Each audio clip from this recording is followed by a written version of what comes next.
Power on. Power on. The Bluetooth device is connected successfully.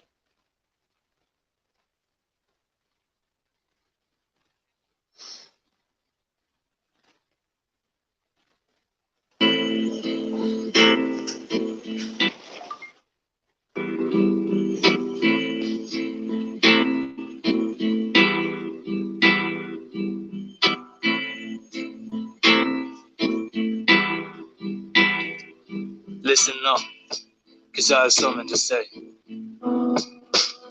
Frankie. A lot of you are fake motherfuckers listening to the rumors, not asking for the other side of the story where the proof is. It's useless having a mindset that's set to follow like sheep. You need to stand on your own 2 feet. When I write, I'm cutting deep so you hear what you need. I don't care if you don't agree with me. You can see what you want to see, say what you want to say, but at the end of the day, I'm gonna stay being me. Either way, just watch your mouth when I'm around, cause you don't know me and I don't like your attitude towards me.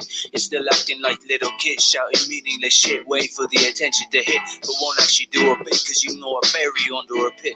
If you want, I'll be more than happy to prove it, whether it's lyrical or physical. It's a miracle to put me under as I plunder. I'm sending your mind to a world of wonder. Fuck off. All you hate and piss take Fuck off. Go away. Go away. Go away. So I can my tools. I can still get on. Scratch your mill. Give me my tools. Scratch your mill. Fuck off. Fuck off. What the fuck's wrong with you? Go away. Starting on me first thing in the morning.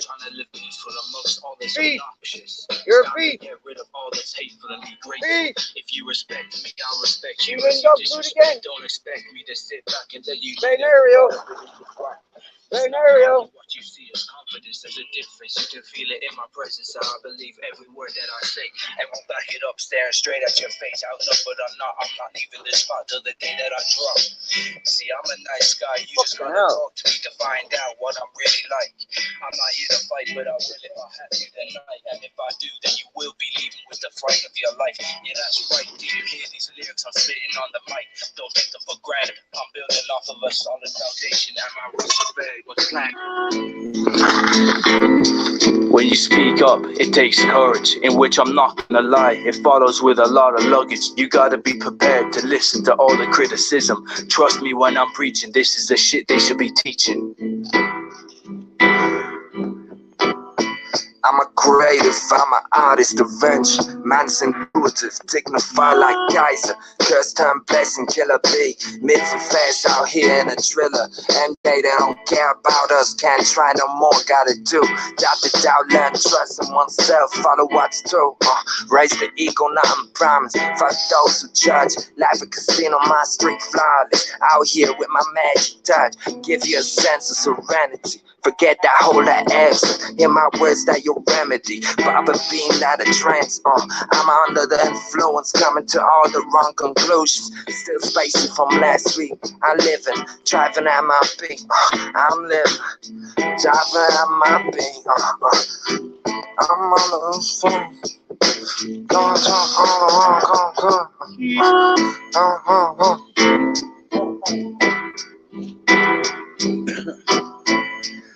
I know right now you're bopping your head to the beat. You didn't catch all the lyrics, so chuck that shit back on repeat.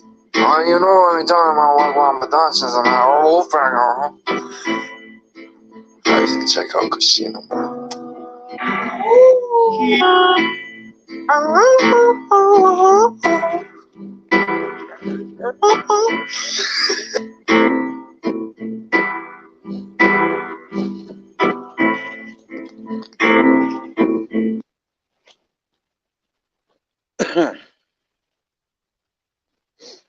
No, they didn't like the music, Captain. Oh, why? Because it's got a message that they cannot comprehend. That's why.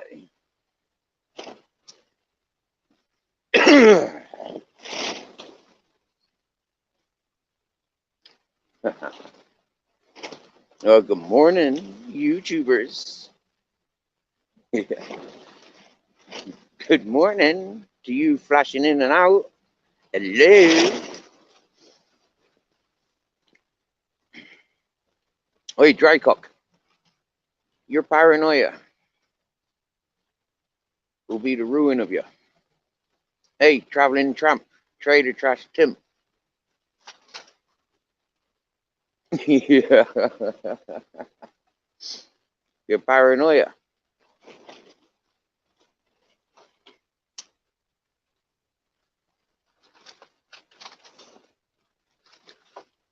Do unto others as you'll have done unto you. All right. Okay.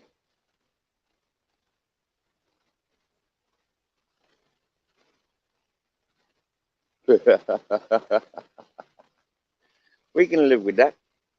Because I said traveling tramp, trader trash Tim was a drug trafficker when he left Shrewsbury with a bag full of fucking various types of English weed and magic mushrooms. And then he tries to twist it like, oh, but Steve, yeah, a year later, you're doing this and you're doing that. But hey, Tim, I outed you first. Hey, Tim, I never mentioned anything about you or your family members. Not until you threatened my life and announced me dead. So, Tim, between you and Zara B, right, when you were threatening my life, okay, this is between you two. When Zara B was using Joe Care to threaten my life, when Zara B was using the Benidorm Scousers to threaten my life, it's the same as what Traveling Tim is responsible for. Working with peoples, they want to put fear upon peoples. So today I wake up uninterrupted sleep, I think. I slept through. I'm just waking up about half hour, 3/4 an hour ago. I woke up to my live stream still playing, but the stream was empty. There was nobody on stream, on panel. There was nobody in chat.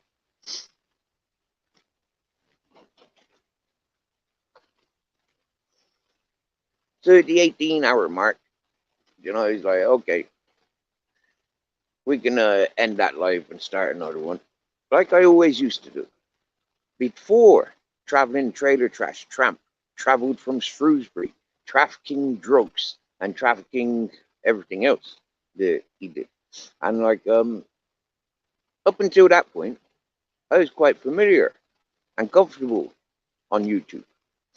And then all of a sudden, the fellow with the dark money was buying his votes, buying his fan club, and then make a lot of threats that anybody that was interacting with me, he was going to stalk, bully, and drag down to his low level. And that's how he climbed his channel, grew his channel.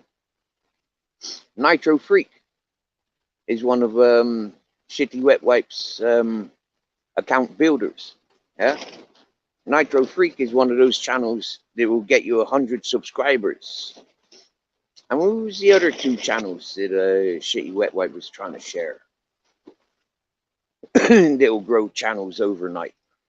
I've got the emails. I can go through my emails and share the information. The fake viewers, fake followers. You know, it's one thing being an undercover copper, yeah? But a sleazeball is trying to worm their way into communities. It's only a sleazeball trying to work their way into a community.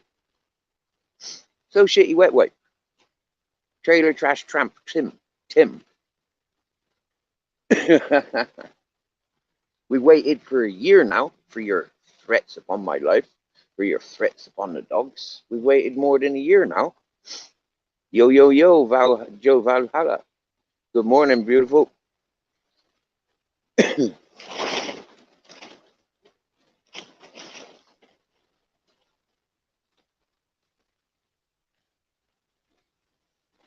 It's quite funny listening to somebody saying, oh, but that fella from Shrewsbury, he got chased out of Orkiva for molesting a dog. And then that makes sense. You know, that makes sense. When I see that fella's behavior around my dogs, because they were male, then when I seen him around the female dogs down here, they're like, yeah, I can put two and two together and say it's quite possible that fella got thrown out of Orkiva for molesting a dog. That's quite possible.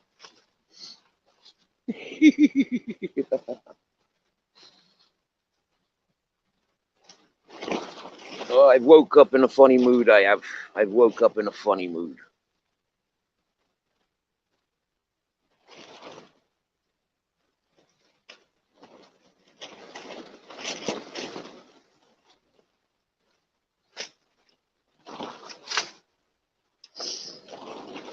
So I went live this morning after I'd seeked the live streamers and who's live, and I didn't see anybody live. I mean, Monday morning, and nobody's live. I mean, like, feckin' heck. Hmm?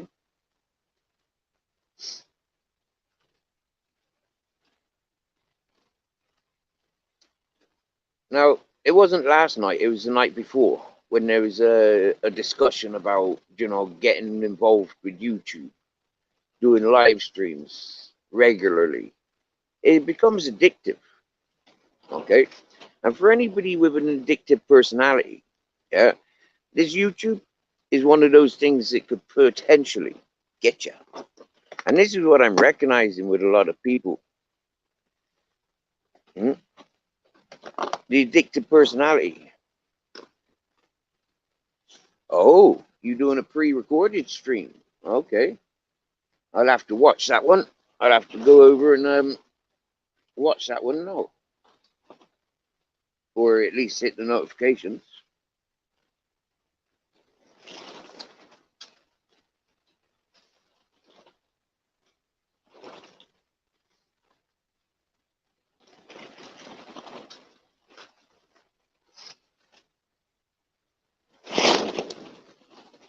The good thing about having a second device is I can do that now. I can watch things as well as do my own thing.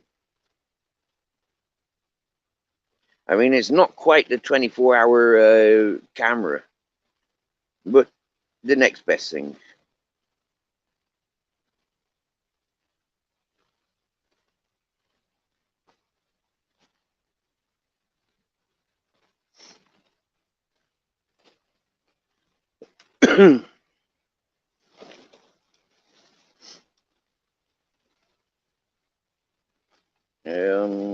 Subscriptions. Okay. Why is that there? I'm not subscribed to that fucker. No fucking way am I subscribed to that fucker. What's he doing in my subscriptions?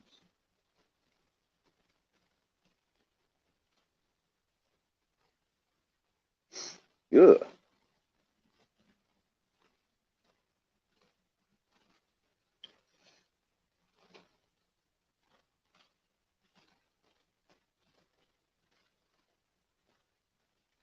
Report user, hide user from my channel. Yep, hide user from my channel.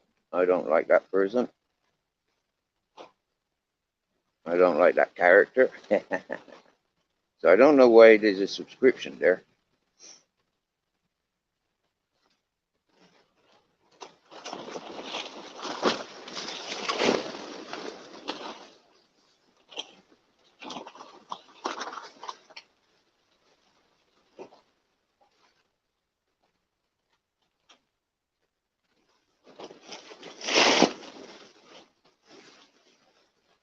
Power off.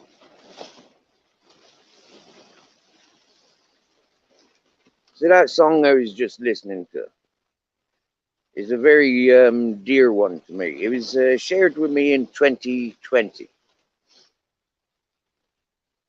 Yep. And I listen to it most days because I like that song.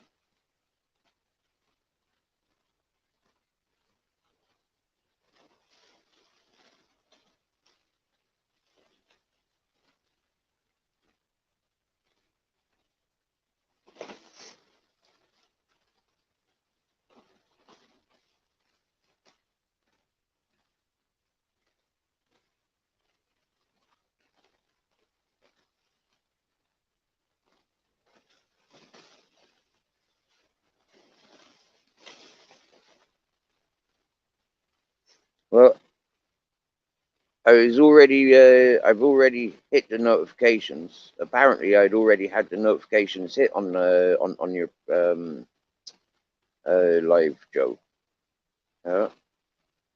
And just absorbing. I recognized just absorbing when you mentioned that's what Joe stands for.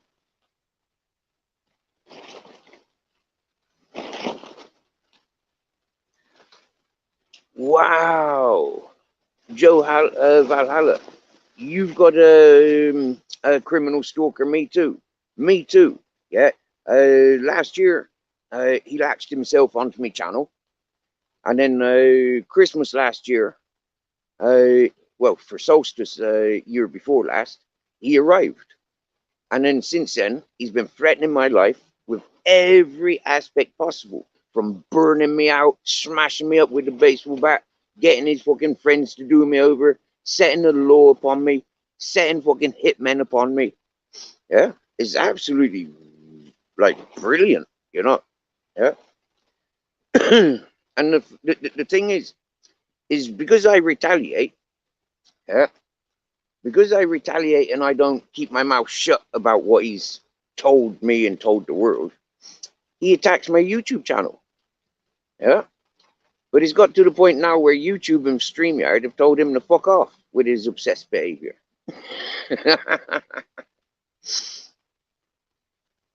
Well, like this time last year, every channel and person that came to my chat was being penalized and harassed by this criminal stalker. If you go to his channel title is Traveling Tim. If you go to his channel and you go back a year and a half ago, you'll see that he was a sandwich toaster fella, yeah? And that's how I used to big him up, yeah?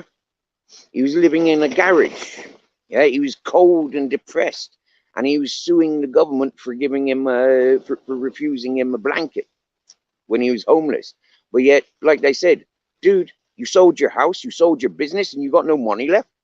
You low-life junkie alcoholic? Fuck off. Go get some teeth in your head. So he sued them, and he made at least 6 people jobless. All because they refused him a blanket. And now he tries to do the same to me. He tries to do the same to me, bullying me into a corner. Well, I've recited things that he told me, and the people didn't like that, because it was about them, his friends, people that he's committed and latched onto. So yeah, so many people he threatened from this channel and from YouTube in general, that if they allowed me to talk about him, he was striking them. He was going striking their channels, taking away their freedom of speech, taking away that opportunity for me to connect. And bearing in mind, he's a social person with transport and dark free money. So he had the ability to travel around. Me, I was stuck up a mountain with no signal and still doing what I do. Minding the dogs, waiting for him to come and burn me out, waiting for the police to turn up to, you know, like, do what he threatened, waiting for his hitmen to turn up, waiting for his friends to turn up. And there's more than 100 people that can back up what I've just said, because more than 100 people had their channels attacked, by him. Yep. And all I was doing was, man, you say that your mother's died, you say that your missus has died, and you say that you want to be back in Spain, like where you know, and you want to come and to be where I'm at. You like what I do on my YouTube channel? Man, who am I to stop you? Who am I to say no, you're not welcome? You need a holiday, you come on holiday. And he kept, what you need, what you need, what you need, what you want. And I want nothing. Just for you to get here and have a good holiday. That's all. That's all I ever fucking wanted. I don't want none of your riches. And I kept telling and screaming and shouting, I don't want it. I don't want your shit. And then it turns out that when he left, apparently I owed him $2.5 grand. Apparently, for his expenses of getting here for the things that he abandoned and left here, for the gifts that he gave me. It was like, hang on a minute. I'd asked for none of that. I asked for none of that. I asked for you not to camp near the house. I asked for you to camp a little bit away from the house. But, you know, the fella, he's so obsessed and such a control freak. You know, it's like, there's no talking to folk like that. They know best.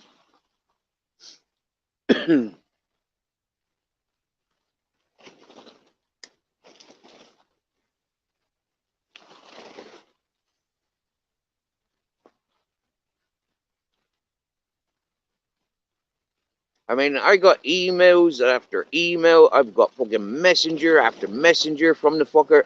And I swear down now, yeah. I've got a book just from his threats. I've got screenshots just from his threats. And if people were honest on the YouTube, there's at least 100 people that knows how sick and dangerous he made out he is. Now, bearing in mind, yeah, this individual claims to be a book writer. Now, anybody that read his first book said, your book don't make any sense, Traveling Tim. Yeah, it's gobbledygook. He used this channel to get his book sales. He used this channel to get in the social circle. Before he was involved with this channel, he was just a drunk. He was just a tramp. That's all he was. A drunken tramp living in a garage, making his sandwich toasters every day.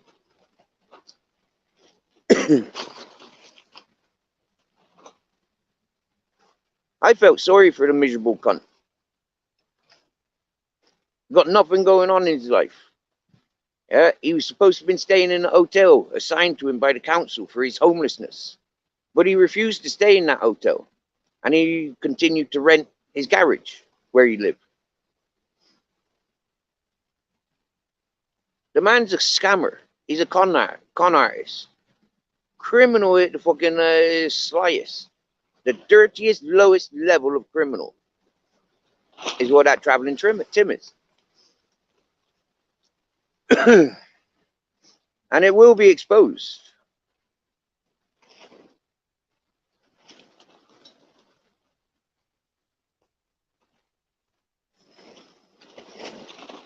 This is it, Joe Valhalla. The fact that I'm dealing with the same, yeah, this con man, he's teaching other people on YouTube how to con. Yeah, there's this, there's these auditors, retired junkies, retired thieves. Yeah, and yet they're getting free payments out of the police because they've been, you know, like had their fucking pushed out of sight or spoken to in a manner that they don't approve of. I mean, seriously, if you're going out antagonizing the police as an auditor, you reap what you sow. Yeah, taxpayers have to pay out for these fucking shit-stained fucking free money grabbers. Yeah, from one junkie mentality to the next junkie mentality. It's absolutely disgusting. And he's teaching people how to do it. Yeah. So it's organized crime. Organized crime. Yeah. And you only got to check those people's emails, WhatsApp accounts, Facebook accounts to have confirmation of all this fucking online criminal shit.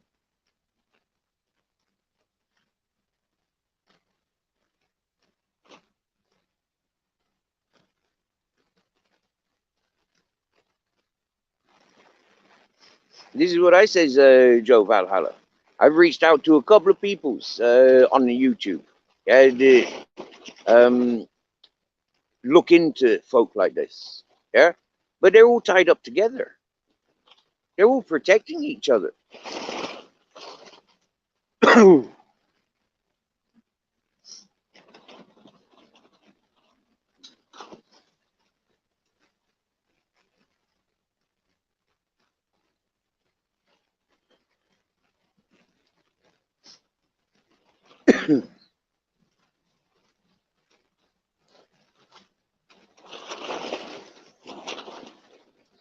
It's another wet, windy day here in Spain,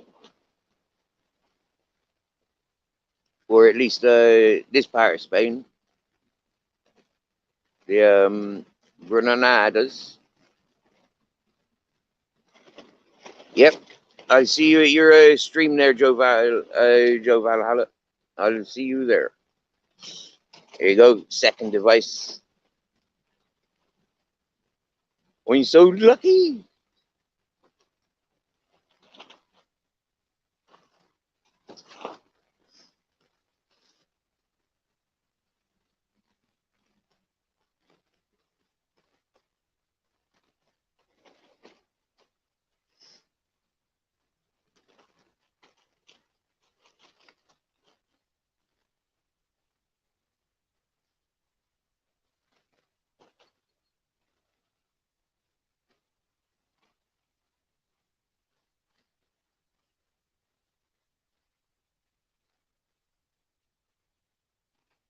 I'm your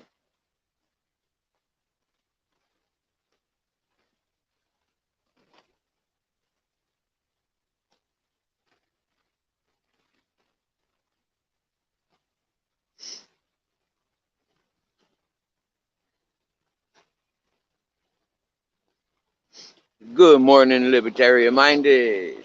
I'd call you Joe. Okay, Joe. It's like what some of me chatters said. I think Babette made it clear the last time. You know, like calling me by my channel title is what she preferred to do.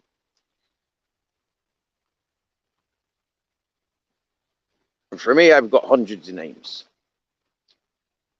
For every street, every community, every party I've been to, there's been a different name. Meet different people, different titles get labeled,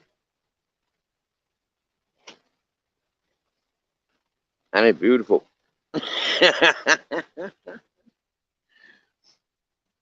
What was I gonna do? Oh yeah, make sure that my link is pinned.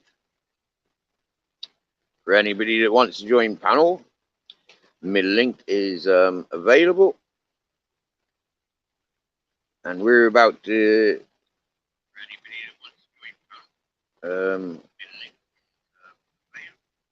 Oh, it's pinned. All right, so Joe is about to go live on a premiere on her channel, and it's identifying, from what I've learned, a what do you call it? A criminal stalker. And like I've just said, it reminds me of a couple of criminal stalkers that I've met via YouTube or social medias. The first one was the Arctic Nick, and most definitely, from what I've seen, the Trader Trash Traveling Tim.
See, for a long time, I thought you'd have to be a an innocent juvenile to get bullied on a social platform, social network.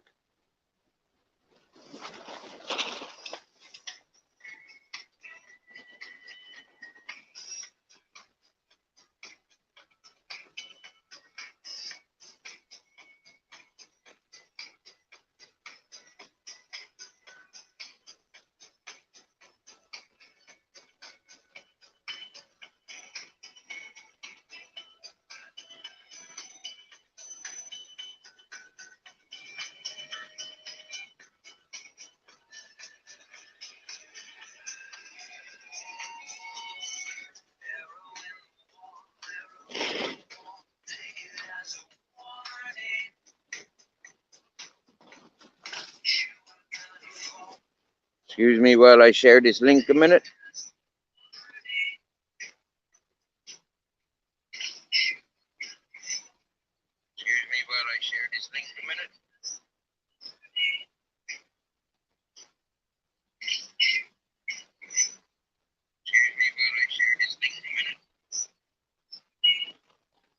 All right. I've shared it. Yep. This is what I go and listening to right now.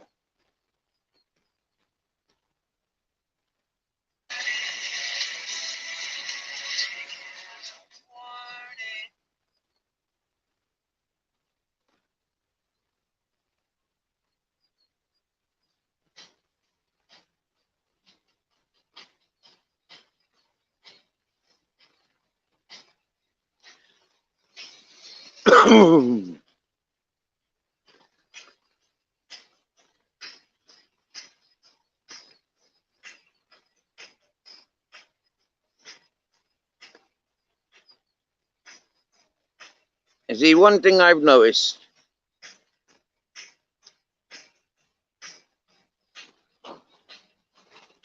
is there's folk all over the world.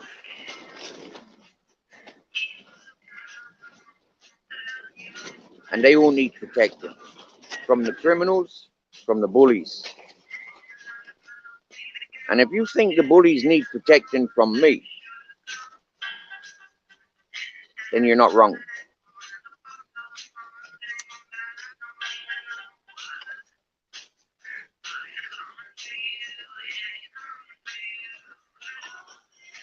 So somebody mentioned the dark web. Okay? So put in these criminals on the dark web. Highlight them to the competitors.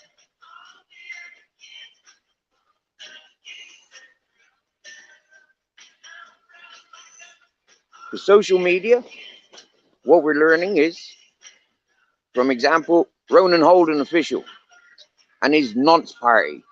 Yeah? All them nonces and ponces that he brings to YouTube. Promotes them, releases them to society. Yeah? It's like, Ronan Holden, that's criminal what you're doing. Bringing nonsense to my attention. Talking shit, Ronan Holden. You're more criminal than the fuckers that you got bringing to your panel, Ronan. Because you're harboring. You're encouraging. You're letting them know worldwide that they're accepted in Northern Ireland. But like Northern Ireland is a tiny little bit of Ireland.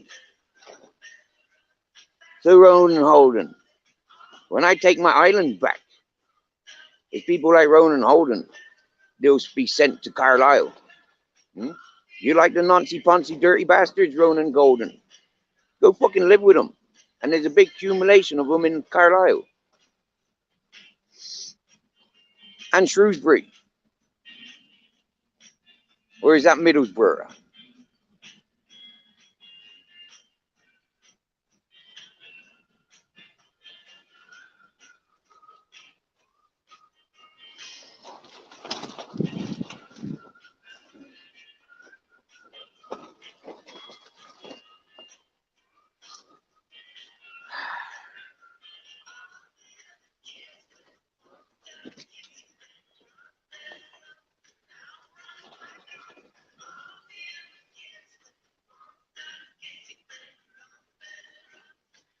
All we got to do is dance, and the veins come popping.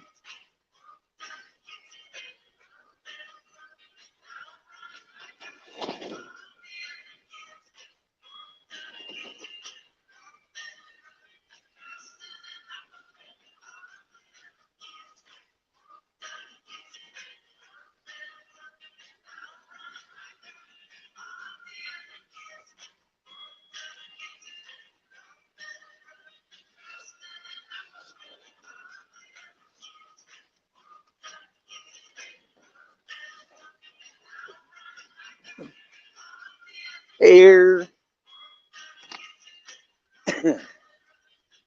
Look what the tooth fairy left me last night.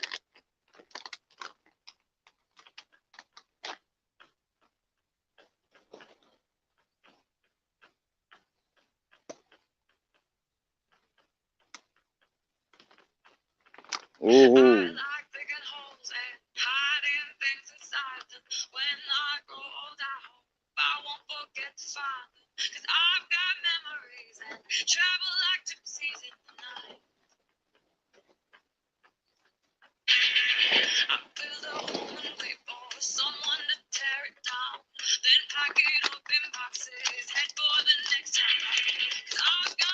So what's up to today, libertarian minded?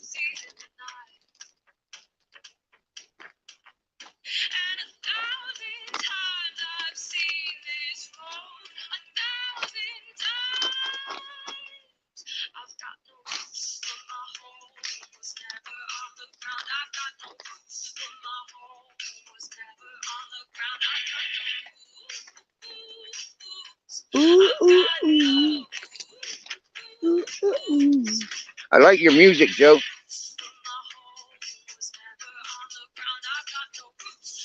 Whoa, whoa, Joe, straight up.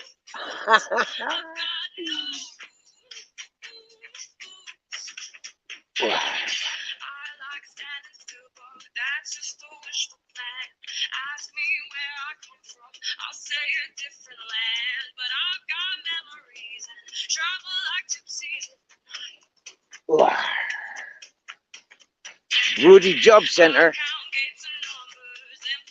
Oh dear.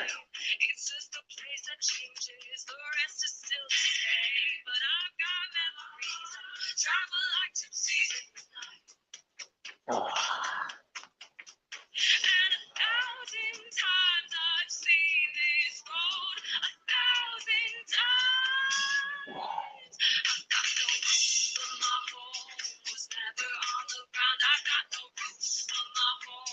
I like your music very much.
Well, I tell you what, libertarian minded, I would not wish the fucking job centre on anybody's. Now, when I was 19, I'm working on fishing boats in Ireland. I went to the job centre because I didn't have any work, bad weather, more than 3 months, no money. So fuck it, go job centre, innit? And this is in Skibbereen. And there's a woman there called Anne Hunt. Anne O'Connell Hunt. Yeah? And yes, sounds like her character. Hunt and cunt sounds very similar. Now that fucking redneck racist fascist bitch said to me I was not entitled because I was a fisherman. Go to work. You earn enough money when you are working. And that went on for about 4 months. No money for 4 months. And that was the last time I really had anything to do with job centre.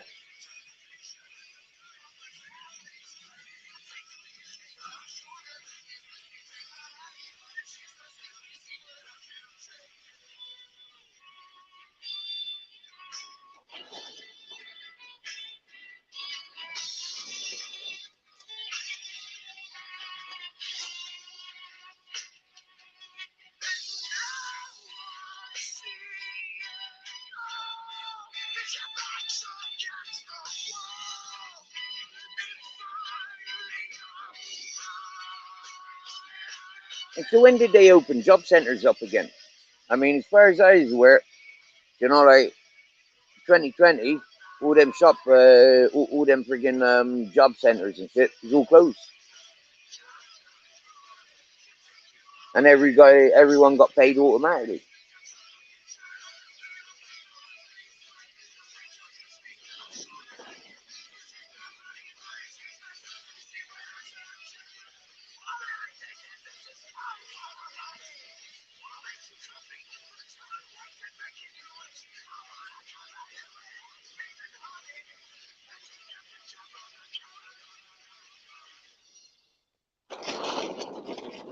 What is going on, all you crazy YouTube people out there and crazy ass YouTube people? It is getting crazier by the minute out there, is it not? Boy, those Terry's really can play dirty, can't they? They can't take advantage, they can't use it, they can't abuse it. Well, they definitely try to abuse it. And yeah, I don't think they've ever played a fair game in their lives. Ever. I think they've cheated everything from the time they friggin' come out of the womb. Can you imagine being a criminal and calling cops on? Yeah, those false reports. Can you imagine being a criminal and calling the cops on other people? Really good at that. Well, Bambi Pilero does that. Tim Draycott does that. Nick Williams does that. Sparky Shack does that. Throwing everybody under the bus. Cesspit does that. And now she's trying to weasel her way back into people's lives. I really Deck Aggie does that. Danny Christie does that. Paul Venus does that. I just blew up her game too soon. And, you know she's a hothead. Sets that girl off and through the roof she goes. If anything will do it. But I really think that's it. She's trying to weasel her way back in. And hey, you let her in. That's not about her. I'm not feeling very good. I've got fluid building up on both sides of my brain. It's crushing my veins.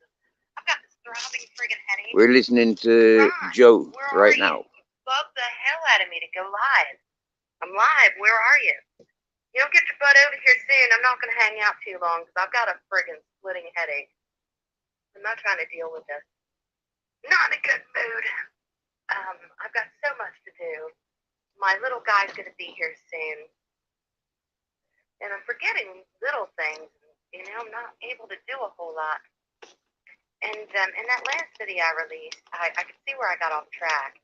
I meant to clear up the timeline because some crackpot screwball's making a big deal out of it. I left Florida in 2016, and my son was 14. And then I saw him Christmas 2016, and then the summer of 2017. But I saw him between 12 and 14, several times a week. We were not far apart at all, a couple of miles. So for those morons out there that want to stick their nose in my freaking business, why don't you just come over to my house and put it in between the door jam? So I can just like slam the door on it. I think that, yeah, I'll mention this and then I'll wait for Ron. And if he doesn't show up, I'm going to skedaddle. The Vegas girl is stalking my son, calling him nonstop. I don't know how she got his number. And if anybody wants to ask me to stop seeking the truth, I'm keeping the pressure on her. You know, I think it's unfair and selfish. Put yourself in my shoes. Oh, I'm about to cry. No. Yeah, put yourself in my shoes. I'm sure there's a lot of mothers out there that have children who they live and will die for. I don't know if people without children understand that. It's a serious fact, folks. It seriously is. The mothers out there who love their children dearly can understand. So I would really appreciate it if I can. Yeah, I'd really appreciate it if people would stop asking me to do what they think I should or stop seeking truth. I don't think it's fair. It's not right. It's not fair. You're not in my position. This girl has put a target on my entire family's back. She's intending for harm to come to us. You know how it is this day and age with racism? Her excuse for not showing her proof is that she doesn't want to give me satisfaction. To me, that says she's pulling Jim Terry tactics. Truth is cornering her. She doesn't have evidence. She's going to fling the court around. That's a lie. I've never done that. And for her to be cornered by the truth and run from it, I mean, I would think that someone who plasters everything all over the place, if she had some incriminating evidence like that against me, come on, guys, 2 and 2 does not make 5. That girl is hiding from the truth. She's lying and has been for almost a year, blowing smoke up your skirts, and I stand alone in this, and that's okay. As long as no one tries to tell me what to do to get either social justice, social media justice, or real justice, because I found some identifying information.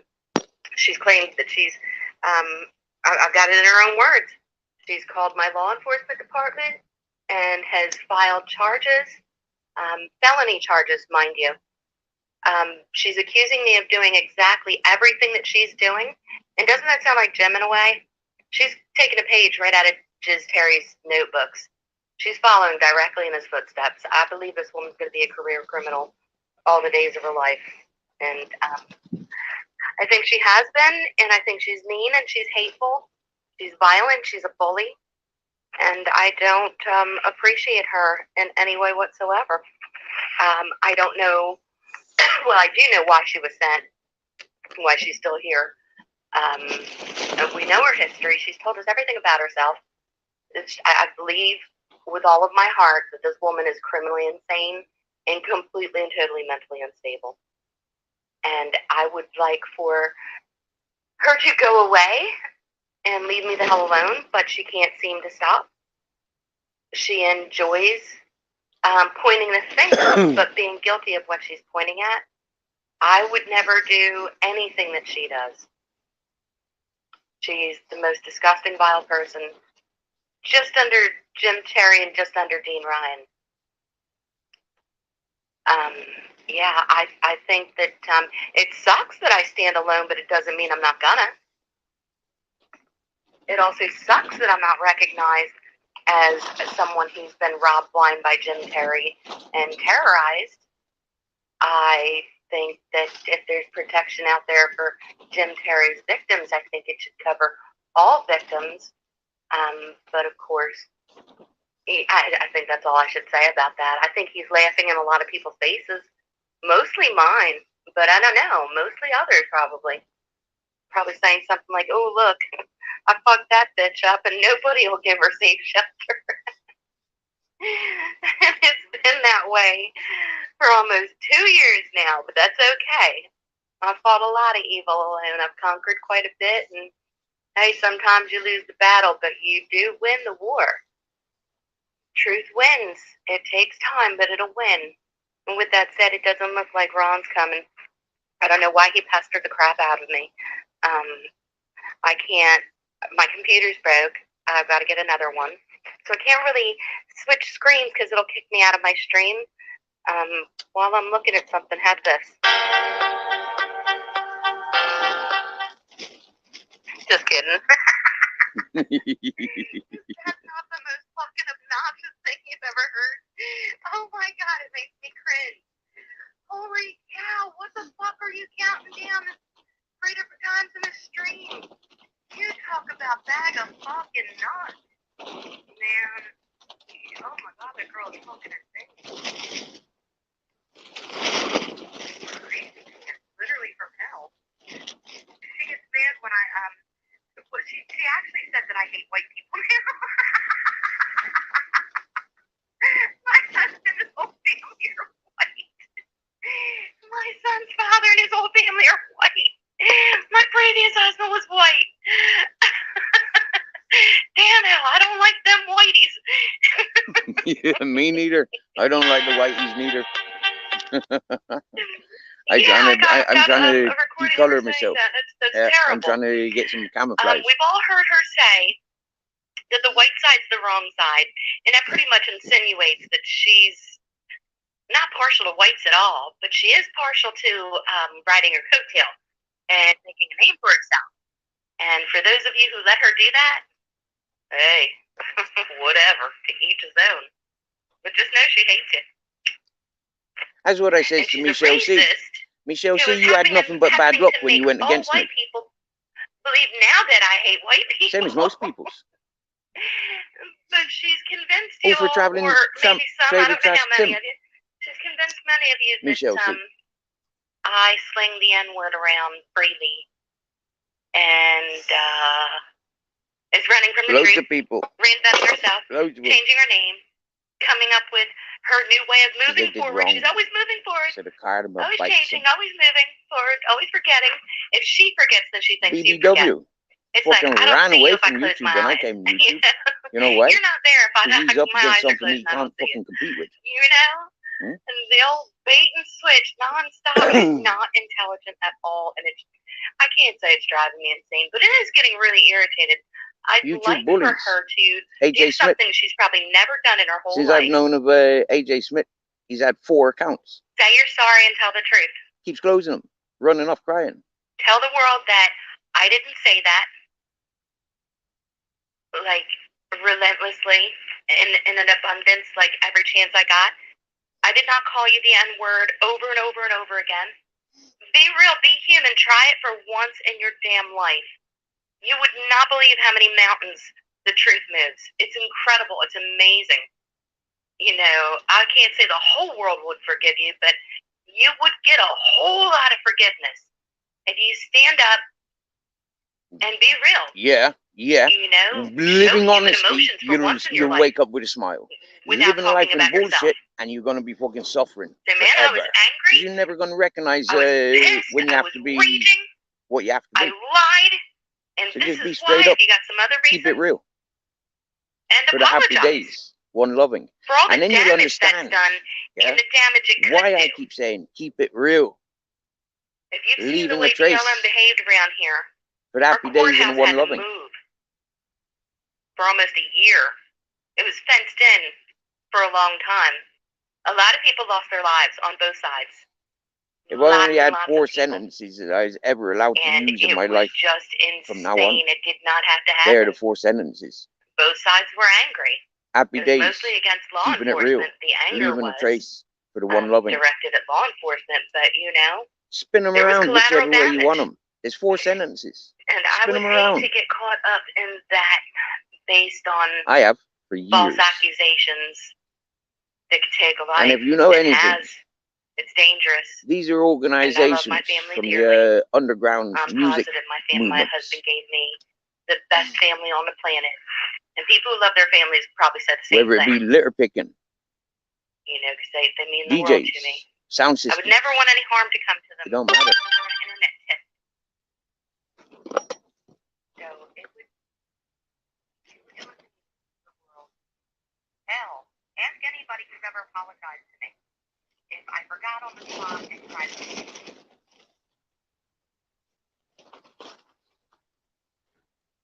I bet you 10 people would stand up and say they're right now. But if you want to continue to be evil, rotten and horrible, that's your path in life, and just know that you can change it at any point in time, make it better. But I don't see it. I will try, but that's all I can do. It's not really an idea. It's yours. The more you push, the more I'm going to push back. You're not going to control my voice or where it goes to. And just because I go freely throughout society and online seeking information, victims, your past victims, your past crimes that you probably weren't caught for, I am currently searching your criminal record thoroughly because I don't believe you. I don't believe that you are this way and you've never been in any kind of trouble. You should not have walked through life this long and not have gotten one violation. But doing what I have to do on my end is you cannot redefine words. You don't get to add definitions to words that already have definitions. Stalking is stalking, and we all know the definition of that. And I was in Jody's last night, and she was on multiple platforms, and I was on YouTube, of course, and there was me for the longest time, and then somebody else came in. And then I would leave, and that person would leave. And then I would go back, and that person would come back. And this went on for like an hour. And I was like, why is that? That is so crazy. And it was just me and this other person. You know, because then I just didn't go back in and watch without the volume, for the most part. Just to see if this person would come back and, you know, and leave again. And no, for as long as I was there was another person. So I would consider that a form of stalking. Yeah, that went on for the longest time. I was like, I know that Vegas girl. Who else would it be? Hang out for as long as I hang out. I leave, you leave. I go back, you go back. Yeah, that's a form of stalking. But just know that I'm doing everything that I can.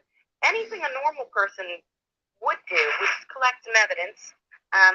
When you make that false report, or if you did, I don't know, but if you make the false report, at least I've got a file of shit to show that you're accusing me of exactly what you were doing. You have no evidence to prove that I'm doing what you're doing. But I do, and nobody in their right mind would ever believe you. I cannot believe Ron is not here.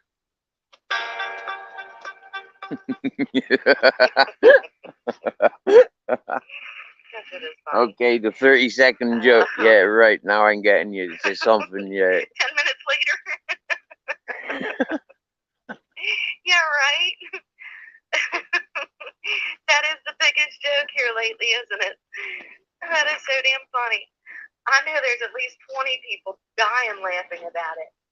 And we're just going to I don't get it personally. We happen like to be in person with folks that are doing this shit. If you happen to be sitting beside somebody and you and a bunch of friends, the minute they hit that 30, everybody's going to pile on them. It's going to be like, I'm scarred for life.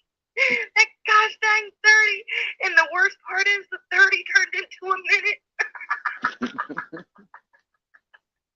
How would you like that? 3 times in like an 18-minute, live. 3 times. I did say I was going to have some serious fun with that. If Ron ever gets his ass up here, I'm going to friggin' torture his shit to death. He just bugged the hell out of me. Repeatedly. Come on, let's go, let's go. I was like, you're going to run the show because I don't feel good. My head is friggin' throbbing. If anybody's confused in my chat what's going on, it's explained in the chat. Yeah, just scroll up and you'll see the first one to interact with me this morning gave me a heads up reminder that this premiere was available Well, I had a today. hell of a week last week. Got stabbed in the neck 6 times. And so tuning into this premiere 7 times, I'm sorry. I got stabbed in was the neck one of 7 our times. chatters. It was a lot of fun. I appreciated that. No, not one damn bit. It sucked. The first needle was to numb. Has got something and to that share. one hurt worse than all 6 thereafter. Cyberbullying, Crazy. stalkers. My I don't know thyroid this got biopsy. lady other than That she in sucks. I've America's. been putting it off for many, From many what months. she's told My me, friend Kyanana would really appreciate that. you know. She's been on me and on me. And she But we knows got the that reason similarity. why I wouldn't.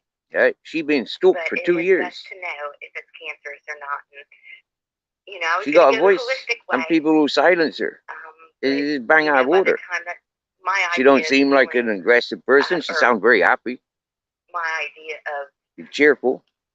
using There seems to be like holistic items an would awareness and a probably take compromise little available longer. for what she's I've saying. had this for like over a year, and I noticed it, and it kind of freaked me out. So I sat on that information.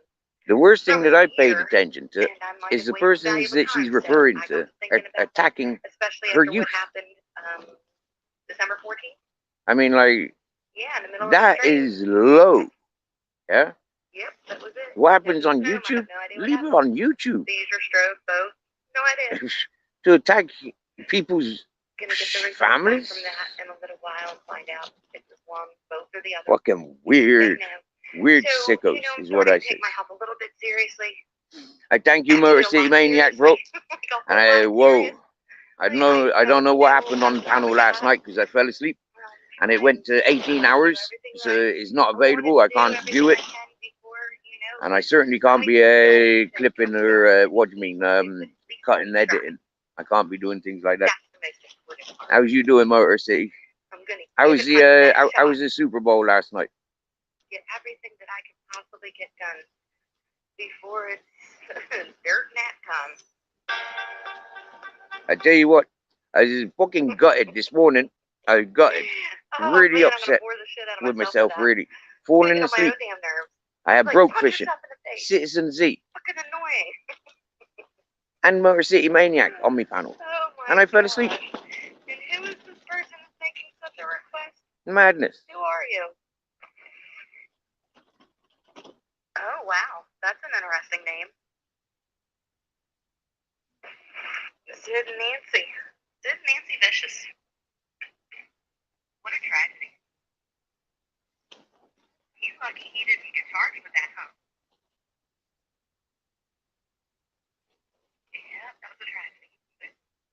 Yeah, that was definitely for you, Chief. Sid is vicious. Yeah. No, they were just heroin addicts. And, you know, if you've ever known one, it's a shame. They do it, and then they never stop. It's terrible. And then it leads to other things, and you know, they're gone. Terrible drugs. All drugs are terrible, especially this day and age, y'all. Don't be messing around. Man, they put a crumb of that, what is that stuff that's, you know, just being next to it, you start friggin' convulsive seizure. You can die within like 30 seconds. What is that crap? Come here. What is that drug? Oh, it's on the tip of my tongue. You don't want to just know it. What is that drug? It's terrible. And then there's such a thing called dopamine. And that's overseas or somewhere in South America, probably overseas as well. But I watched a special on that many years ago. Many years ago. Women will walk up to a man and maybe put some of this powder on his straw or touch his hand, could blow it in his face. And they're like a zombie. They'll completely be under your control. They'll take you back to their house, help you load up their shit. And freaking, I'm talking, oh my God. You pretty much gut their house. You don't even carry the damn kitchen sink out with you. They wake up the next day in a naked house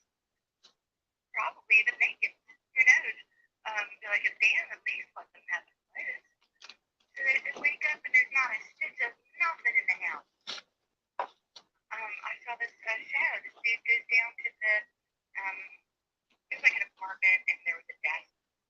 And, how they call it. Anyway, he goes up to dude and he's like, dude. Yes, yes, libertarian minded, got his freedom. He's like, no, you weren't.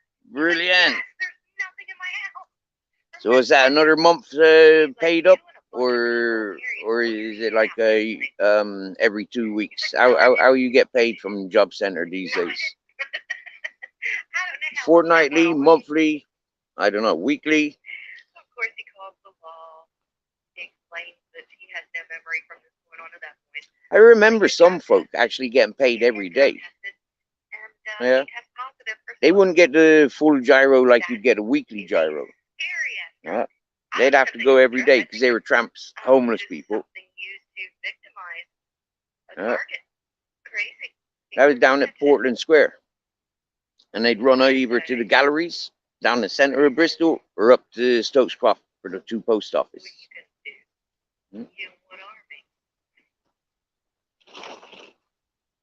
Always seen dealers hanging around there. Always. 10, 20, 100 fucking dealers. Everybody was dealing up on Stokes Croft. St. Paul's, Bristol, everybody a dealer. Yeah. You know, some areas are just like that.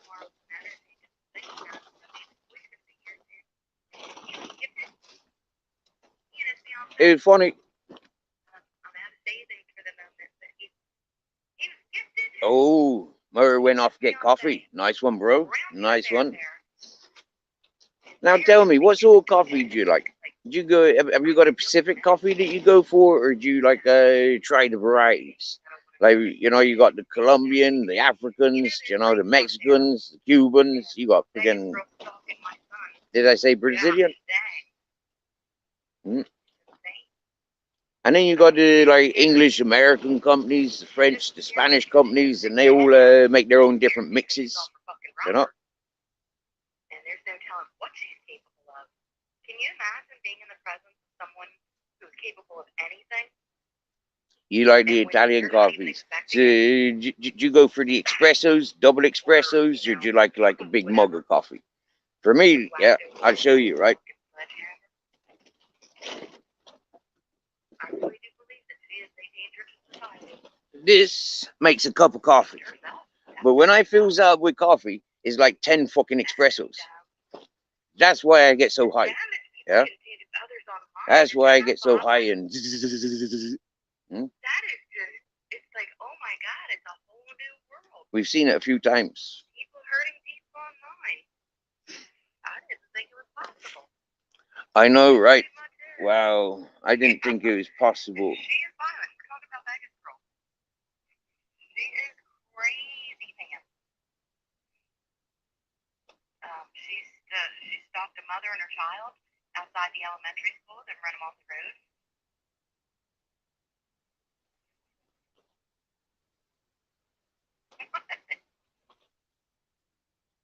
Oh, come on. Ice pick. Well, that's crazy.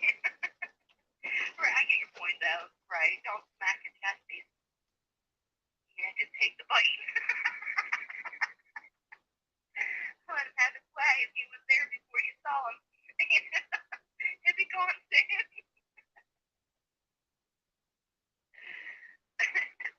I was like, ice pick. Oh, wait, that's for crabs. If you have crabs, ice pick or kerosene, it don't matter. Set yourself on fire. Poke the shit out of you. Either way, punch yourself in the face. Oh, you stayed up on panel for an hour and a half. That was beautiful, bro. Do you know, like, that's what it's there for. Do you get me? Yeah, it's not just for me, it's there for you. Do you know, like, the fact that you guys can be yourselves here. You know, like, when you've got your own panels, you've got loyalties to the people that want to come up on your panel and stuff, and they, you know, twist and manipulate your message, for example, yeah? But when you get up on other people's panel, in the selection of lads that were there last night, the 3 of you, I mean, seriously, yeah? It's like, you've got that freedom to be yourselves. here, and no interruptions. Yeah, you can interrupt it by interacting with me chat that know nothing about you guys, unless they've been to your channels, unless they've seen you. Apparently he now towers over me. Well, he did when I saw him back. This is a different level of freedom. I was 5'2". I'm listening to Joe, I am, yeah. Do you know Joe Motor City, do you? Thank you. Evidently Nice, you do. man. It's a stupid Appreciate question, you that, hanging wasn't out. it?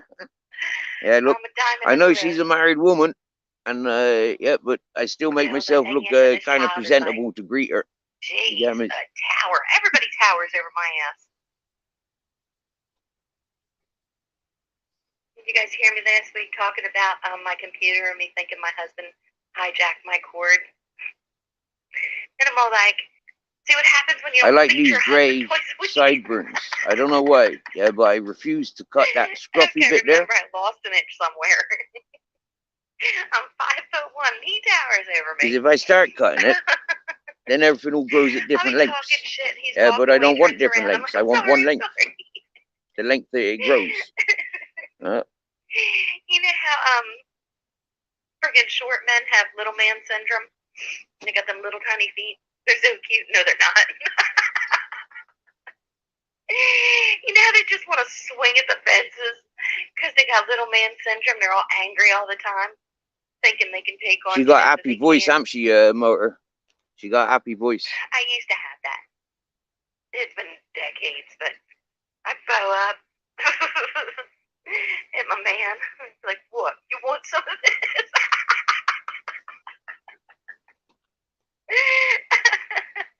Live to regret it every time. I get tackled and thrown on the bed. Of course, a wrestling something would go on, and then of course it would lead to something else, and before you know it, I wasn't fighting anymore. No, not fighting. But, yeah, I don't think my husband. It's fun to talk about though. It sounds funny. Anyway, Good. I don't know why my buddy stood me up. As far as I'm aware, like Come on, Americans, they grow up wrestling. So when a woman from Europe says, "Hey, you want to wrestle?" They've lost. They've lost. It's like myself. You know, like I had practice as a teenager, practicing judo against women. It was a unisex judo club for teenagers. But then we had, it wasn't like teenagers, we had grown men and grown women involved as well. And for me, it made life a little bit easier. You know, like knowing how to handle women without hurting them. You know, how to be able to restrain women without having to fucking just punch them or knock them the fuck out like you would with a divvy. Yeah. I get my work done, and then he starts harassing. What? And knowing that, you know, like if you're in that wrestling movement, yeah, I released a you know, video like last night, a premiere. quite often you show the woman And that you have that control. Okay, you have balance, you have control. You're not gonna throw her around the place like you would in judo, but you're gonna pick her up and swing her around like you do in judo. And sometimes it has gone to like she's been screaming and trying to attack, and then all of a sudden, you know, like a little defensive gesture, and she's melting. I'm sorry, it's hard to talk. I got stabbed in the neck 7 times with a needle. That muscle is like weird, and it's all still swollen. But yeah, the things that she's saying, it's horrendous. You know, I don't trust her. Nice, she don't trust herself. MC, nice. Last night was a very special night. Did you notice? We had the we had the Fitness After 60 and his brother. She doesn't hear what she says, and she's we had like, Ultra Collective. Joe's over there trying to keep people from being my friend. We had Vicky. No, before I mention that, she's all and we had pissed off because like those three. For her past I met or crimes against Vicky, humanity that the Fitness After 60 and his brother. I met those over at the Mob Tube. Talking shit about the same people she's in a trying Pacific to force to be her friend. chat and now it's and my channel fault because people where 3 of us had been up on panel with the host. And that girl makes more fucking threats. It's insane. I don't trust her. No one does. Like you've heard from them, like you've heard from myself. An unsavory bully channel. Seriously. The host is If always I phoning the can't police sleep about in the people, screaming same and shouting building, about people's, let alone the same house, you know, like very aggressive comfortably, behavior on it YouTube. just, Very I don't trust undesirable. you at all. And it's exactly what I hear I find sleeping Joe valuable. referring to now. You can't close People your phoning eyes the and you've got a police, freak you on know, the like loose making savage fucking who may or may not accusations, intimidating do this family and that. members. Whether in the same So house when or I not, see this going on, it's I like, cannot who are these occupy the people same doing space that? with you. Yeah, I gave It's that just not MobTube possible. an example. Yeah, I gave them Can't 3 turn my back months. on you, I can't paid trust you. attention to them. I allowed them to be them. It's just insane. Yeah? But now it's my fault that you don't have When I rights. pulled that one about what they were doing, Okay. because enough was enough, Crazy people Yeah. don't know they're crazy. that Is one that went correct? and didn't want to address the I'm points pretty that I sure had to that's make. correct. So that is why I washed my hands with her. Okay? She Which is didn't why they wash her hands continue to with be me. crazy. She kept coming There in is here, help for stalking them, the though. channel, trying to fucking play my channel maybe on the her team of panel and all doctors that is whatnot. required to rep And the it's box, exactly but the same as what I'm listening from Joe, what she's encountering. The two folk that she's mentioned, over my head. I paid attention once or twice. Not environments I'm interested in. The drama on you make us YouTube. fucking fall out of our chairs. I wonder if anybody's actually There's enough fell out of drama their in life. chair. Watching Grizzles rolling over on his back. You gotta be kidding me. Knock it off. Watching the wind blowing around my tent. Like all the Shaking the walls, shaking the roof. But the floor's so grounded with all the weight that I've got in my tent That's a that I've rhetorical not question. used pegs. I've not used all the So guidelines. anyway, I don't really have because much I've got to all talk the weight about. I in the told tent. Ron that if he So I came don't up mind here, all it was of that. going to be his show. He was in control of everything. Obviously, he's not here, and it's looking like But he's this not is real. coming. One Shaking nostril's the roofs, shaking the freaking stuffed walls. up. The other Listening one's to running, people on so YouTube talking lovely. about shaking people's walls and I just said banging there's no in people's between. doors They're and either shit like that. stuffed up or running, and here I've got a half in between. Fucking delusional. Man, A lot of people living in it's been a their rough buildings day. wouldn't recognize until you are at So the with door. that said, Even if you got a dog. Your dog wouldn't be barking 100 yards before you arrived, 500 yards before you arrived. I'll You play wouldn't another recognize song, that somebody's then I'll come back and count us passing out. 5 kilometers away. A lot of people don't pay attention to stuff like that. I'll play another song, and I think that's I have gonna done be it. Ron intensively, stiffed me. most Why of my you stiff life, me, Ron? You intensively weirdo. paid attention to the surrounding This is sounds. one of my favorite songs. I believe he Not goes by polluting the Revelations of Jesus Christ sounds, on immediate YouTube. sounds, with sounds, He has some podcasts. sitting in He is silence. very informative, I've very, done it for very years. intelligent. Man, Nearly and 3 he's years. passionate too. When Having he speaks about background the sound Bible, then, I love it. And he is also a musician. adapting And to he, distractions, but still that's being not it. able Oh, to that's pay it. attention. He sings this. Listen to these words, man.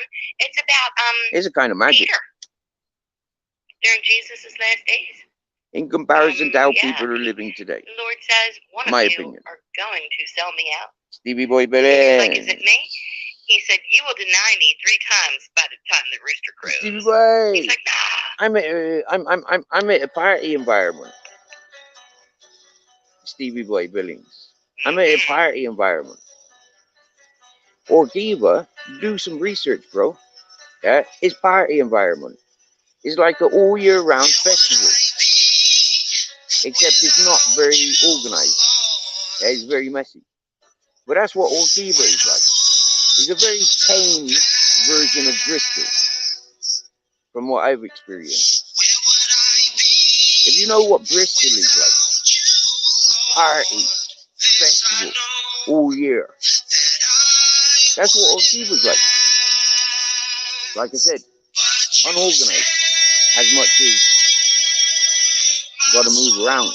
Here today, there tomorrow, there the next day, there the next, there the next, there the next, and next month, blah, blah, blah, blah, blah, blah, and next month, blah, blah, blah, blah, blah. That's the way it goes.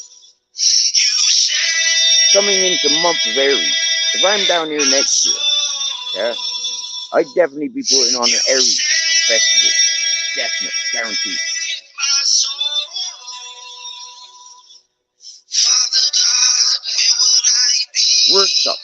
food, electricity, lighting, warm, safe camping.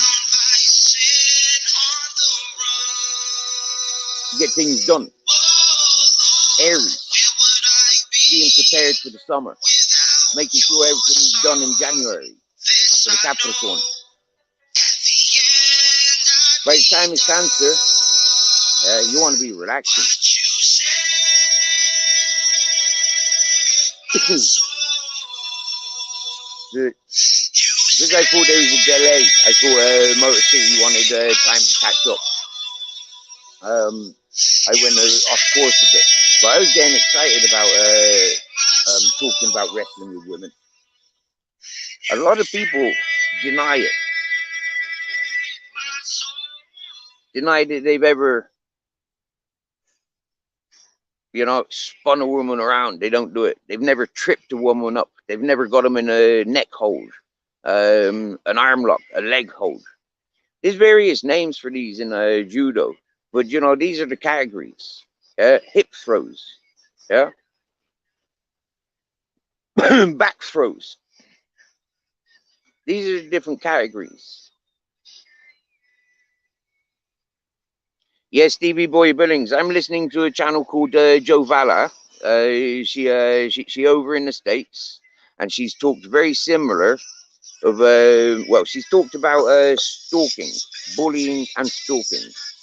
Yeah, of a personal experience of her own. And for this lady to come to me reach out to me this morning, she be reaching out for the last couple of weeks, coming into me chat. But this morning, you can see in the chat, if you scroll up, this woman really reached out to us. She reached out to us, this channel, not me. She reached out to the 888 subscribers. They're here today, this morning. Turn that down. I did turn it down. That's funny you say that, yeah, after I did turn it down. I'm turning it down some more, yeah.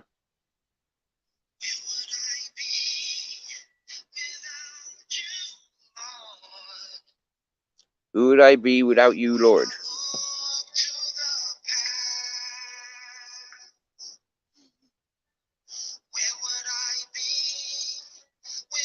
Now, a lot of us have seen online bullying, and a lot of us get stuck into it innocently, thinking it's just fun, for fun.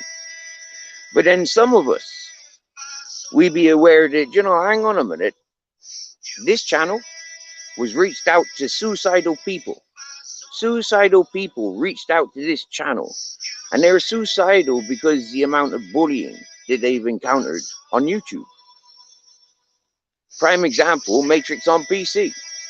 Crying every fucking day on this channel for about 6 months because of social bullying.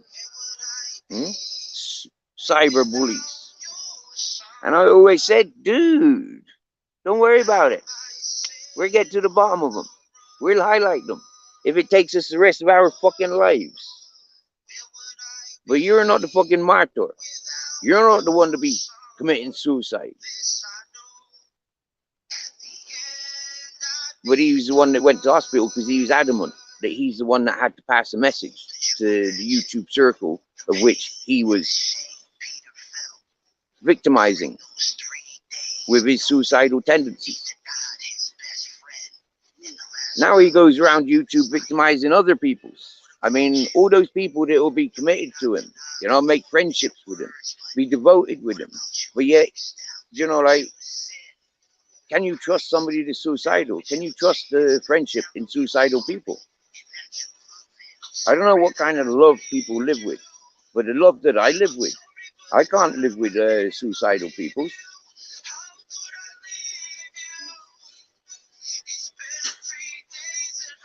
I got to be living with people that love to live.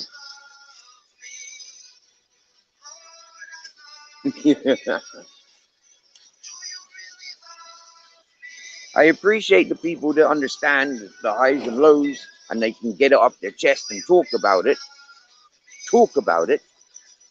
without being this crybaby about it. I mean, here's an example.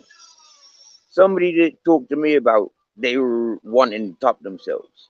I'd ask them how they were doing it, how they'd go about doing it. Yeah, and then I'd give them the consequences. You know, like it's not a fact that if you swallowed 40 tablets of paracetamol that you're gonna OD. It's not a fact. Some people can swallow 200 paracetamol tablets and still not OD. Some people can hang themselves and not die. Be left with fucking spasms or, you know, broken, dysfunctioning body parts. And then there's the parents out there that I remind, but by you topping yourself, you're leaving your kids with unanswered. Yeah. And then that's not good.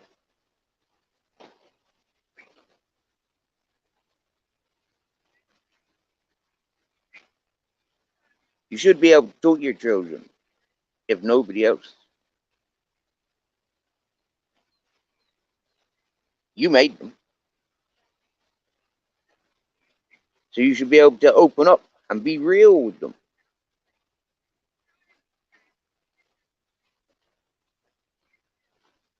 Like I said, my boys, I'm proud to fuck I don't know the cunts that gave you your first joint, or your first line of coke, or your first fucking ecstasy. I count my blessings, because otherwise I'd be in jail or dead. Because them fuckers, I'd definitely be doorstepping them. You get me?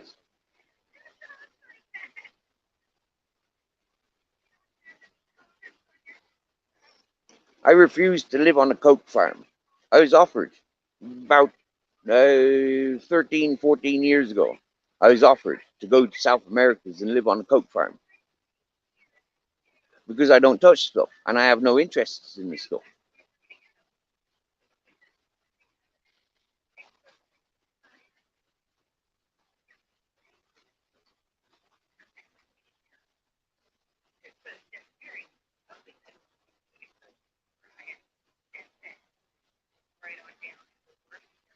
I see he's back, chat. Here, yeah, my tablet's a bit slow letting responding, but you should be on now. You know, my tablet's got a delay too. Any moment now, he'll be jumping on screen. Cheers. Our honorable guest. Yo, good morning. Good morning. Good morning. Seems like we got a delay.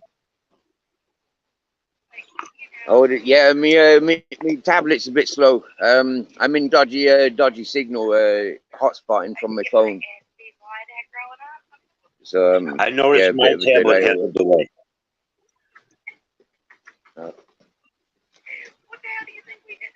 That's one reason why I go live still on my phone, because my tablet does have a delay.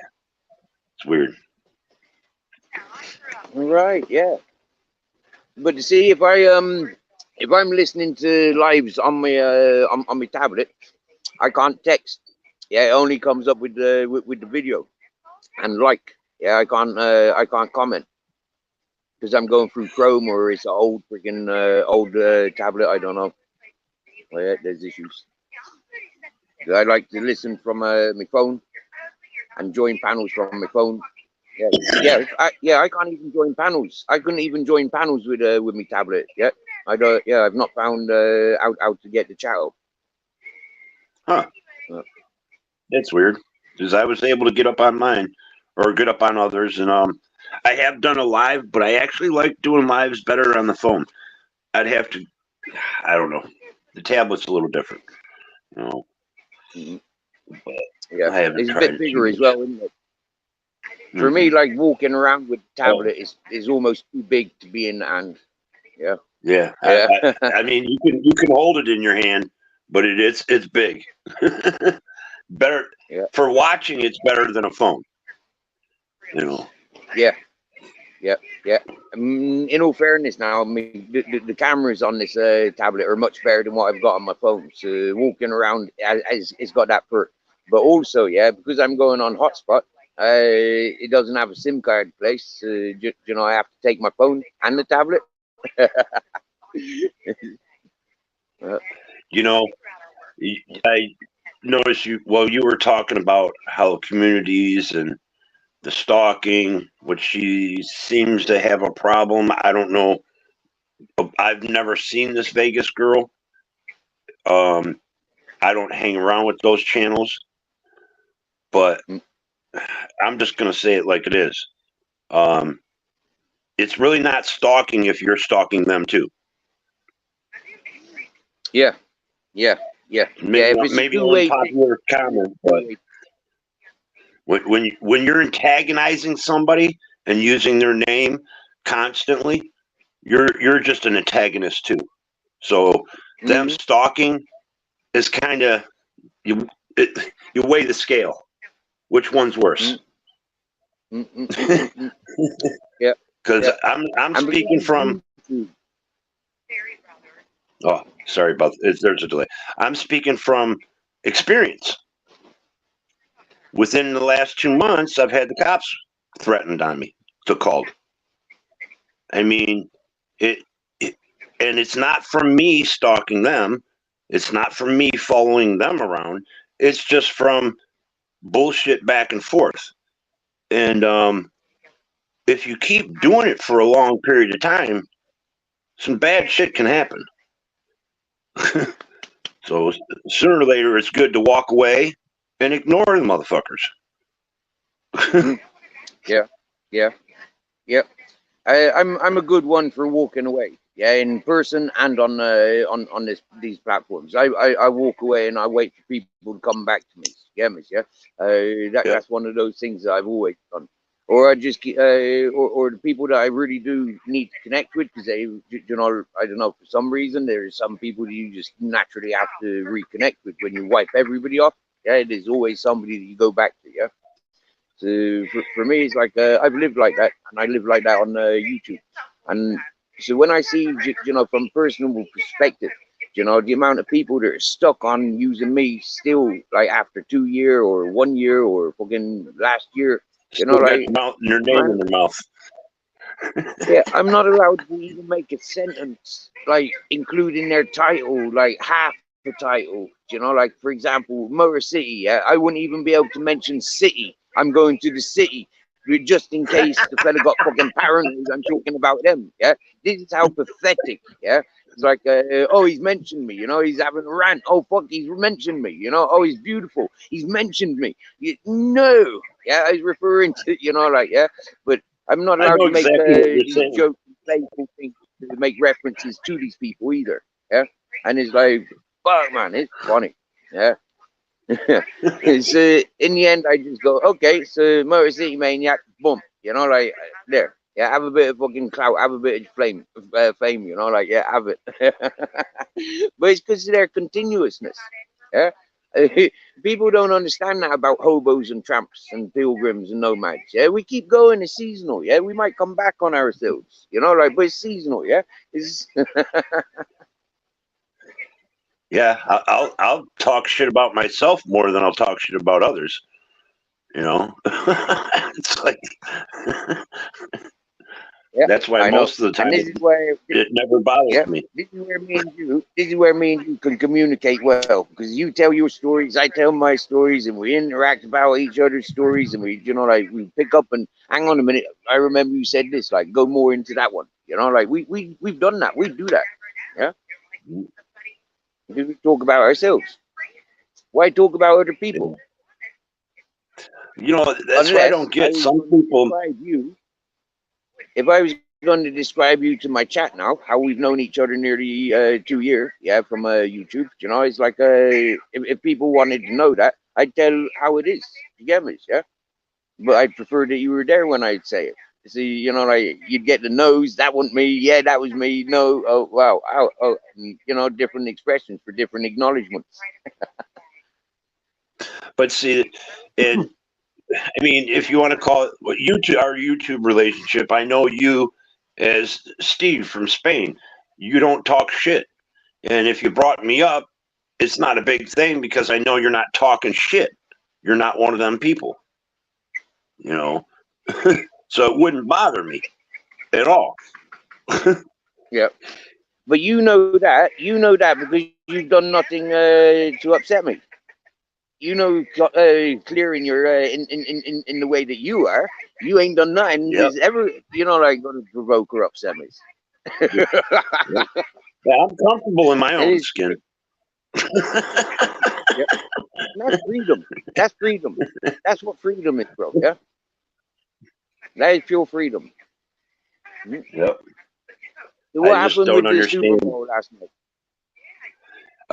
It was a tight game, back and forth, back and forth. Kansas City ended up winning at the end of the game, which I liked the 49ers more, but then again, I didn't want the 49ers because I wanted the Lions, and I am an NFC type person. But I kind of figured KC. I said KC would probably win before the game. So it came out like I thought. Nice. Fair play. Did you put $1 on it? No, I was actually going to put some good money on it. If the Lions would have made, I would have put money on the Lions because they were underdog Right. all the way. Right. I would have made some money probably if they would have got there and won. Hopefully they'll get back next year, and they're in building. They're young. Got a lot of young guys. Yeah. We And were up here. what did you eat while the Super Bowl was going on? What was that? What did you eat while the Super Bowl was going on? What was your special meal? I ordered pizza. Okay. See, we had somebody in Canada yesterday telling us that everybody from Canada and America eats chili for the Chili? Super Bowl. Maybe in the West, Southwest, in Canada, but not in Detroit. We usually order pizza or something, or just make a whole layout of food. Make wings. Yeah. All kinds of stuff. I know my buddy. You just have a whole table full of food. When we used to go over there. It is a big day. But what is the Super Bowl all about, though? Like, what is it really? I know it's a football game, but what's so special about Super Bowl? Really nothing. It's just the championship game. And everybody's city, they always, everybody wants their city to go to the Super Bowl. Unless there's people that fence ride, or what do they call them? Wagon jumpers, bus, they jump on the bus, or they don't like their city's team, so they'll pick one of the better teams of the league and follow them. There's people like that. Me, I'm live in Detroit. Detroit's been a shitty team all my life. I still like Detroit. It's my team. I'm not going to root for fucking the Chicago Bears. It just has traitor vibes in my mind. Now, understanding, saying about trigger in the mind, yeah. When I came to your chat there a couple of months ago, and you were talking about the Bears and the Lions were playing, yeah, I automatically picked the Bears for one reason, yeah. Grizzle's dad was called Bear, yeah. Now Grizzles, as in Grizzly Bear, yeah. Ted, as in Teddy Bear, Honey, all the dogs, Polo, all of them were named after bears. So that was the Bears, wow. Yeah. That's a mental mindset. That's a mindset. Yeah, that's kind of funny. So I didn't know that you was a Lions supporter because I don't know all this territory and like cities names and all this whatnot. So I don't know nothing about American football. Full stop. So that was proper. That was a proper little tickle, Then when it's kind of like the Eagles, like I love Eagles. The music, the band, the birds, the varieties. I like sitting on the mountain watching the Eagles from above or below. I loves it. The screeches. So then I'd go for the Eagles and Dolphins. Yeah, because I've been out on my boat. You know, I've had You see dolphins dolphins? jumping. Yeah, there's that. Yeah. That's cool. On the fishing boat back in Ireland. I was on a boat over in Ireland working on the trawlers, and well, obviously a boat trawler. Yeah, and we caught a dolphin. Well, dolphin family. It was in the dolphin family. It's not a dolphin. It's a porpoise or something like that. We caught one of them. Yeah. I picked it up and threw it overboard with the four other lads. They wanted to take off to Belgium. They wanted it in tuna tins. No. I argued with the four boys, five boys, and I threw it overboard. Well, I saved the dolphin. Yeah. well, that's cool. Yeah. So knowing that and because I like the indigenous Native Americans, yeah, the indigenous Americans, I always got drawn to the Redskins as a child. Yeah. As a child. Yeah, when I was younger, I liked the So, Redskins too. Yeah. John Riggins, Joe Theismann. There's a few guys on the team that I like. But yeah, the Bears and the Lions are in the same division, Chicago and the Bears and the Detroit Lions. So there's always been a rivalry, you know, because we're only like 200 miles apart too, also, you know, about 250. But there's always been, our division's called the Black and Blue division too, because it's like, you know, they're usually, when they play each other, rough games. They were usually always outside, you know, most of them back in the old days. yeah. Mate, growing up in Ireland, yeah, like we had the Gaelic football and mate, and the soccer. Every one of those sports, yeah, it was a reason to get out and fight the teams. You know, it wasn't go and play the sports. It was to fight the lads on the field. It was Yep. terrible. I remember going to a Lions game in Pontiac Silverdome when I was younger, and there must have been 6 or 7 fights in the crowd through the whole game. And because the cities are so close, you know, if Detroit was in Chicago, you could just drive over there in 6 hours, you know, and vice versa. Right. And Chicago, they used to have bus loads. I remember along the stadium there'd be buses, and they were all from Chicago. So one time we went, and I think it might have been that same game. You could at times you could hear the fans chanting "Let's go Bears" over the Lions fans. That's how much rival it was. Yeah. Wow. Like, from my understanding, like there's a lot of corruption in that American football. Yeah. Like, how do they get away with it if it's so commonly known that there's that corruption, or is it something that's being weaned out? Well, sorry about that. I didn't just notice Dave was on. There's so much money in it. I mean, where money is, corruption follows. No matter what. I mean, that's universal around the world. You know, greed. And then you get these referees. There's a different sort of attitude, like with the soccer, for example. Yeah, there's a different sort of criminality that goes with the players. Yeah, but there's not so much drug involvement. You know, it's not as large as the American football drug involvement, as to speak. You get me? Yeah. So for me, it's like yeah, it's weird. Different football allegiances, like the Irish football. You know what they're good for, don't you? It's not drugs or violence. Drinking.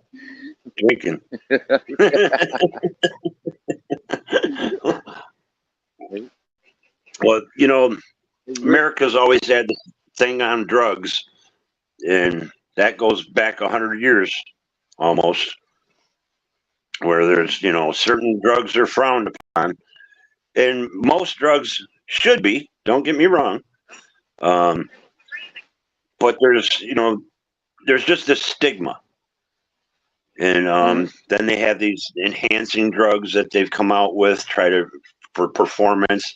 But I think that's been not the drug thing, but any government, any sports team, anybody has always tried to like build that better human being, or that stronger, or that more, one that breaks records.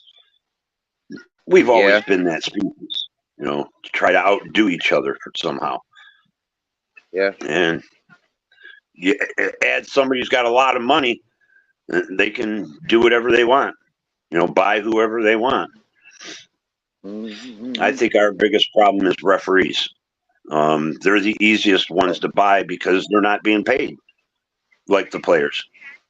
So, if you were a billionaire and came to me and I was a referee and said, "Hey, I'll throw you $50 million," all you got to do is make one or two bad calls. It's not hard to do. Yeah, yeah, It yeah, really yeah, isn't. yeah. That's mad, isn't it? Yeah. I always thought like the referees were like I don't know, some sort of hierarchy. You get me? Yeah, like they were like a boss of something. But in actual fact, they're bottom of the bottom of all those sports and stuff, isn't they? It's not like the judge within law. Like the judge within law is a boss and gets paid to be a boss. Yeah, Yeah. but like the judge of the football field yeah, is on a different level. Is bottom of the bottom of the performance. Unfortunately, I don't know if it was Americans that started it. There's this thing called qualified immunity, and judges have this superior powers where whatever they do or whatever they say is basically you can't speak against it unless there's Mm-hmm. like a consensus of a huge group of people saying, "Hey, he's corrupt, or he's doing this." Other words, a judge can get away with a lot of shit. That's the only problem with the way that politics has turned here in America. Mm-hmm. I told you, Everybody, yeah, like for me, I had a big change in life, right? Because like for me, I seen a different judge come to our community in Southern Ireland, and he made it perfectly clear as he got elected to be the new judge. Yeah, anybody with a criminal record is a criminal and is going straight to jail. And so me being one of the first persons in front of him, he didn't care whether I was guilty. He didn't care, like of anything. Yeah, he just seen a crime and people were going to jail for that. And yeah, guilty by association. He wouldn't even just guilty by association. He fucking full on. I'm as guilty as the person that did the thing. And yeah, you I'm know, not a thief. Okay, but I went to jail for stealing cars. Yeah. Now everybody in Cork prison in Ireland knew I wasn't guilty. Yeah. They seen all me paperwork. They knew I wasn't fucking guilty. They know me as a character. Yeah. They know I'm not a thief. Yeah. I'm a stoner. Yeah. I'm fucking tripped out of mushrooms. I can't, like consciously, I can't fucking steal or deprive from people's. I can go into a fucking bank and empty a bank, no problem, when it's empty. But I wouldn't be able to confront people and empty the bank. I'm not one of them type of people. It's well, you quite know what? funny, really. That's one thing though, and I think that I don't know if it was in the '60s, '70s, or whatever. Um, I hate to say this because I think it's my opinion. I think society in the '60s and '70s they start blaming people that were either like against the system and they were stoners, or they got high or did whatever. So sometimes they manufactured um, laws that were broken, like that you just said. You're not a car thief, but they knew you were a stoner. So hey, let's throw something in there and get them in more trouble, you know. Yep. And now we've become to the point in the 70s, 80s, got into the 90s, they start throwing crackheads in jail, people who are doing coke and everything. These people are really not criminals. They're fucking hurting themselves. And now, if they get too addicted, now they do start breaking into people's houses, doing whatever, committing crimes. But that's because nobody's controlling the fact that they are an addict. You know, it's different if you're daily smoking a joint or two, maybe three. But when I'm sitting there fucking shooting up and I'm using all my money to shoot up, or I'm using all my money to fucking put powder up my nose, now I got to go get more because this drug is so addictive. I have to have more. And I've always told people, I smoke weed, but I've never fucking ran down the street and sold my TV for a fucking bag. I've never ran down the street and sold anything to get a bud of weed. Never. Now I've seen my friends rip off their fucking family for fucking coke, for fucking other drugs. You know, when the drug's that bad, you need to put them people I don't know if it's rehab, you need to establish a group around them and get their back to a self-worth. Some people have not recognized the worth of themselves and others around them. So they immediately fall into this hole of depression or a self-consciousness, and the world, it's like them against the world. And if they're not winning, you know, it's weird. I'm not a psychologist, but in modern times now, right, it's so easy, right? If I wanted to be a cokehead, I'd go to where it's grown. I'd work with the cartel, you get me? And I'd be there. I'd be responsible, respectful. I don't want freaking all the bullshit that comes here. I want the best of the best, so I'm going where the best of the best is. That'd be a responsible individual. That would be a responsible individual.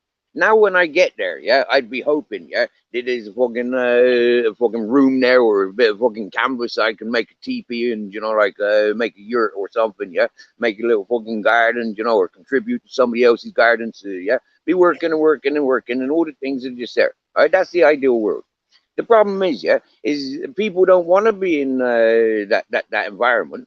They want to leave it up to the people that are, you know, like dying and fighting and, you know, like creating wars, rather than just being responsible and saying, you don't need drugs. They want everybody else to deliver it. But they do that with food, they do that with clothing, they do it with everything. You get me, And then think that there is something that, I don't know, of worth. The funniest thing is everybody around him, friends, family, not everybody, you know what I'm saying, but you got friends. I got a friend that's fucking does cocaine. I got a friend that does fucking this, but you know, I got maybe a family member that does it. But then they're pointing the fingers at the guy that's trafficking it to make money. Well, you're fucking people that you know do the shit, and why are you attacking some fucking person you don't even know when you're not even helping your own? Yeah, exactly. Yeah, exactly. That's what I say. Who's the biggest of problems there? Is it the consumer or is it the businessman? Or is it the people that ignore their family and friends and let them go into that drug addiction and come out a shattered person? If you get what I'm saying. Yeah. It always does stunt back to the grandparents. The grandparents are the most responsible. Family and friends. You can't ignore your friends when that shit happens. I mean, my friend before he killed himself. You should recognize what's going on in the world, and you know, like what half your youths are best in the direction of, or which they're going. And when they're going down that wrong path, you should be able to, as a grandparent, intercept and say, boom, you know, what the fuck are you doing? The parents are still learning and confused by all the changes and all the attachments and responsibilities that they're involved with. But the grandparents, they're the ones to say, what, But we've lost that Yeah, now. and We don't even communicate with our own parents or our own brothers and sisters. Do you get me? Yeah, that's how it's life is called these days for a lot intervention. of generations. Exactly. Yeah. Yeah. So people are more dependent on the artificial, like quick throw it away. Like they've thrown their families away. They've been thrown away by their families. Everything else is Yep. throw away. And it's bull. Yep. Hmm? Hmm? Yep. The Because I addiction had a side of friend. people look for it. Sorry, there's a People little actually, delay. we do we do actually look for these addictions, whether it's our TV program or our radio station or like that musician, you get me, yeah, or a set of clothing. We look for Yep. these addictions. Hmm? Yep. Yeah, there's all kinds of them, right down Might to say like you hello, said. Ultra, hello, you Joe People got Valhalla, to have. Joe Madeira. Some people have to have fucking the nicest clothing, the nicest products. I mean, that's an addiction. Always have to have something brand new when it first comes out. They got to have it. I mean, it's like, really? Do you really need that? So I know Oh my yeah. sister. She'd complain about struggling every once in a while. She had 6 kids, but she was one of those people that had to have the first fucking when that iPhone came out. She had to have it. She'd pay $700, $800, $1,000, whatever it was, for a brand new fucking phone. I'm like, you know what? I'm paying $100, $150 for my phone and bitching that I got to pay that much, and you're just throwing fucking Mm-hmm. money away. And then you drop the phone and bitch about it. It's like, Mm-hmm. wow. Yeah, I see it. Yeah, we see it over the years. Now we see it. It's people are. I don't know. I don't know. We look forward to their recoveries. So we got to And I'm do. nobody to talk because I have my own addictions. I mean, I smoke my weed. I don't smoke it like a Z or you guys anymore. I used to when I was young. Um, I mean, my biggest addiction is, I guess, solitude, because I really don't like big crowds. I like rather be on my own. I'd rather go sit out next to the fire. You know, walk down to the park, do something, hang out with 1 or 2 friends. Never been a big crowd person besides when I had to work and shit. And I didn't really like it that much there when I was bouncing in that. I'd always be the guy sitting at the end of the bar or in the corner, just watching people. Yeah, yeah. I can relate to that because I was just I make this recognition on myself as well. Yeah, I like to be on my own, but around lots of people. Yeah, Yeah, sometimes I do. Yeah, because I used to go to concerts and sports events, so I did like crowds a yeah. little bit. But when you go to a big crowd, there's always going to be a problem somewhere. That's the one thing you got to know. Not my Whenever there's a problem. crowd, there's always chaos.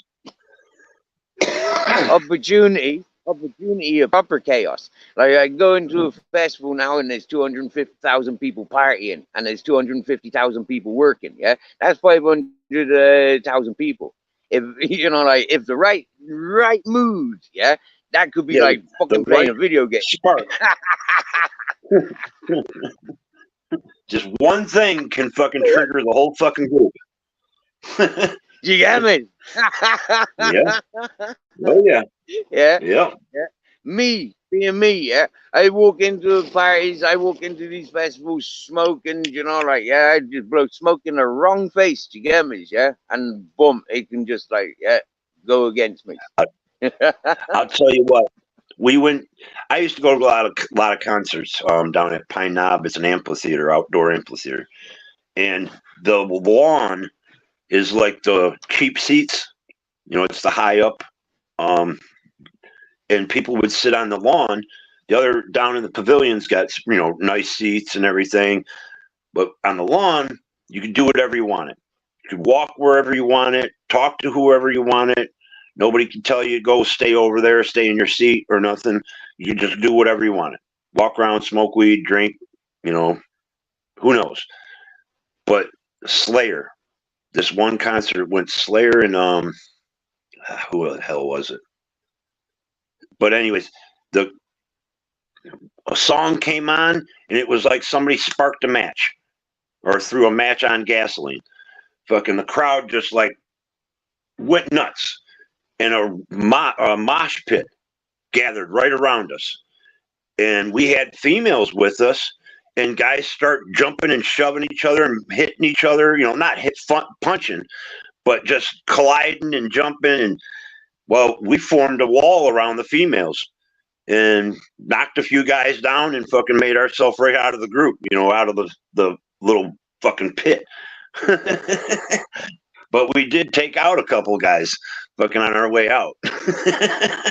Yeah, nice. I remember something like that with a Prodigy in the middle of a fucking mud fest. You know, like, yeah, boots getting pulled off because of mud, freaking being thrown around the place, bounced around the place, bootless. It's fucking brilliant fun. I loved it. But this is awareness, like going places like that with people. Yeah, I'd be responsible for those people. There's no freedom in that. There's no freedom in that. I can't enjoy, you know, because I'm responsible. Yeah, I have to be, you know, there for them more than myself. Yeah, I've always been like that. I mean, especially you got females around you. You know, they're more vulnerable. They're smaller. You know, you got some 6'5" guy throwing his weight around, and then there's some. He pushes a guy into a girl, and the girl gets crushed underneath the heap. You know, there's got to be somebody that's going to help that girl. Yeah, you see some fellas, like, I mean, you get some big girls, yeah, but like you get some of them big fellas, they can't pick themselves up off the floor because they're so big, you get me, yeah? It's like, it only takes one of them to land one of them fragile little fucking 4'7", you get me? Yeah. Yep. Right? I crumple them. Yeah.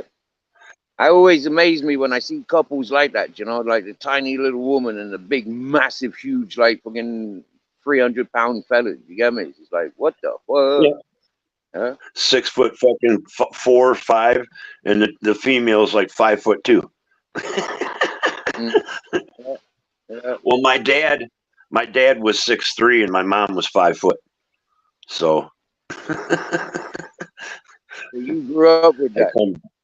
I can understand that. I know the advantage of being able to carry you. You know, like, yeah, being able to pick a woman up in one hand, you know, have another woman on the other hand, you know, balance one on your tongue, you know, like, but, that's funny you say that. But, no. As an adult cartoon, that was.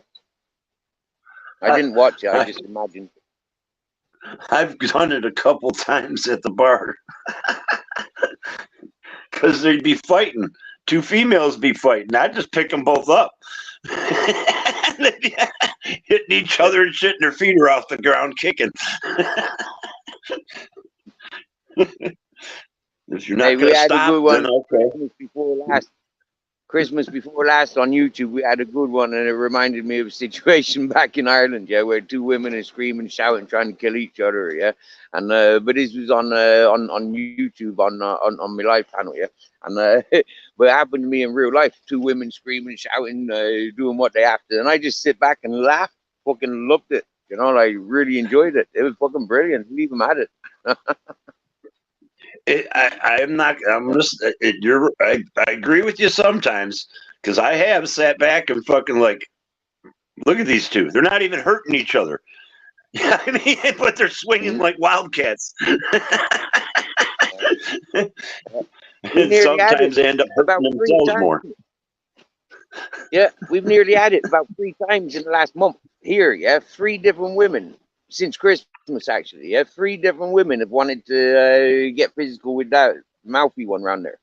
Yeah, yeah, because she's been horrible to them. Them's come over to me and said, Steve, like what the fuck, yeah, yeah, and well, they wanted to do it, but they haven't. They've taken pity on the one because she's a psychiatric case. Trust me, though, I've known 2 or 3 women. They challenge men and come out good. Oh yeah. You know, maybe not winning, but Yeah. they'd come out good in the fight. Yeah, my dad's got a famous story he told me years ago, yeah, about, he used to be a doorman, like, but he a biker fella, you get me? Yeah, yeah, he had all the fucking, he was, 6'2", fucking covered in tattoos and hair and beard, big fucking 1700cc Kawasaki. Legal registered is 1300.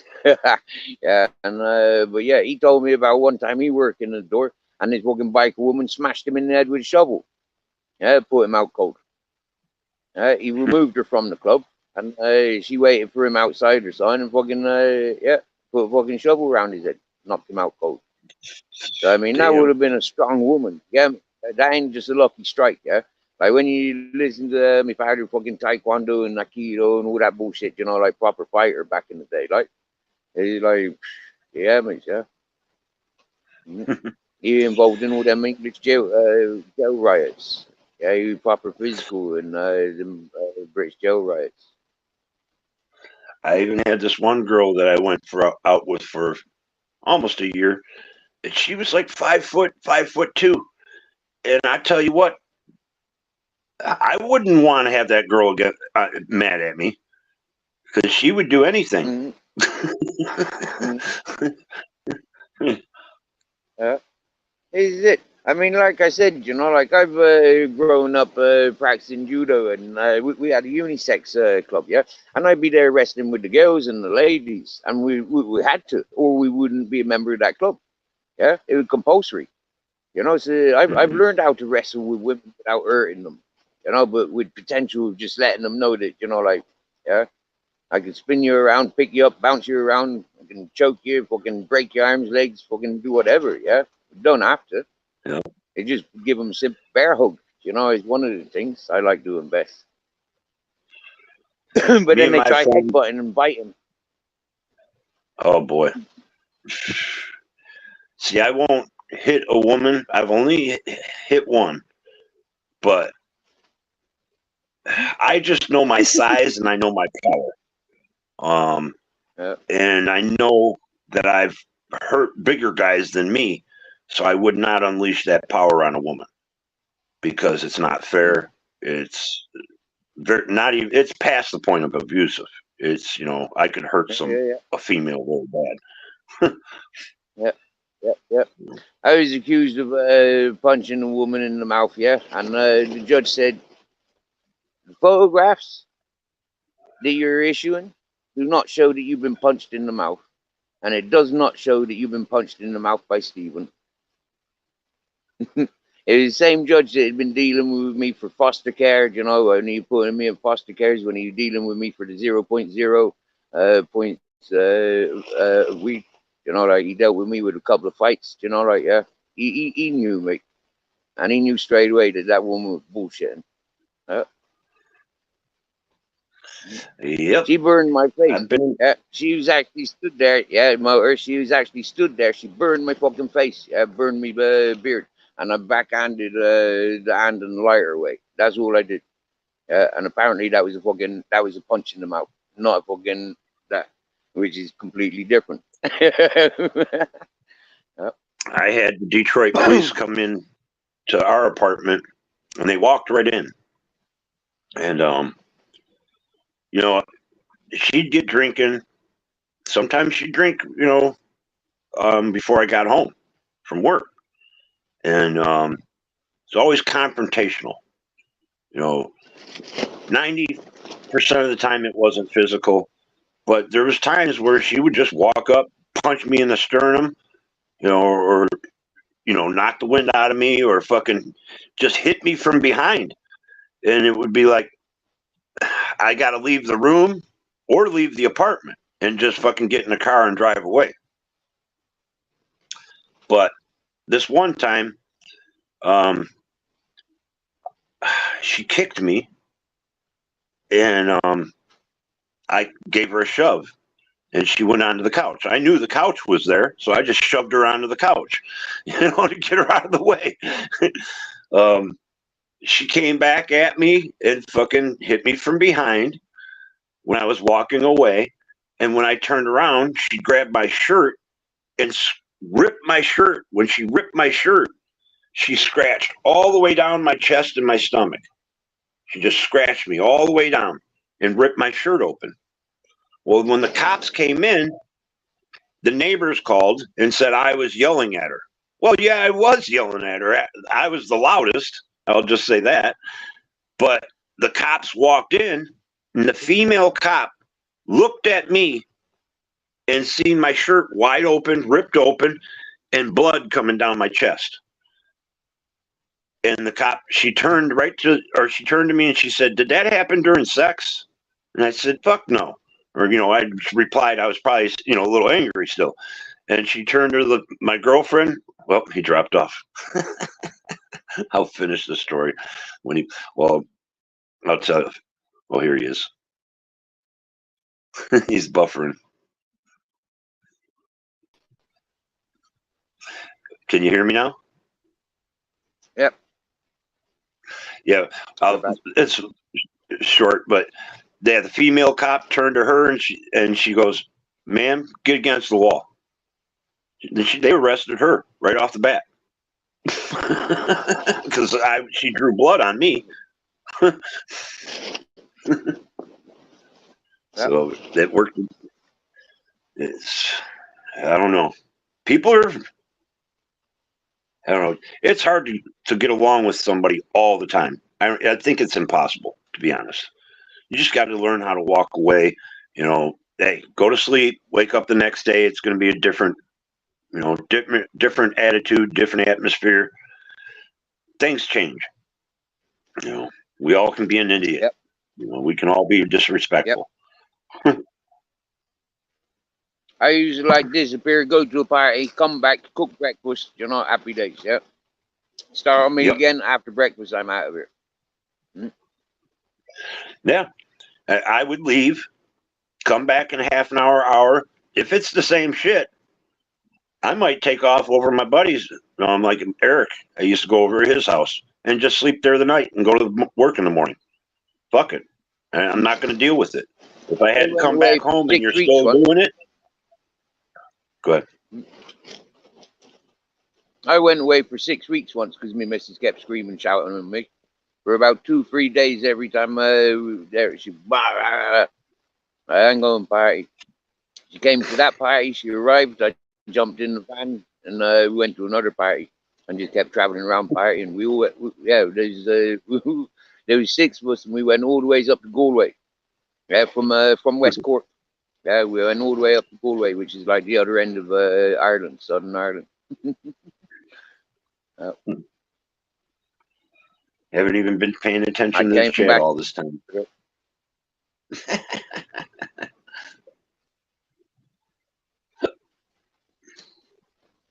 We've been running our mouths all this time. Tuned into Joe. I was tuned into Joe, and she was doing a very. I thought it was going to be the typical sort of bullshit, shit talk, like defenders and or attacks. But she made it sound. She sounded very happy. She sounded a very happy woman, very cheerful woman. Yeah, she seems like a very happy, cheerful woman, and that's what's nice about her. But she's in that couple of them groups where they just they indulge in the drama. I don't think she'll deny that because any group you're in, there's going to be drama. That's why I hate when a host will say, "Oh, there's no drama here. There's no drama here. There's no drama." You know what? There's going to be drama just because you said that. Yeah. You can control it. I was shown that when I first started with YouTube. I said, "Watch, every game that is played on YouTube, I will come out head first. Yeah, I'll survive every game." When I said, "I haven't got any trolls," came in fucking 1,000 trolls. Do you get me? Yeah. Oh, blah blah blah blah. Say this bad word, say that bad word. Opportunity of dramas, But I chased around the drama of the UK, Irish, Scottish, and Welsh for a long time, and then went chilling acting with the American channels like yourself. You get me? Yeah. That was me safe havens. Get around people that don't know you. Well, the thing And is nobody knew me anyways. And nobody knew me on YouTube anyways. Yeah. well, You that's know, the fact that I was introduced to the channels I was stuck in, yeah, I didn't choose to come to YouTube. Yeah, I was invited, and then then I started getting dragged into it. Yeah, once I was invited, then the dramas turned on me. Somebody accused me of being a trafficker, kidnapper, and violent, and thief, and all that whatnot. And then other people and jumped that in and always started happens. digging. And they picked up my father's history. That always happens. Hmm? Yeah. You can try to keep your nose clean and stay out of people's business, but somebody's going to say something that you don't care for, or you're going to say something that somebody doesn't care for, and boom, now you're a target. You know, it's like, why? I don't get it. When people start threatening the police calling, or physical bodily harm, or just slander of you and your family and shit, and it's like, it's very disheartening. I'd just rather go my own way, find another place. Yep. What cracks me up though is from the person that introduced me to YouTube. That person wanted me to change that person's life and surroundings and interests because they liked what I had to project, and they didn't like anything about what they were existing with. And the fella then that latched on to me since learning about me on YouTube, from the introduction of the first fella, that fella then like paid attention to everything I had to say, stalked me for 5-6 months, and then arrived, and only lasted 3 weeks before I walked away from him. Before I walked away from him, I didn't hit them. I didn't scream and shout. Yeah, I didn't take anything from them. Yeah, I just walked away from them. Yeah. I'll find you, but I seen you one time, like on Facebook. People you don't even really know. Like, I don't know you, but your picture popped up on my people you may know list, and I said, "That's fucking Steve." Okay. And I didn't send a request or whatever, and I haven't seen your face pop up. But next time I see it, I'm gonna send you a request. So, so then we can get in touch on Facebook or whatever. Yep. Messenger. Yep. I use Messenger. I don't really do Facebook, that's what I'm but saying. Messenger.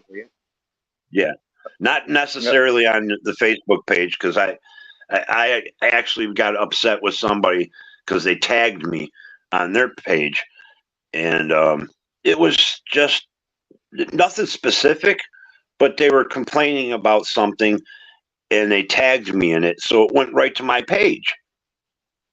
And it's YouTube drama in that, they're talking about. And it's like, wait a second. Facebook is for my friends, people I want to get in touch with that I don't really have ways to get in touch with, and my family.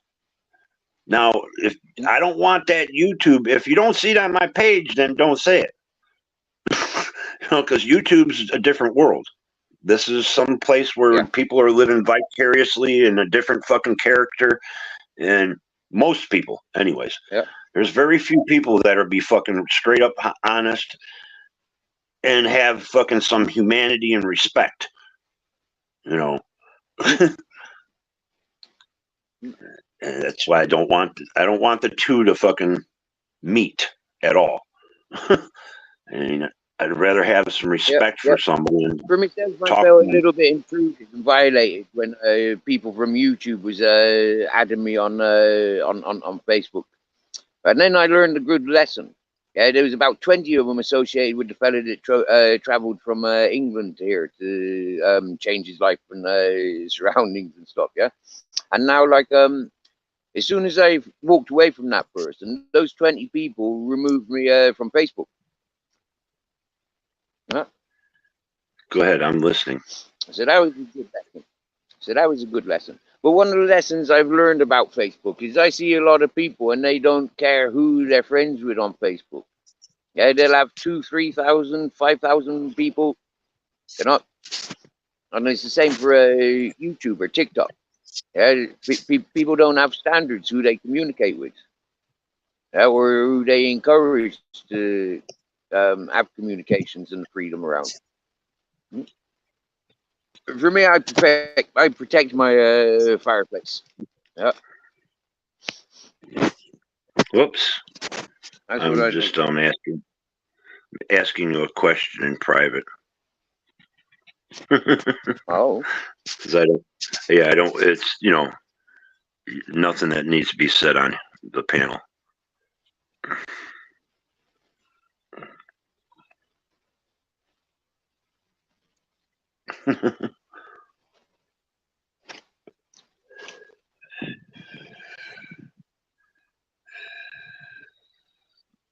so it's 12:19.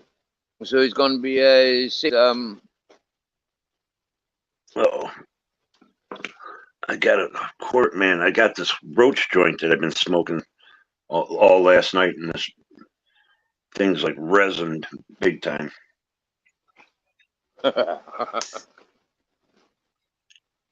But I do have my hash pipe. It's 20 after now. Yeah. Oh boy.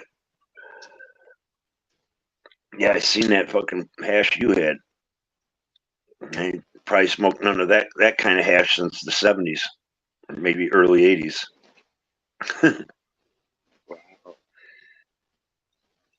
Wow. That's available around here all the time. I was talking to a fella yesterday and I told him I was doing a live stream, but he still kept doing what he was doing. And he said he had 100 grams of some, what was it, strawberry. Oh, he's got the same. I think all the StreamYards always are running through 3 different platforms. Well, I do. I go through Chrome, StreamYard. StreamYard goes into YouTube. Being the different platforms, I think connections always fucking drop. Kicks people off their own panels even. See, Ultra, how you doing? If you're still hanging out. Jo, seeing you pop in. T1, how you doing? Hope and Stevie Boy. Don't know everybody. Thanks for stopping in. Hit that like button for Steve. I know if I drop off, his live will end, so I'm not dropping. Oh, there he is. I wonder.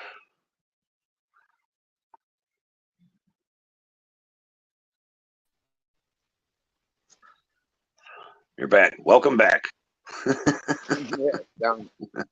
Yeah, I don't know why, but when I send messages, I get freaking booted off on this tablet.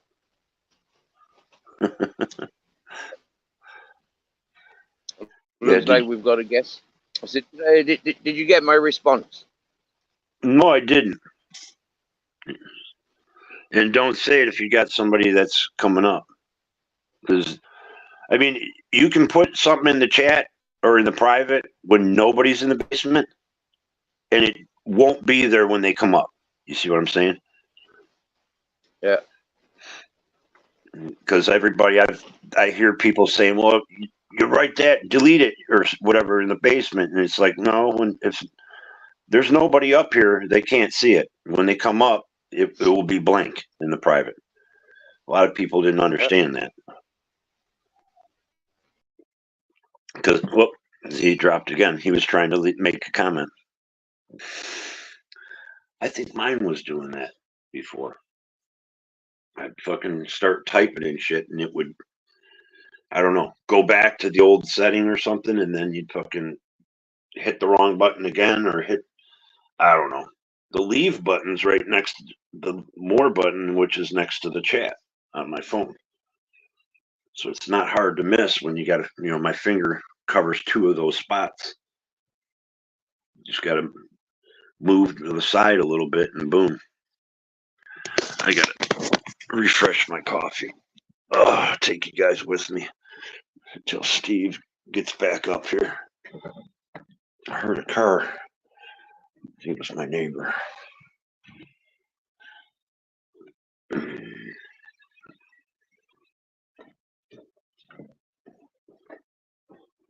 I gotta use the bathroom too.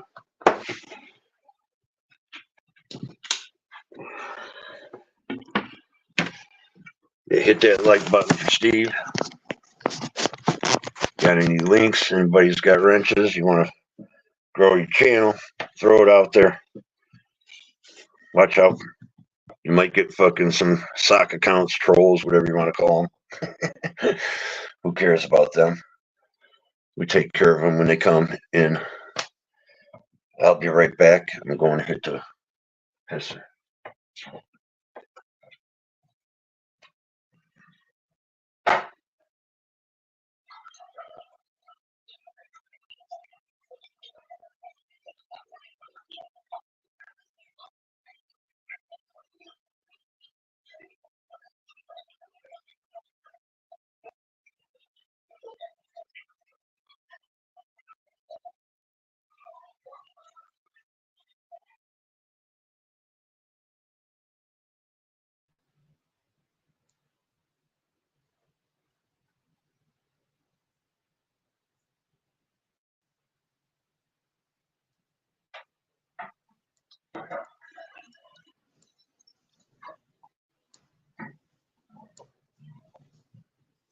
Oh, you're back. I'm back. Yeah. I've just switched over to my mobile now.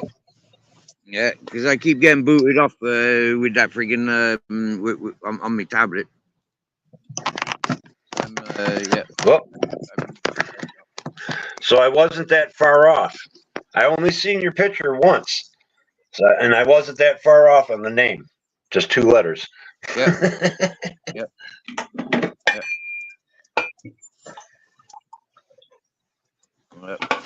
I'm quite loud and proud about my name.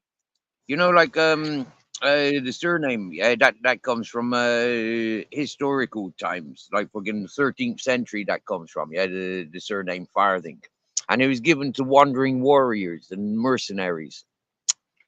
Yeah, that was kind of like quite uplifting when I found that research there about a year ago. I was quite uplifted with that. It's funny because the name fits because Far. Now, and I wouldn't say this, but you already said your name. So I would never mention somebody's last name unless they already said it. But Far, like far-reaching, Farthing. You get it? Yep. So that's for a traveler. That makes sense. Far-reaching. So it's quite unique, you know, like not knowing that history, not giving that history growing up. I mean, like, would I have been any different if I had known the family history? Yeah. I don't know. You'll find me. Uplifting. Tony Longhouse, nice to see you. Richard Upton, nice to greet you. What's going on, everybody? Good morning from Detroit.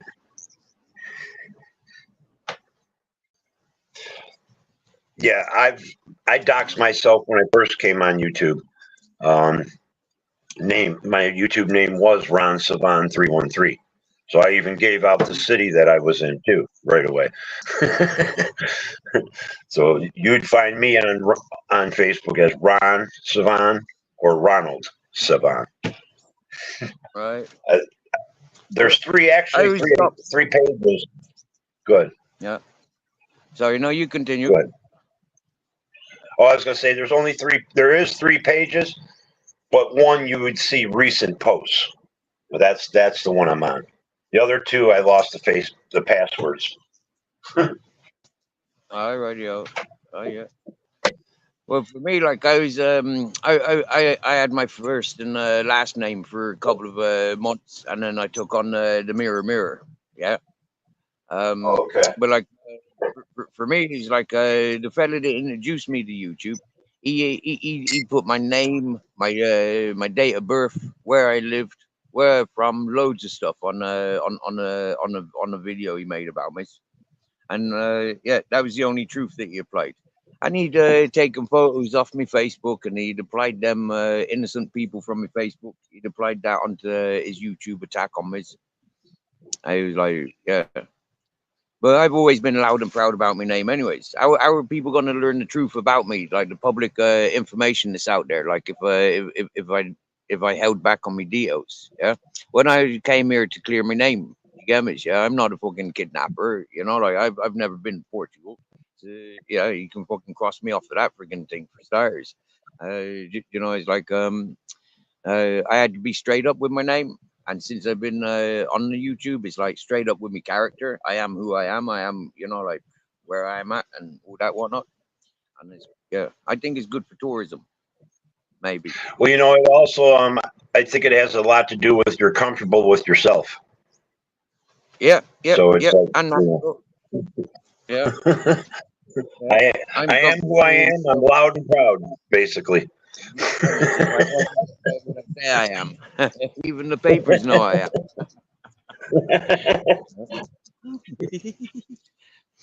And that's the fella coming from Detroit as well, isn't it? He from Michigan. That's Yeah. Slim Shady. Eminem says it. I am whatever you say I am. If I wasn't, why would I say I am? Yep. That's just that's also like a Detroit thing. You know, we don't give a fuck. You know, win or lose, we're gonna fucking be in the game. You're gonna know it. Yep. That's how I've grown up as well. First off, like my early days, I was very intimidated with like, you know, like not having a circle of friends, not having family. You know, like these things can take your personal securities away from you. You get me, yeah? And then like your personal independence. How are you any different to everybody else when you know, like who are you amongst that circle? They're not growing up with those circles. It was like I see, yeah, I developed as an individual. Yeah. Yeah, I've never been the person that joins a circle, and I'm one of the guys on the outside. The circle ends up forming around me. It seems like. Yep. I've definitely seen that with yourself on YouTube. You get me? Yeah, I don't know if you were much active on YouTube before I met you on Devos, but like for myself, I seen your channels growing, and yeah, people are there for you. They're not there for the drama because there's no drama. You know, like people bring the drama, but it's not your drama. You're not bringing it. You deal with Yeah. it. You know, you address things, and then it's boom. You know, move on. Then I move on. Yeah, the sun's shining, the trees are falling in the wind. Do you get me? That is, yeah, life. Yeah, I don't stick with too much drama for too long. Unless it's like back in last January, I had my issue with somebody, but the drama went from here to back onto YouTube. We met on YouTube, but it came here, and then it just kept going. And that was like an everlasting thing. It kept going. But I had to put an end to that too. I mean, I shouldn't say I had to, but I kind of pushed the ball down the field to make the game end, if you might want it, for lack of better terms. Now, in the year that that's happened, yeah, like what progress has that person made? Is that person still around?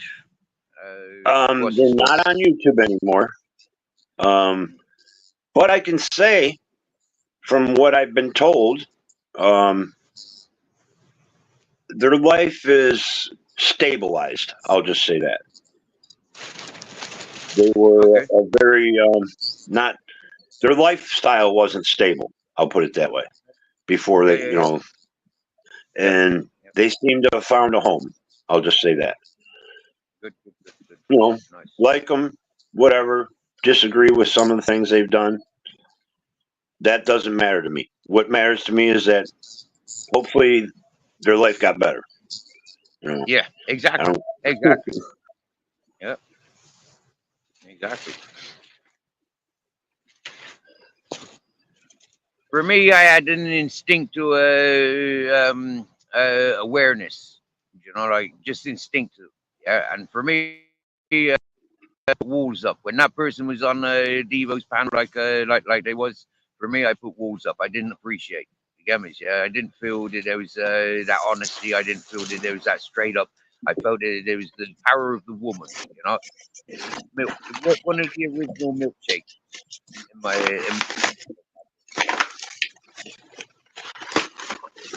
Yeah, there's a lot of things you could describe that as power of a woman, or I don't know. I always thought I was helping somebody out, and they showed their true colors. Yep, exactly. Yeah, yeah.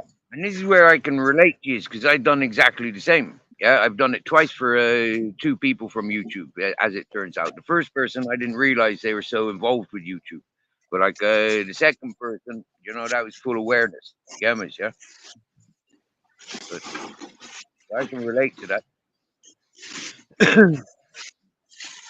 Oh, speaking of, You know, I still what's let that? people from YouTube. I still will encourage people from YouTube to visit and, you know, like to have holidays Oh and yeah, things like that. I still encourage, say that, you know, where I'm at, people are more than likely welcome. If not here, a stone's throw away, you know? yeah, yeah. You've heard that Bryden that comes in. It's Bryden. He's the one when my power went out. He came in my chat room, said, "Hey, you want to come stay at my house?" Guy lives about 2 miles away, and Yeah. I thought about it. It's like, wow, I'd really like that. Well, I mean, at the time, it was a great idea because I was out in the fucking cold, freezing in that truck. Yeah, So I you did were end in up taking him up on the offer. I Got remember to you meet were him. in Yeah, Yeah, yep. yeah.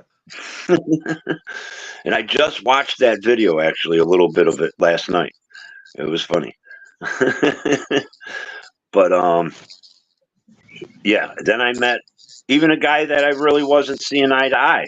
I talked to him on a panel before. We used to hang out on a panel, but then me and Citizen Z left that channel. We stopped going on that panel. And that panel was always involved in a lot of drama with other community. Not same community, but kind of like the other half of the community, whatever you want to call it. And the guy got in touch with me in my chat room. I thought, hey, he's trolling me. And he's like, I'm down the street from your house at the gas station. And I was like, oh, okay, really? I said, well, come on down and see me or whatever. He's like, come on down and smoke a joint. I'm sitting here in my shorts, middle of the night, whatever. I'm not walking down to the gas station right now. And he kept coming back on a couple minutes later. I'm rolling a joint, man, fucking sitting in the parking lot. Come on down. Said it like 3-4 times. About 10 minutes later, he's like, well, I'm not going to be here for another 5 minutes. He says, I'm going to leave if you're not coming. Come on down. I got it rolled. And it's like, you know what? I'll tell you what I'm going to do. If you're at my gas station at the corner, so you're going to pull out the driveway, go north on my street. I'm the 6th house on the left. I'll be the only white guy on the fucking out in the street. You'll see me. I don't have a shirt on. And sure enough, he pulled up. That's Insane Wayne. You Right, heard Insane Wayne? Yeah, he's been in my house 4 times. The other time we were only on the porch, but that was like the 3rd time or 4th time he was here. Maybe the last time he was here. But he's a real good guy. I mean, if you come up here and you just first met him and you guys didn't see eye to eye, he's a shit talker. He's a battler, but he's a good guy in real life. This is it. I mean, like, yeah, different face to face. You know, like you can see the goodness in somebody's. Like doing this computer stuff, you can like, for me, people can see what they want to see. You get me? Yeah, Mhm. they can like it was pointed out, the smile, or they can see the missing teeth. Is entirely up to what they want to see. But Yep. when you're dealing with avatars and people screaming behind avatars, you're not seeing their expressions, how they're laughing for you. You know? Yeah. Yeah. To me, what's it matter that what you look like? Hell, this is the first time I've ever done this, but I ain't got no teeth, Cool. none. and, but I had seizures, grand mal seizures at 17 when I had the convulsions and lockjaw, whatever they call it. I shattered most of my teeth, and when I finally got good insurance, when I got older, that ACA, people call it Obamacare. I went to the dentist, and the dentist was like, "All your teeth are cracked." He says, "I can save 8 teeth. I think you should have the rest removed." I was like, "I don't want to keep 8 teeth." He's like, "Well, I was thinking of sending to your, was it an oral surgeon?" And they took out all the teeth on the bottom, and then 2 weeks later took all the teeth from the top. And I ain't had a fucking toothache since. Not Yeah. one. Not one. So make fun of me with having no teeth. But your ass is having toothaches. And it's funny that I'm not saying that to you, but anybody on YouTube. But it's funny because you just put that on your title. We're having a toothache. Yeah. Yeah. I get a lot of toothaches. Yeah, my channel is. Yeah. Every other month, I'm having a toothache. It's absolutely terrible.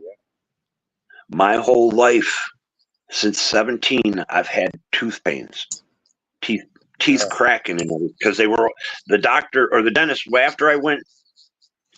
Plus, I had one broke in a fight, and but the dentist said after I had my seizures, like a few years after I went to the dentist, he said all of them were cracked on the bottom, right under the gum line. He said, but once they start breaking up, they're going to expose themselves. And throughout my whole life, I had toothaches, tooth pains. Almost, it's like monthly, all my life. Yeah, people don't understand, but living in pain, like living with pain, like a lot of the time we just bypass it and live with it, but don't understand what makes us easily agitated. Yep. Being in pain, we're much more likely to bite than to relax because we're in pain. Yep. It's a defense mechanism. Well, also one thing, I think that made me a better fighter because my face was already hurting. Right? You hit me, you might relieve some of the pain when you hit me. And I'm just being serious. Yeah, I can relate to that. Like sometimes walking the distance that I walk. Yeah, this is like a natural painkiller because it's distracting. It's like the worst of it when I get pain when I get a toothache when I'm walking. That's the worst. Like the other day. Yeah, it's the human brain is actually great if you know how to use it. Mm-hmm. Oh yeah. And you can block out pain. You can accomplish things that seem that you can't get done. Especially if you put a couple good minds together, you can do a lot. Yep. It's like we did with forever. I like to be by myself, but around people, because we are there, and like when you can see people doing things, like the next time you're around those people's where you fit in. For me, that's what I feel at least. Oh, you were saying, yeah, I've been on YouTube since like 2013. Actually, February 12th. What is today? Around that, yeah, around February 12th. February 12th. Let me go look at my about section. Whoops.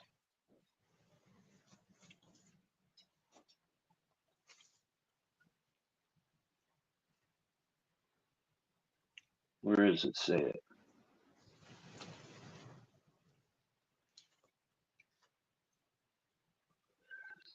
February 12th, 2013. This is my first day on YouTube. February 12th. Yeah. 11 years ago. 11 years ago today. It's funny. I remembered that now because I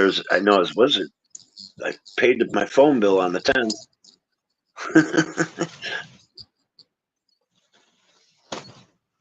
It's about 12 weird. years now.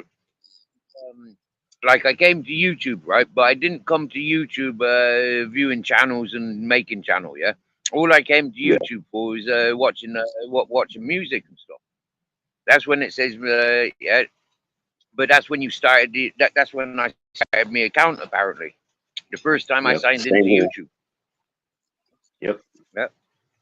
But I only started uploading. I only knew about uploading and streaming like 2 years ago. I only knew about it 2 years ago. Okay. Yeah, I didn't find chat rooms until like 2016, 2017, and it was more into the music reaction channels. Started getting into their chats and talking to people, and then I got into the 1A community, auditors and that, and progressed from there. Found like communities like Devo's, Weed Chronicles, other music communities, and it just advanced from there. But I've been probably on panels since 2019. You know, so it took me 2 years about to get up on panels. Finally, I was like, I'm tired of typing in chat. There was a good conversation going, something I really wanted to add on, and people were similar minded. You know, and I jumped up there and had something to say, and ever since then, I start going on panels because I hated typing in the chat.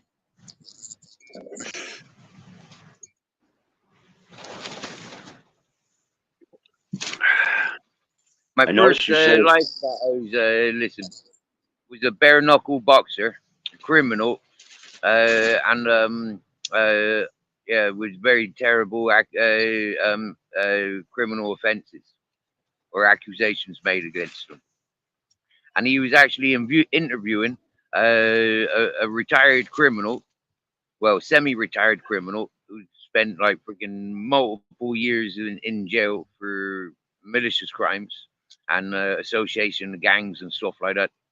And they were promoting each other's criminal behavior and the fact that they want to be gangsters and all this whatnot.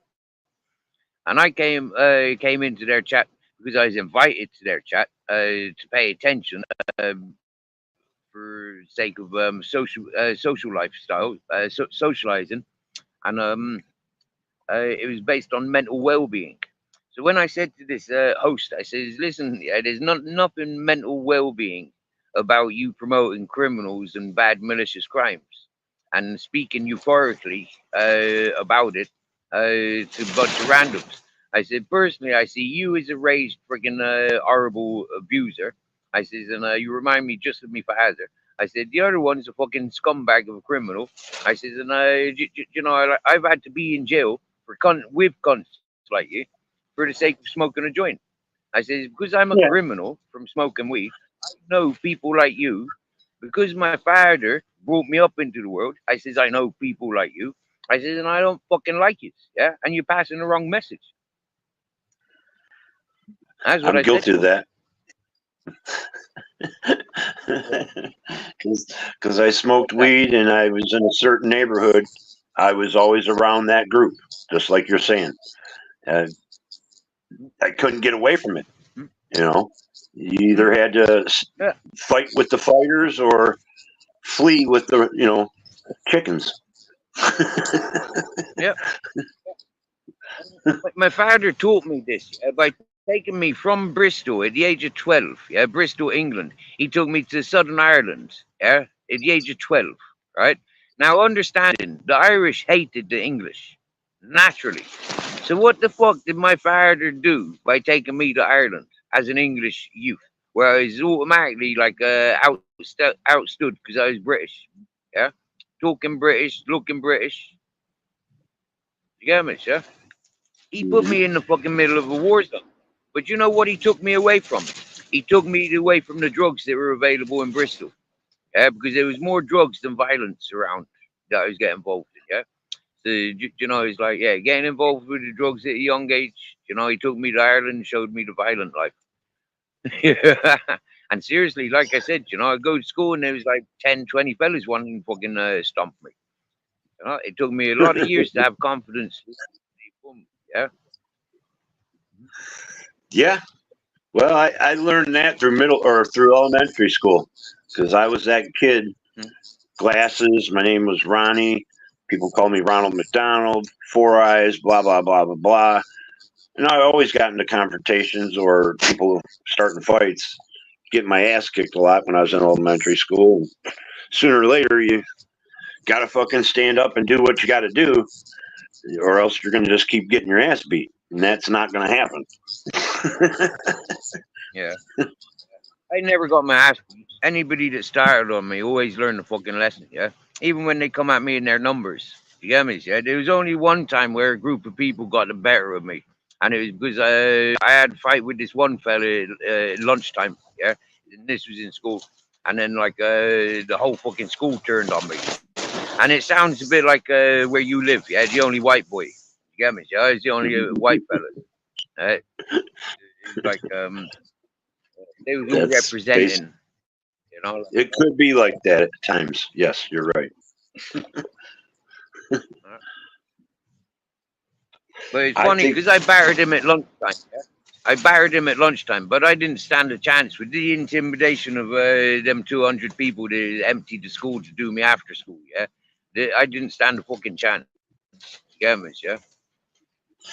You know, and I'm lucky to be alive from that. I can actually remember the two kids when my attitude changed in fighting. I can actually remember the two kids' names, Johnny Hetty and Mark Pocock. I broke Mark Pocock's arm and I fucking fractured Johnny Hetty's neck. Them are the first two that my whole attitude towards people and fighting and that and letting people take advantage of me changed. It was, it's not going to happen no more. But have I had my ass beat since then? Quite a few times.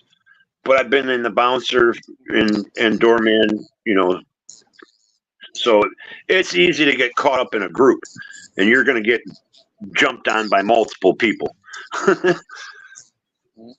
Even though there's been a couple times I did fare well in those fights, I still got slaughtered. I mean, I knocked one guy down, slammed one guy against the wall. The next guy fucking hit me in the face with a bottle. And after that, it just got ugly, and I took off because I was gushing blood out the side of my face. Wow. I count my blessings, you know, like more scuffles than I can remember, you know, and it's like, normally it's like as a tramp, you know, wandering around the place, I'm not walking with a group of people. When you upset one person in a community, you know, you upset fucking everybody normally. So that's what I've encountered mostly. Yeah, upset one, I upset 100. Yeah, it's been quite funny. I've never been hospitalized. I've never had a bone broken. Never had my nose broken. Never. Nobody's really? busted me tooth out. Yeah, nothing. I've been hit in the mouth with a piece of timber. That's how I got that scar there. That in the center of my bottom lip. That was from a piece of timber. Two twins. Well, yeah, twins that attacked me. And they were attacking other people that I was somewhat pally with, you know, school friends and stuff. And then it's like, nah, fuck it, you're not bullying me schoolmates. You get me, yeah? And I stood in line and, yeah, I ended up throwing, after that fella hit me across the mouth with this piece of timber, he went over the bridge and in the river. and his brother went fucking running. Yeah. There's a song you'd like. Here's a song you might like. It's got a country rock, maybe a little bluesy sound. It's called. His name's Todd Snyder. Is this thing working? And it's about the story is about a kid that takes on a bully, and the bully is beating up everybody in school, all his friends or whatever, and he goes to the bully and says, you know, you're going to have to beat me up now. I'm tired of seeing you beat everybody else up, and you're going to have to beat me up every day. And the song keeps going on, and he's like, you know, here I am again, you're fighting me again. Your girlfriend's cheering for you to win. Your friends are cheering for you to win. After so many times that you beating me up, now your girlfriend's rooting for me, and your friends are rooting for me. And guess what? Now I'm picking on you. Now you're the fucking guy that's going to get, you know, hit in the end. And it's a good song. It's called "Is This Thing Working? Is This Thing On?" That's what. That's a good song. Find that now. I was just rolling the joint when you said the name of it, and yeah, now that I finished rolling this joint, I can look for that song. The easiest way to find it is put in "Is This Thing Working?" and then put Todd, and it will probably come up. Okay. Snyder is Snidder. But once you put "Is This Thing Working?" in Todd, it should pop up. Todd. That's his first name. Or maybe it's Tom. Let me check.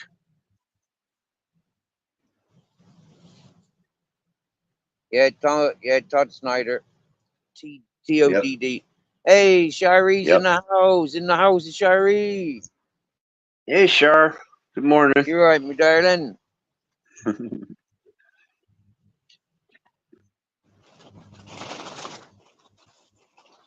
it's not a heavy rock. It's got a country rock sound. I think you'll like it.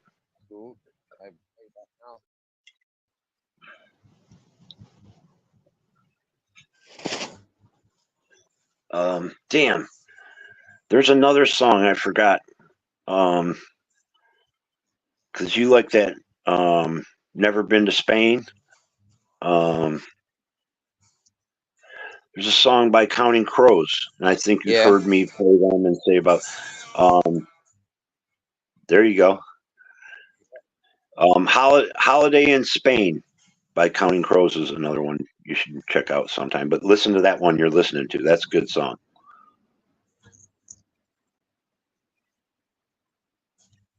And you won't get a strike for playing it, Steve. You can turn it up a little.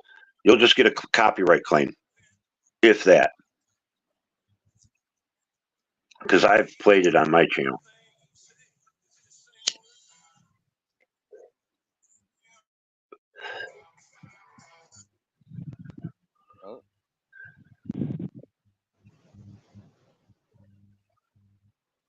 Oh, the lyrics aren't available.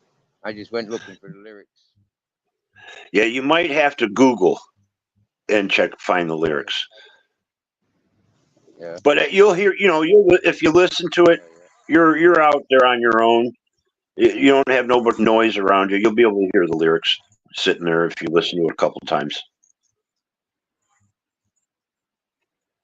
Yeah.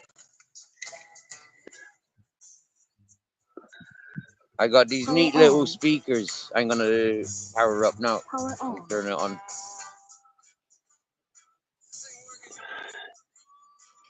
Happy birthday, Ultra. It's Ultra's birthday again, yeah. Happy days. We like Ultra's birthdays every day, yeah. I remember Ultra. I think he came over when Z and me were exposing level. think he was over there when we were exposing wire at Z's channel. Yep. Yeah, he went over to Citizens. He's a channel that day. Yeah. They can't believe in everything he say. Is this thing working?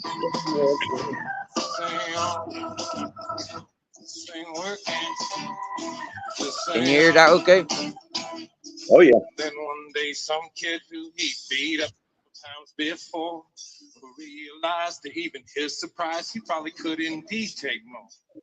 And with that, he hatched the evil plan. He gonna make that devil pay.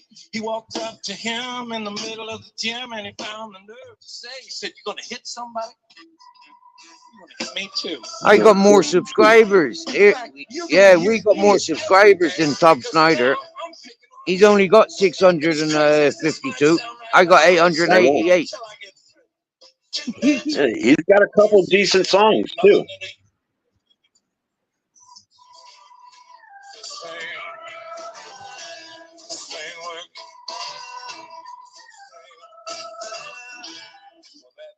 He just laughed and laughed, of course. So did all of his friends. And he beat that kid unmercifully for days and days on end. Only slightly less impressively to that girl and all of his friends, who would eventually secretly start hoping that the kid might win. That kid to win. Sing with me. Sing.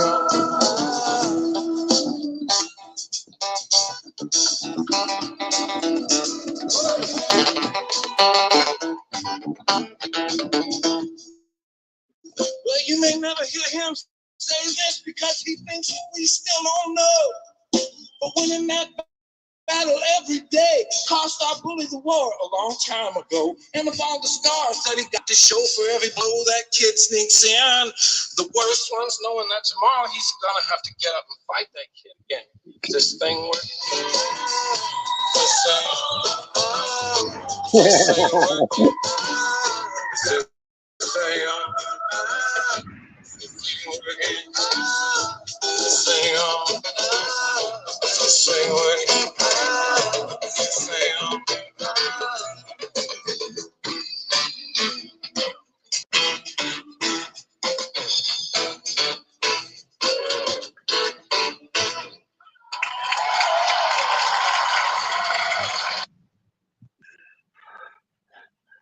Yeah, we like that. You know, it's not bad for somebody that's like a homegrown.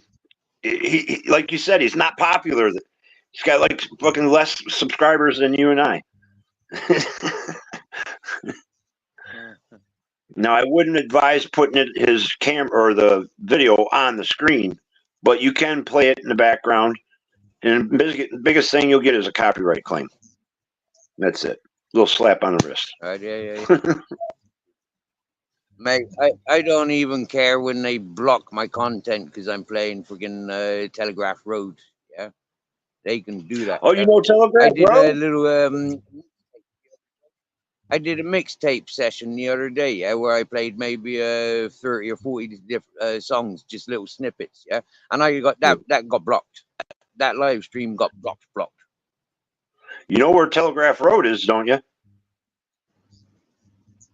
Down the road from you, isn't it? 5 blocks away. 5 blocks. Telegraph Road.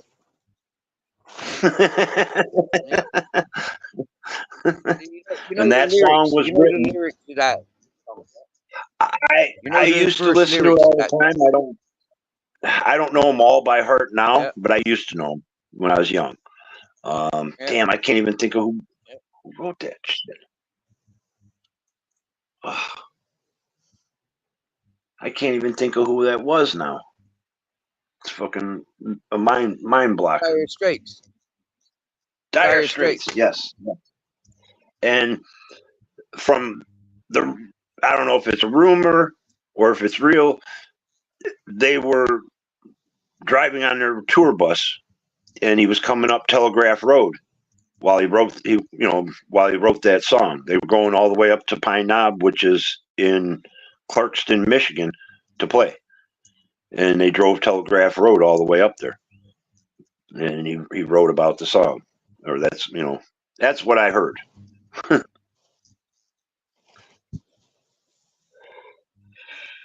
Wow. That's funny that you say that you like that song. Wow. Go frickin' figure. One of my A favorite motherfucker. songs. And I say this out of heart. A motherfucker in Spain listening to a song that's about a street 5 blocks from me. And then we met. That's pretty cool. Yeah.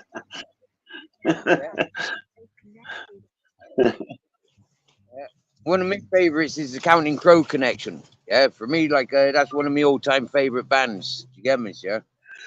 From my chefing and fishing days. Yeah. Have you heard the song "Holiday in Spain"? I've got it here now, ready to play it. Yeah. We want the lyrics so I can sing along. If they got the lyrics, go ahead. Then you can read it. I love Counting Crows. I've always have. Es la fortiflora. Al final hemos visto otro tipo de Adverts. I got to roll a couple. I got to roll a couple cigarettes, but I can hear you. Yeah. So, here we go.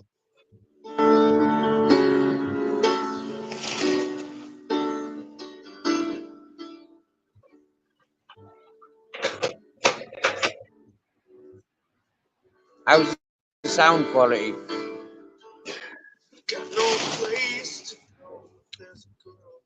You can hear the vocals, but not the music as much. But don't worry about it.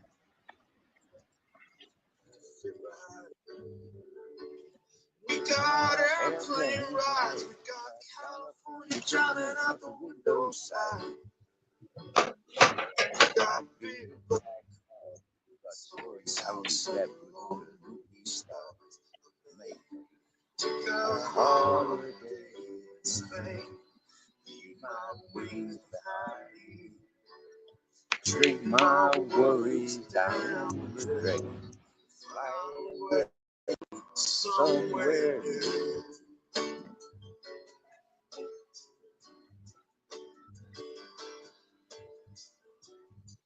Oh, my choo-choo, I feel your engine driving a funny suit.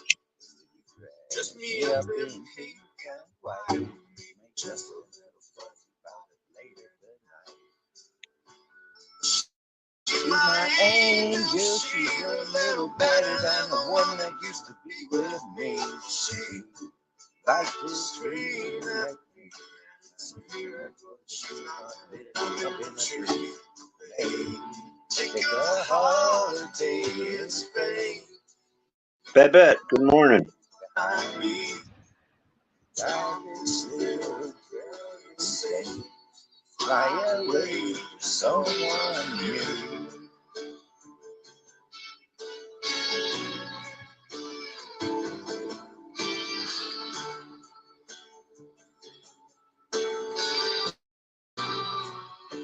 This is only ever my third karaoke attempt ever. Everybody's come. The television screaming on that radio. Someone stole my shoes, but there's a couple of bananas and a bottle of booze. Well, happy New Year's, baby. We could probably fix it if we clean it up all day.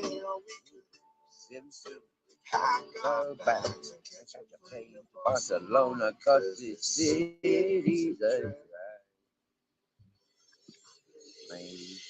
take a holiday in Spain.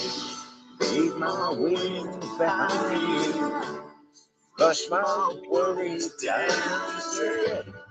Fly away somewhere. Take a holiday in Spain. Leave my wings behind me. Drop this little girl. Fly away somewhere.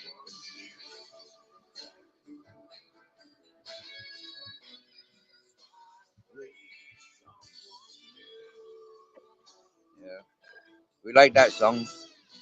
Yeah, the guy's very unique in his lyrics. He's a good lyricist. Oh yeah. Man, kind of sings when about. was like, yeah, go on. Go. Well, no, go ahead.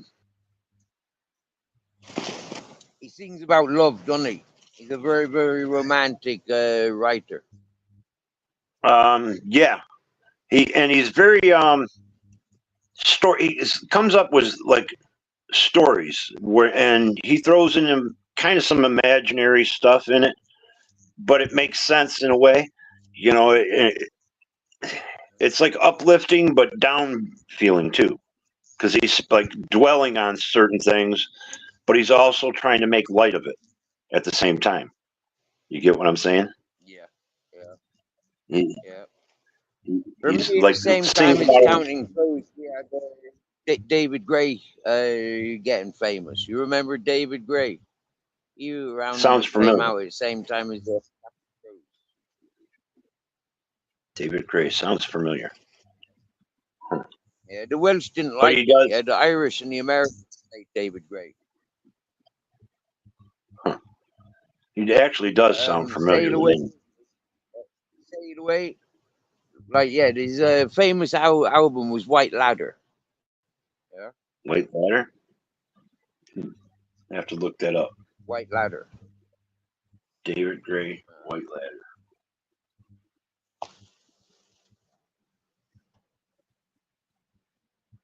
That was yeah, his more commercial album. Yeah, he'd been going for years. Yeah, I'm not sure, about 8 or 9 albums, maybe 4 or 5 albums before he got his #1 album, The White Ladders. And then as soon as he got famous, he disappeared almost. Yeah. That's how some of these stars are, though. They make some money, couple $100,000. That's basically all some people need.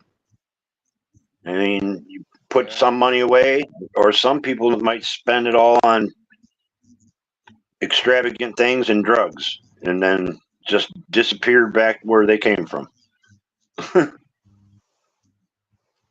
Yeah. I found him. I'm gonna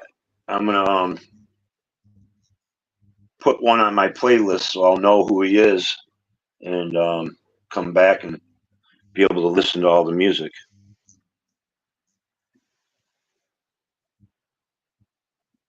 He from Wales, he is, yeah. Wales in England.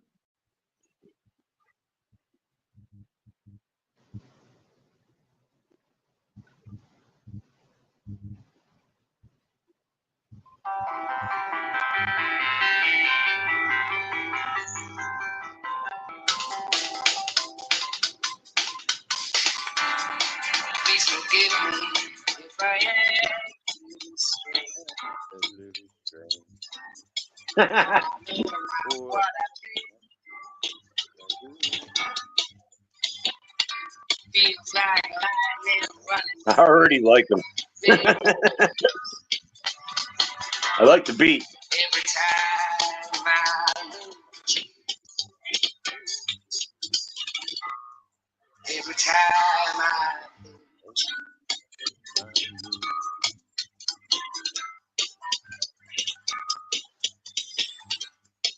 tell me out here from my woods about the star.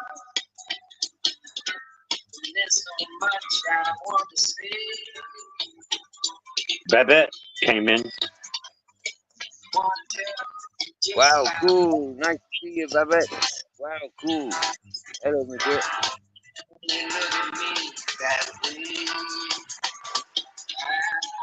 He does kind of remind me of him. He just the way his Yeah. train of thought is. Yeah. Yeah. And because it was around the same year, I think, as Counting Crows. When I was, well, certainly when I was listening to Counting Crows, I was listening to David Gray. Yeah. Okay.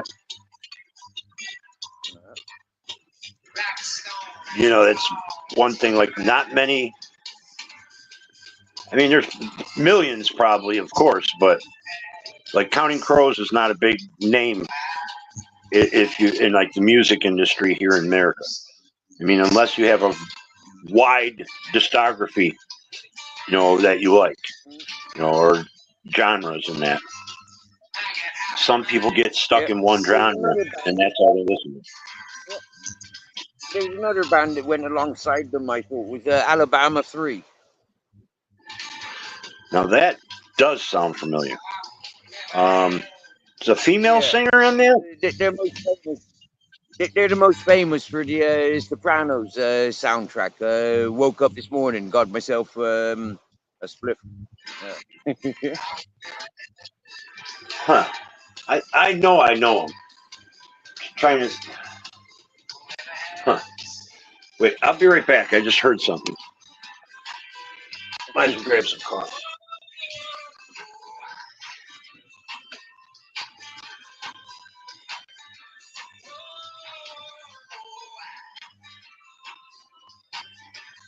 You want me to turn this down?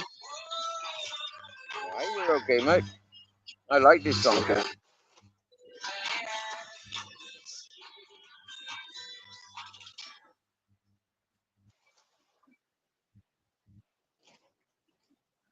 I like David Gray. Do you get me, yeah? Hey, welcome back, Joe.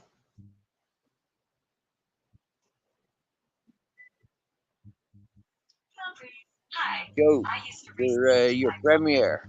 You made it sound so joyful. Yeah, I enjoyed listening in. I kept going live. We listened through and yeah, and I think I'm aware of the two folk you referred to.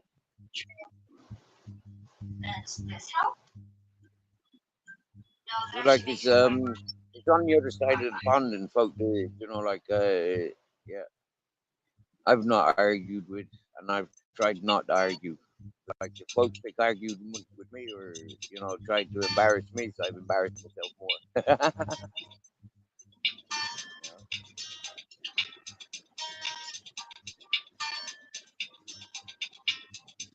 But you're more than welcome to relax and tell us all about it here. But don't let it take over you. I know it's ongoing, but like for myself, at Motor City, we both experienced it, and like similarities. And we both think it's better just to like ignore them folk. Make poems about them.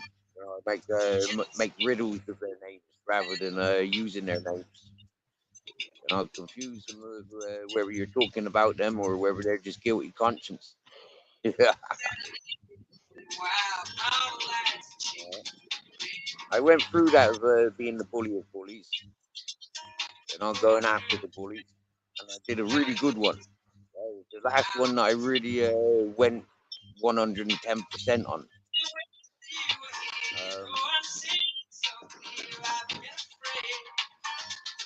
That one will just have to continue being themselves.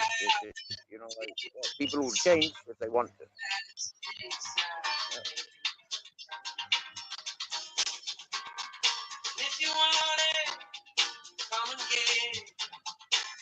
We're currently listening to David Gray from the White Ladder album. Pretty sure as time goes on, Motor City will recognize that he probably heard David Gray before. And I'm happy to introduce something new. Connection. David Gray I was listening to when I was coming to the end of my fishing days, working on the boat and getting into chefing. When I got into chefing big time, like full term, not just for the fun of it on the boats and like part-time jobs. I went into chefing full term. And yeah, listening to Alabama 3, Counting Crows, David Gray, Jack Lukeman. I did pay attention to music at that point.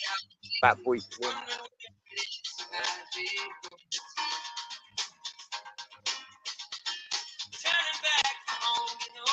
Yeah, it's changed. Like I always liked food. I always liked cooking.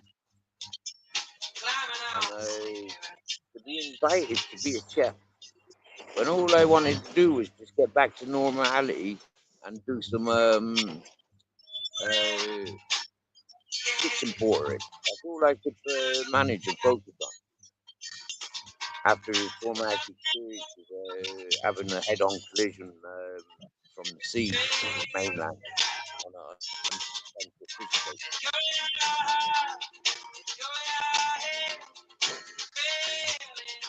That was the end of my fishing career, although I had tried to go out on another boat some months later. The LSD that I was self-medicating with said, "Please get off the sea. Yeah, this ain't the time and the place. Get off."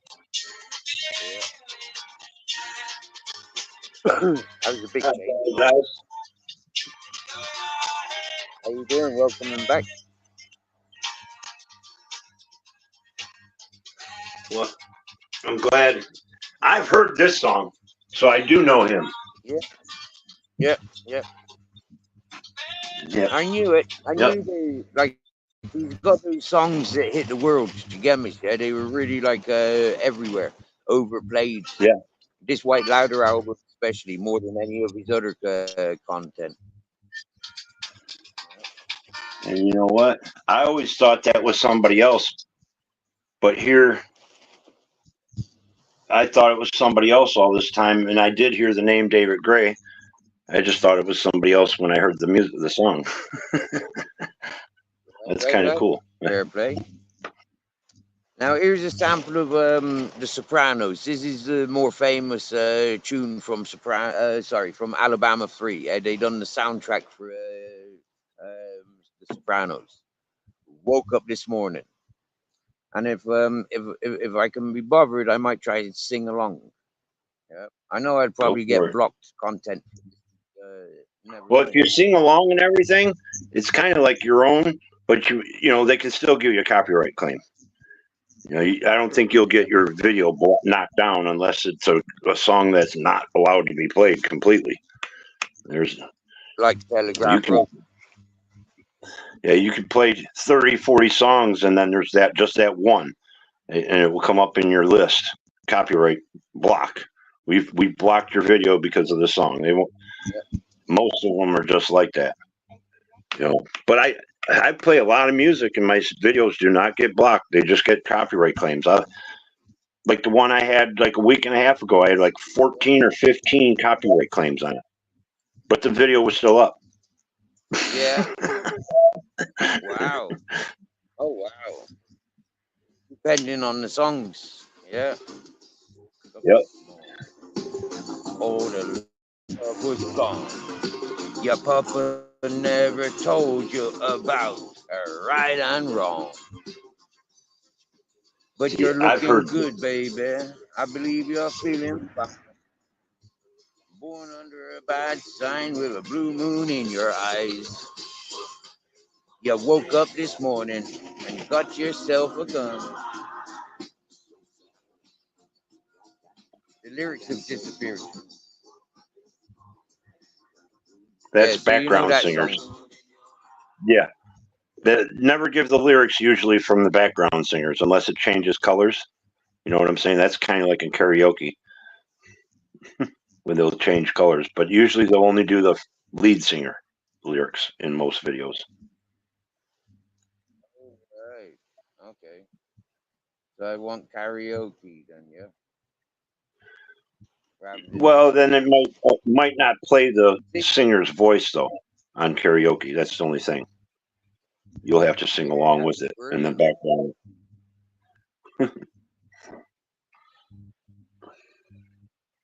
But it always, if you're going to play music, it's always best to play the lyric videos. And don't play a video like if it's, let's say, the Eagles, Hotel California. If it's off the Eagles YouTube page, don't play it. Find that song on another page of somebody who created made the video or whatever. The best ones, though, are the lyrics. Somebody puts up a lyric video. You can play that in the background. But try to talk through it. You know, maybe even pause, or mute yourself for a couple seconds. Break it up so it's not a one consistent song all the way through. That's the best thing to do when you're listening to music. Always have some interruption or something. I think I've always tried practicing that anyway, just having it in the background, not letting it be the main focus. Yeah, but there are a few songs like the Who. You know the Who? No, I might know it, They but do it doesn't the sound. Wolf Mongolian band, yeah, and absolutely love this tune. Yeah.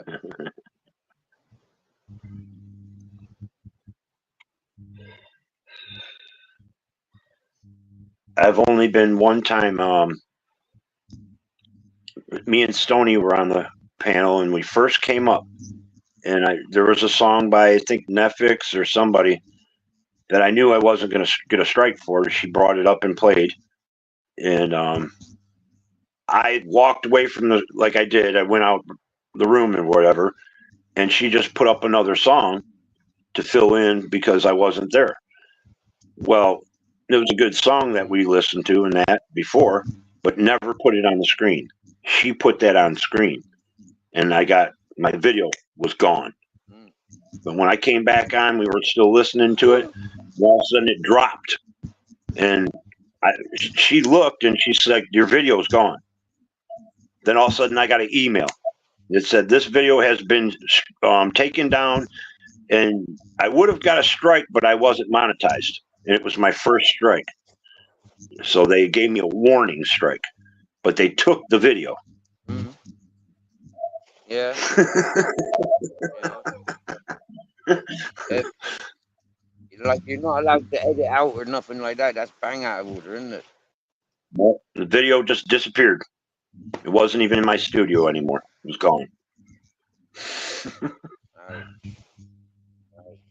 Now with this band, yeah, the Wolf Totem, yeah, they done they allowed they're featuring Jacoby Shaddix and Papa Roach. I'd never heard of Papa Roach. Jacoby Shaddix and Papa Roach before, right? But like they do like an American, I presume they're American, and they sing in American, Yeah. yeah. Whereas the Who, they're from Mongolia, and they sing in Mongolian. So, yeah, it's absolutely brilliant. Yeah. I'd probably heard some of it maybe because I know Papa Roach. Okay. He's got So I'm gonna he's play got a this couple song of good now. songs. Okay. Like personally, I'd like to be able to put it up on big screen. Yeah, because it's like seeing the lyrics. Yeah, for me, it's all part of it. When I first seen this music video, it was with the Mongolian English translation from the Mongolian. Yeah, but with this American influence, they do the translation.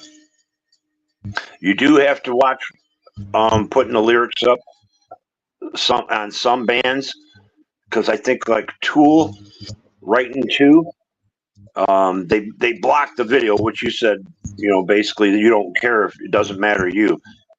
But that song, whenever I play it, and if I play the lyrics on the screen, because I'll do that sometimes, you've seen me, and that song they'll block that video if I play all the lyrics on the video on the screen.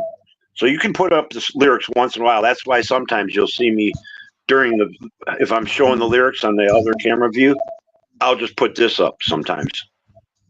During the song, I'll put my avatar up once in a while when there's no more lyrics going on or they're just instrumental, and that breaks up them from striking me. Basically, it'll just get the shit blocked or copyright claim.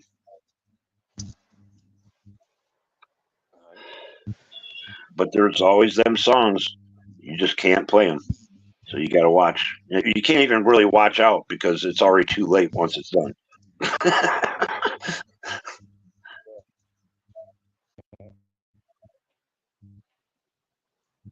So I think it's the Papa Roach and the other fella. Yeah, they started singing, and the first chorus, the first lyrics: "If the tigers come running, we gonna fight them to the bloody end." This is old Mongolian throat singing and stuff like this, incorporated into American like rock. Yeah, it's Mongolian rock heavy metal band. incorporated with American influences. Absolutely beautiful. What's the name of the band again?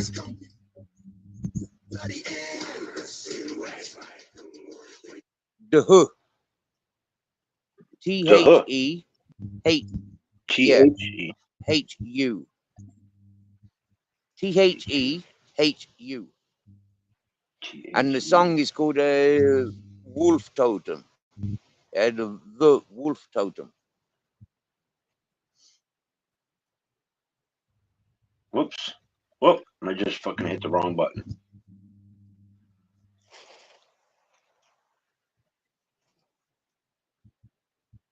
When the elephants come, they gonna run. T-H-E-U-H. T-H-E. Yeah, separate word. H-U. Yep, I found it. I found it. Yeah, and then the Wolf Totem. The Wolf Totem is my favorite song. Yep, I found it. Yeah. And I'll have to. Have you got the Shaggy and the Papa Roach featuring?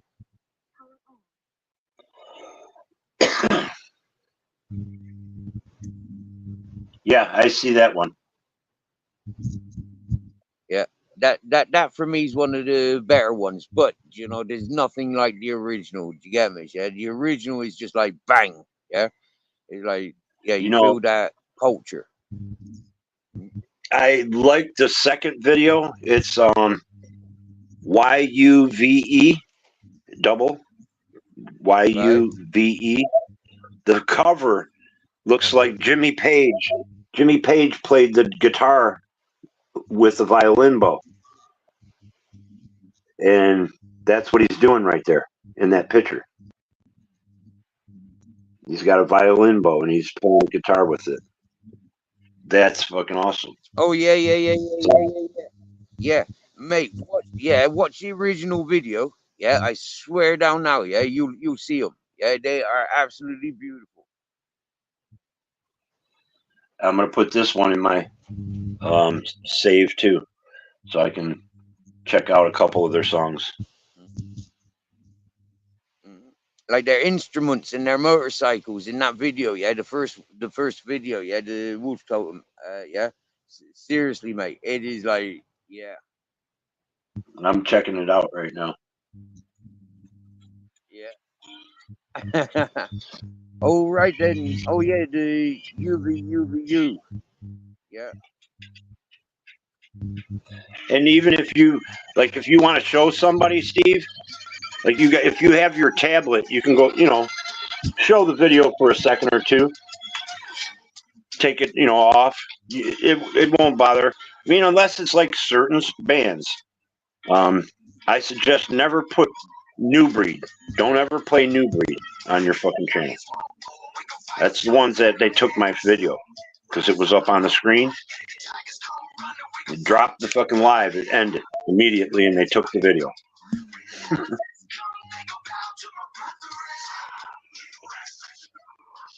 Yeah, this has got that tribal beat. I like that. Tool's got that in a lot of their songs.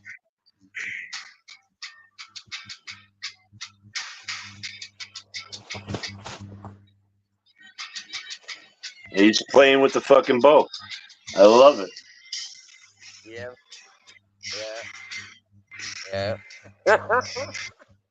Oh, I like this. Good stuff.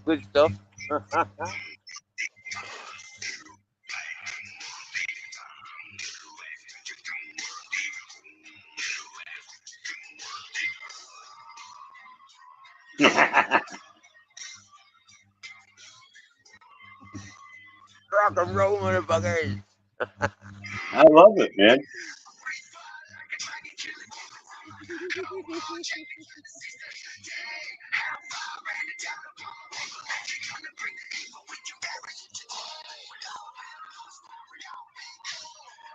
Fucking Papa Roach.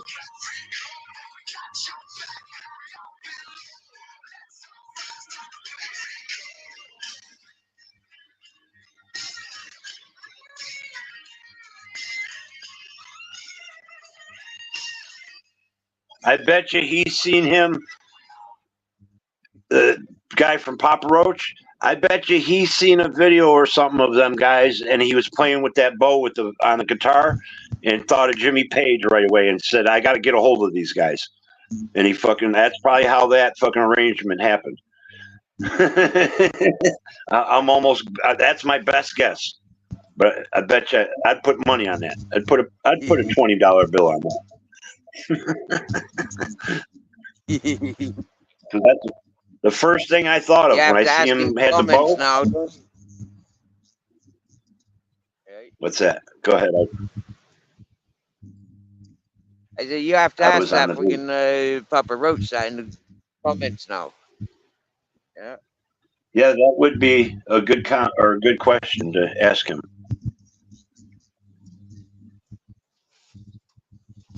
Yeah.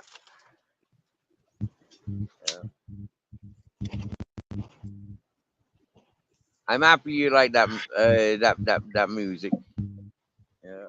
Thanks. And the David Gray, and you recognize the Alabama Breeze. Yeah, the Babylon. That from Gray too. I mean, it's people that have good taste in music know a lot of different genres. You know. That's it. Yeah, Char's offering you some muffins if you just give her the 20 quid. And that goes to everybody. Yeah.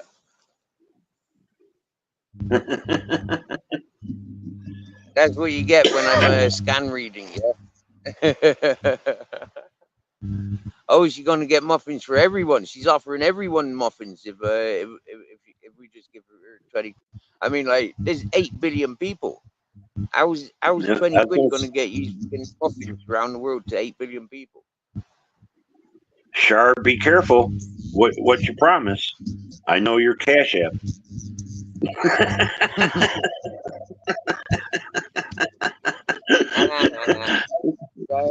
Cash App.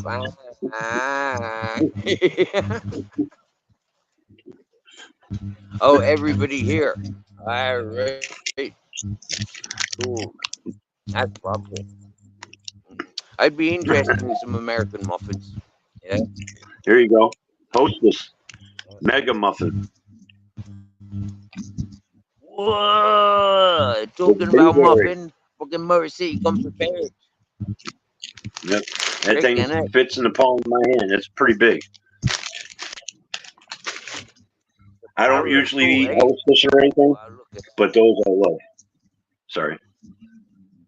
And how many could you eat them in a day? Like, there's only one in a packet, but if they had like 10 in a packet, would you eat a packet in a day? Like a good smoking session? No, I'm not that type of person. No? I could eat 2 of them and save them for later.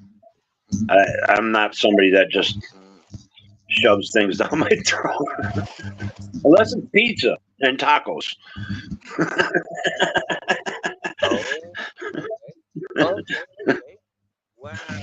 I'll eat a whole pizza by myself. That's surprising, right? Because one of my greatest friends, yeah, he's a Japanese fellow. He's passed a few years ago, but like his favorite food was his name was Taco, and his favorite food was taco. I met a Norwegian fella that I ended up caring for. He had 7 types of cancer, and I ended up caring for him before he went back to Norway and lived his last breaths. And his favorite food was taco. This is getting weird. and translation of taco from Japanese, yeah. Taco translated from Japanese to English is octopus. Yeah. But that's T-A-K. This is weird. You look up Taco Bowman. If you Google him, you'll find him. Taco Bowman. I've met the guy, How would you hung spell, out with him. how would you spell Bowman? 1 second.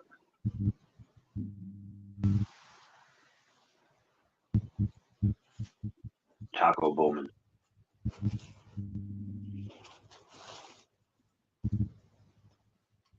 Yeah, just spell it Bow. BOWMAN. Yeah, I got him. Yeah, Joe. Oh yeah, the ultimate outlaw, Harry Taco Bowman. Yeah, I've Harry met him. Joseph Bowman. I know. I know people that. Yeah. Right. Cool. He was an outlaw. I got more admirations for the outlaws than I do for the Hells Angels, for example. The outlaws are outlaws, but Hells Angels are more solicitors and fucking police and judges and all that sort of shit. And it's, Yeah. you know, fucking Harry Krishner's fucking Hells Angel fights. You get me, yeah? No. Yeah. They controlled the Detroit area. The Angels weren't around here.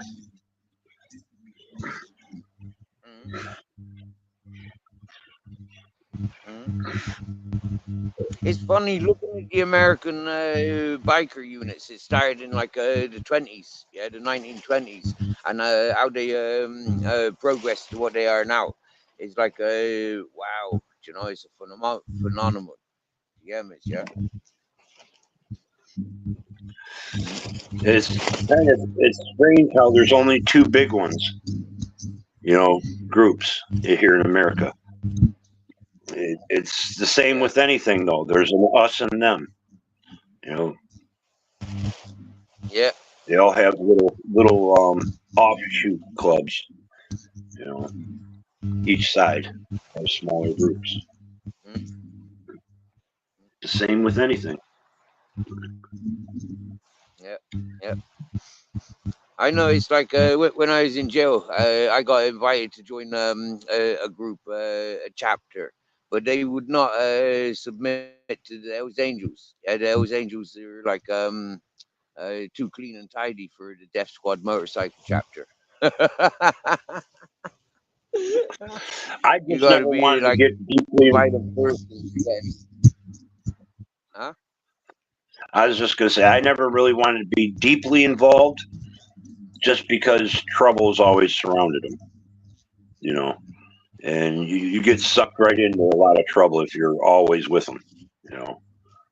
So, yeah, for me, I always avoided the groups, you know. I never wanted to belong. Do you get me? I never wanted bosses. I never wanted that, so I've never joined gangs and all that sort of stuff, yeah.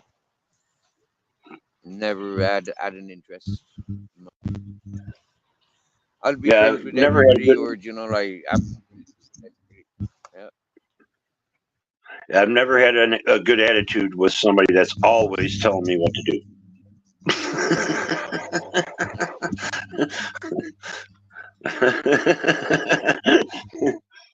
That doesn't work well with me. I'm just saying. If it works both ways, it's a different story.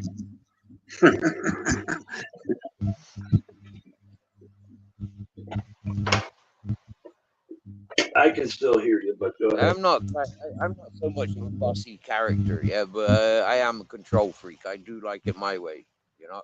But then if other people show me their ways better, then I'll easily adapt, and I have done many times. I'm very similar to that. You know, if I know that my way is going to do it the right way, I'm going to stick with that. But if somebody can show me a better way to do it, I'm open. I'm open-minded. Yeah. Wow, it's raining. I don't know if you can see it, but it is. Yeah, and we got sunshine and wind. Wind, sunshine, and rain. Wow, interesting. Yeah. Is it dark clouds or light clouds? Oh, they're light clouds. No. Oh wow, you haven't got any clouds. That rain's coming off the Mediterranean. Yeah, There's no, a yeah, cloud. look, we got cloud over there. Well, you know, clouds suck up water from the rivers and lakes and oceans. And you get that Yeah, we do, yep. that pressure. Yeah, we do. It sucks the Yeah, we've moisture seen them upward into rolling the around clouds. these mountains. Yep. Yep, we've seen it. Yep. I know that living around Detroit, there's the river right there. We get a lot of moisture off it. Captain Jack, Grizzles, good morning, good day. It's actually afternoon there. How you doing, Grizzles?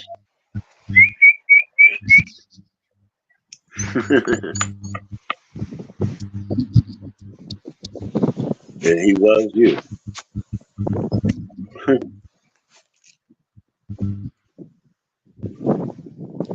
Captain Jack, I see you down there. Boss man. That's the boss man.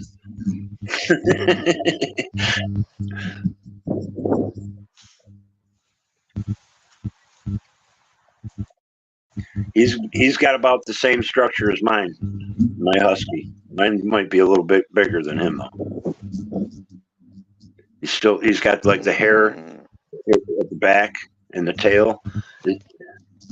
My dog's tail though curls all the time. He's weighing in 40 kilos. Okay. Mine's How about heavy's your weight? 110. Yeah. About 110 pounds, 115. I don't know about kilos. What's that go to? I can look it up. 2.2 pound to a kilo, is it? 49. He's about 49 kilos. Wow, yeah. Yeah, fair play. He's a bigger boy than our guy for sure. Yeah. I think his dad was about 60 kilo. Grizzle's dad, Daddy Bear, he was about yeah. He was easily 50 kilo. He was a lot heavier than Grizzle's. And Ted was lighter again. Ted was a lot more lean. He was a bit taller, longer, but he was more lean. Yeah, I try to only feed him once a day, and then he gets treats a lot. So, but if I fed him twice a day, this thing he'd be huge. He'd be over 120 easy. Yeah. Yeah, what I'd like to do what I do like to do with Grizzles is vary it. Sometimes I like to give him 2 small meals a day, sometimes 3 smaller meals a day, yeah. But usually I just give him 1 meal a day, and it's quite a large one. And yeah, he can eat some amounts. Yeah, he's a fucking hungry boy. Not hungry, just greedy. You know, he's got a big appetite. Like he can easily double. Like when I read the nutritional guidance on the dog food, yeah, it says a dog his size should be on like about 400 to 600 grams a day, right?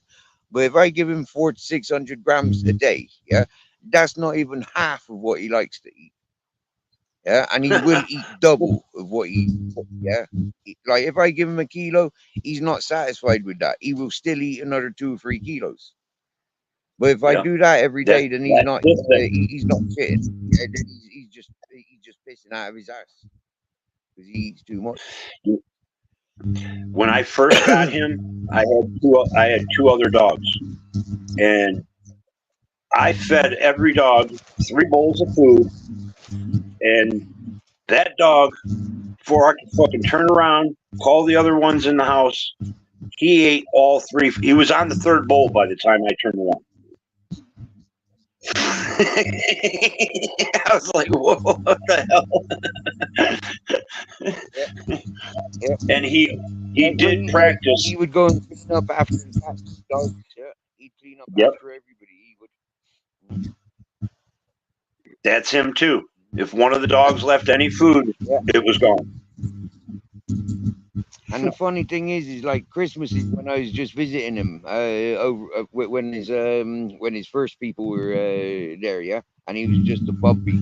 Now his dad used to lay down on 20 kilo sack of dog food, yeah, like 20 kilos would be put out there and let the dogs do what they do, you know.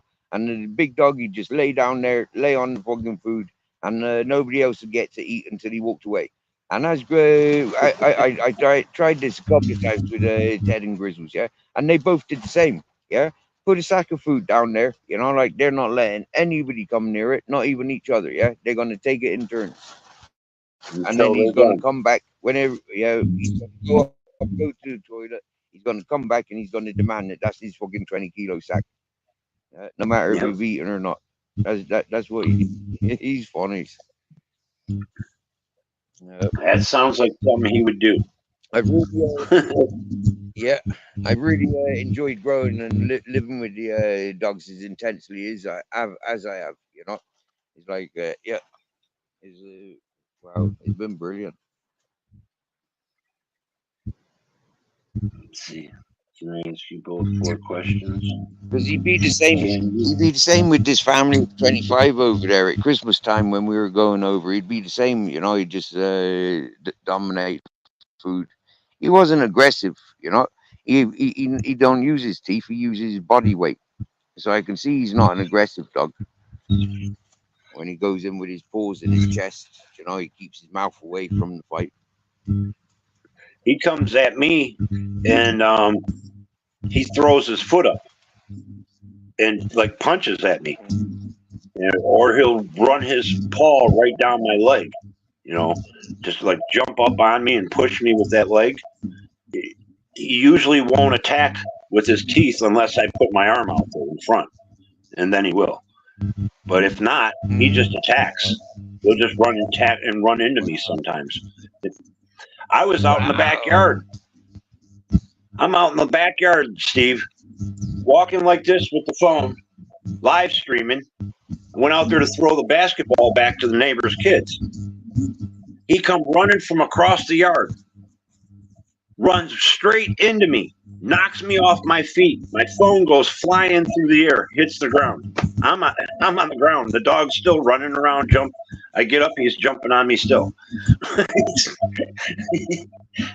He just throws his weight around big time. Mm. I'm But he will lucky in bite. that sense. This family, Grizzles, his brother and his dad, they were all jumpy dogs. You know, like very strong and very forceful. You know, like but for me, it's kind of like I haven't seen that with them. I've seen them as grounded, down to earth. They don't want to fight me. They don't want to argue with me. You know, like they all rolled over. If I raise my voice, yeah, they rolls over on their back, submissive. I don't need Yep, to be he does too. like, yeah. It's horrible. I freaking hated it when I first adopted them. Well, You know, he don't roll over he's on his been so back, but smooth. he'll go lay down. He knows when I raise Hey, my voice, he just gets out of the way.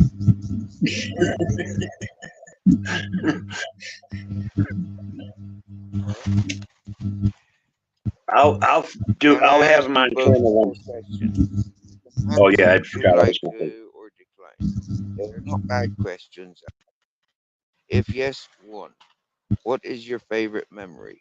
Two, favorite keepsake. Three, oldest living relative. Four, youngest living relative. Wow, that's nice. Four questions. I think my oldest relative would be um, maybe my mother. My youngest would be maybe um, a niece or a nephew. Um, what was the other ones? What is my favorite I memory?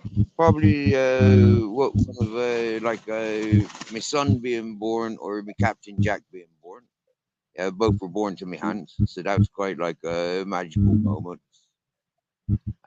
Keepsake, definitely Captain Jack. He's a keepsake.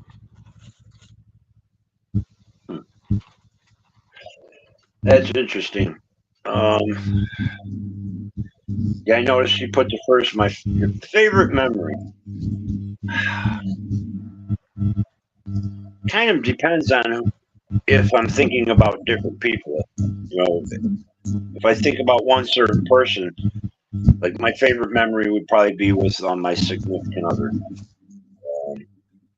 You know, the way we corresponded, the way we knew each other, the way, you know, things were good all the time. We always made each other happy. We, you know, comfort each other, whatever, you know, celebrated life together. It was just great. That's probably my favorite memory of anybody. Is just she brought a lot of good things to my life. Favorite keepsake. Geez, keepsake. Got quite a few, and that goes down to the same thing. Different eras in my life. I don't really have a specific one. I mean, it depends if you're talking about a person, something, a keepsake.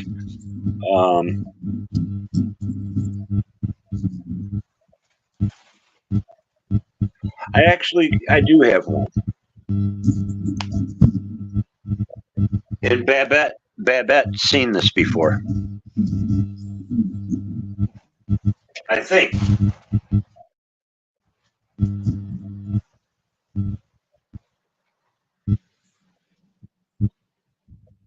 Can you see this?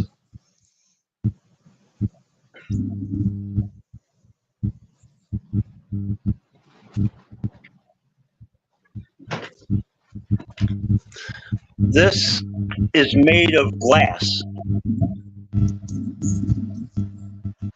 It's plasterboard that's on your wall, but it's broken.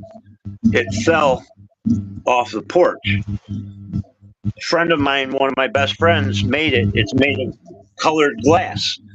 He broke all the glass, glued it. It's a mosaic. It's all broken. There's like silver, white glass, or clear glass, blue, lighter blue, and a turquoise, and then that's just fell off. These little glass balls that are all around the outside. But he made this, and when he passed away, his girlfriend at the time gave it to me.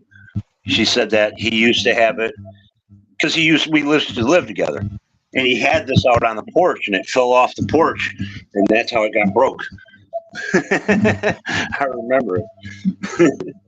But he would sit up and he'd do cocaine and break glass bottles, sweep it up, and set it all on the table, put a plasterboard down there, and make pictures, designs, write out words. Fucking.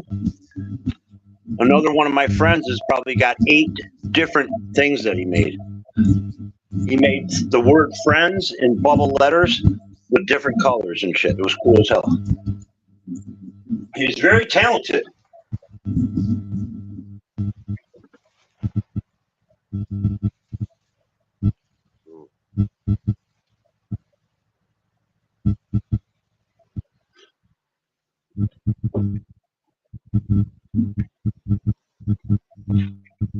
That's probably my favorite keepsake. Even though it is broken. That's a nice one. Oldest living relative. Wow.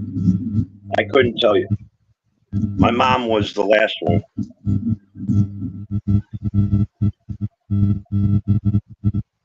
The ones that I know, it's either my Uncle Ron or my Uncle Steve, I would think. That's funny. Your name's Steve and my name's Ron. Them are probably my 2 oldest. My family. I don't think there's any Rons in my family. Any Steves? Yeah, my father, uncle, I've probably got cousins. Well, my Uncle Steve is not blood related. He was my mom's sister's husband. So he was married into the family. that was So I my only had mom. Uncle Ron.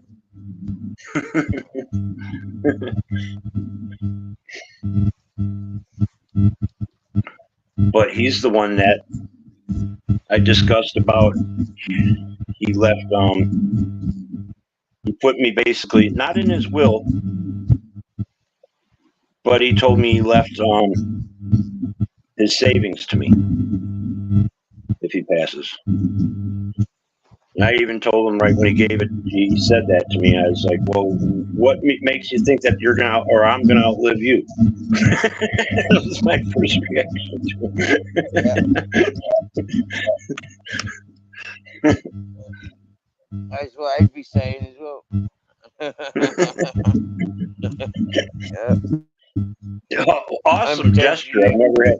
Go skydiving, scuba diving, and you know, like digging and stuff. I might fall into a big pothole or something.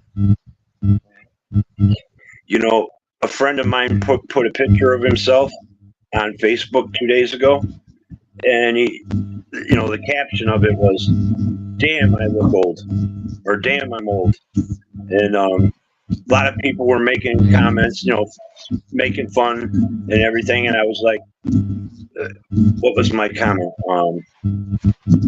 We're lucky that we made it this long. All the crazy shit we've done in our life. Well, I didn't say that part. No, I said we're lucky to be still alive, considering all the family and our friends that we've lost way too young. And he hit that like on it. He goes, yeah. He goes, wow. You know, you're right. That's crazy. And I said, that's when I said, I replied back. I was like, yeah, to think of all the crazy things that you can think of and I can think of that we did back in the day, and we're still here. Because we did some crazy stuff that could have got anybody killed.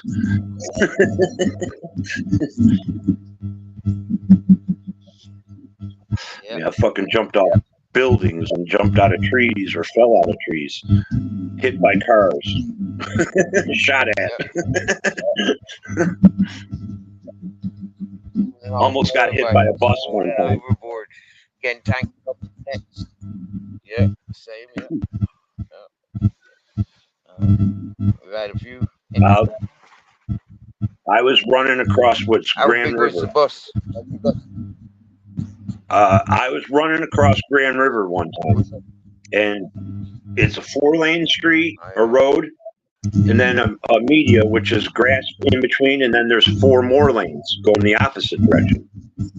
I ran across and got onto the media, and I was going to try to run in front of a bus, which I would have clearly made it. But when I hit the media, it was the grass from the cement, and I lost balance and fell into the street. When I was getting up, the bus was fucking goddamn not even a block away from me, coming flying. It was, 40, 50 miles an hour, probably 40 miles an hour. And when I stood up, I was like, holy fuck. And I just, start running again. It wasn't going to hit me because I'd seen it in time. But if I would have fell and hurt myself and not looked up, I'd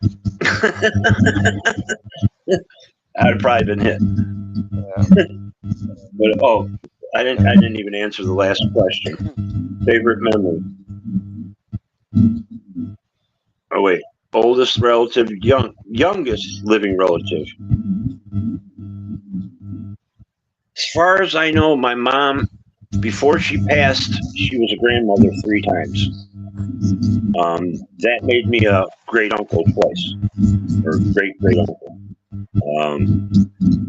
That's the youngest family member I know of, but I don't know the name of the girl. My niece's daughter had a daughter. I think that would make me a great uncle twice or 3 times. I'm not sure. That's the youngest one I know. There's probably been more since, though. That was probably 6 years ago.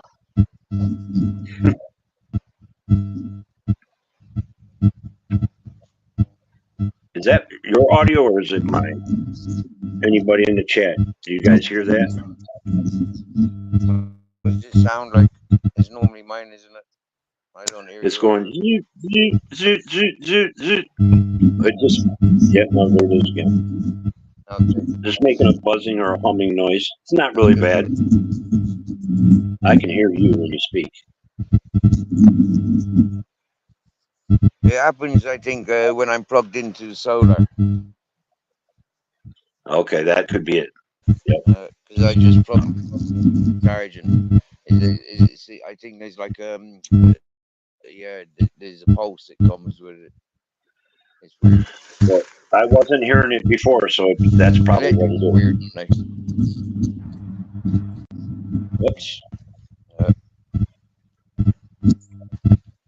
and like when I sit under these cables as well, there's electricity pylons, cables above me, and I'm pretty sure that gives dodgy interference as well. Item. She asked another question. What's an item you can't live without, Steve? Go on. What's an item that you cannot live without? Marijuana.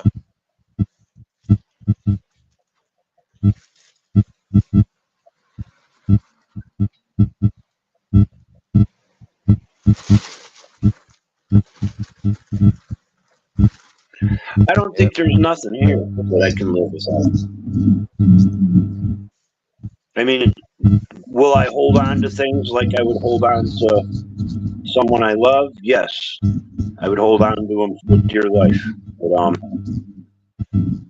I don't think there's an item here that I need to move into tomorrow with, if you want to put it that way. I just need myself, mostly.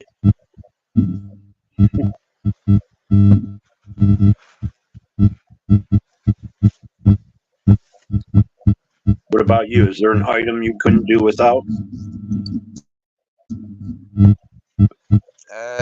Probably Earth. Or maybe I asked that in the wrong way. How did she ask it?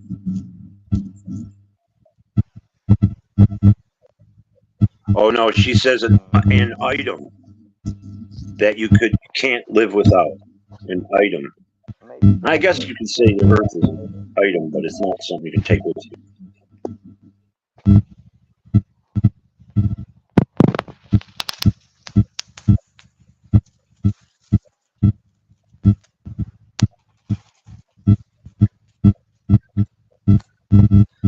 Because I do have some things that have been in my life, all my life, longer than I've been alive. Like this nightstand, dresser, remember my mom's stuff. My dress. I've had them since I was, before I was born. Them are things that kind of like those keepsake things, but they're not my favorite keepsake things. They're just something that's family. It's been in the family.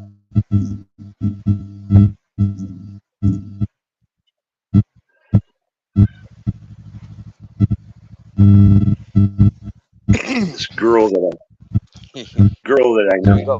Good questions. No, go on. Girl, you know.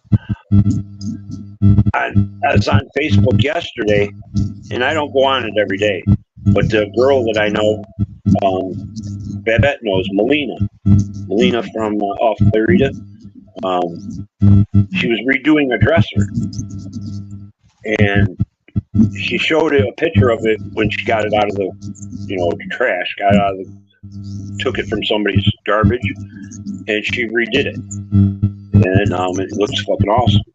It just reminded me of you also know Babette, Al Adams and Bit and Dia, across from the store on Clarita and Bentler. Bit and Al, Al was my best friend, and Bit was one of the girls that he met and married. Well, my dad passed away, and my brother ended up taking my dad's house after my dad passed away, and my brother rented the house out to my mom. Now, there was a bunch of old furniture down in that basement, and this cabinet really nice. Had like a roundish glass on it. Very old, very old. It was my dad's dad's. And my brother told my ma she could get rid of everything in the basement. Well, my ma threw everything out. I helped. And we left that in the basement and another thing. I forgot what it was. I think it was like a table. But my mom gave it to my best friend Al. His mom and dad refurnished old furniture. They refurnished it. And Al ended up having it, Al and Bit used to have it in their living room. Well, Al died, my best friend, and then his wife died. Bit died. And I just thought about it the other day. I wonder what happened to that cabinet. Because that's my family. It's been in my family for 100 years. And now I'm wondering what happened to that cabinet. And I know I could go and ask my best friend's mom. She lives over near Evergreen still, in their original house on Kenfield. I can go and because she might know where that cabinet went. I'd like to get a hold of that. Yeah. That sounds like a mission. Get on it, bro. I seen it refinished and it was beautiful. I mean, the glass on it is rounded on the front. I've never seen a glass like that it's got a desk. It's a desk cabinet, but it's got shelves on the side, and where the shelves are is a glass window, and it's round. It's not flat glass, it's round. It's like, unique, very unique.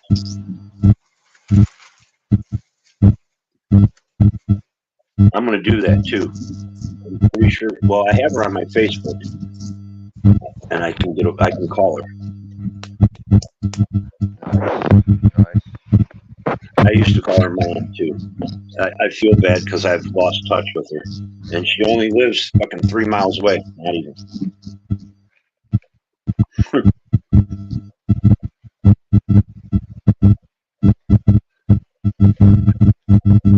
I know one of his sisters lives there, even if I hope she never passed. I haven't checked up on them people in a while since my buddy passed, like a year after. That's my fault, I think. I don't put it on anybody to have to get a hold of me. Yeah. Not no fault of their own. Anyways, that's the way I should say it. It's a hard one, I've had those phone calls and messages from friends saying that friends have passed. But when I've been asking about folks, get updated photos on. And nothing can do with it. It's life.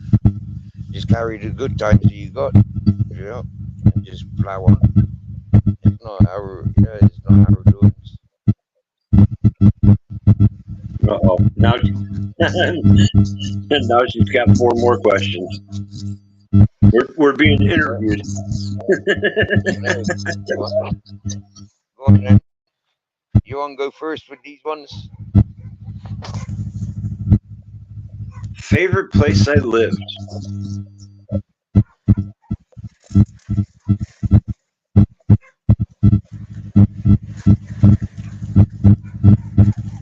I don't know. Because I enjoyed having my own apartment.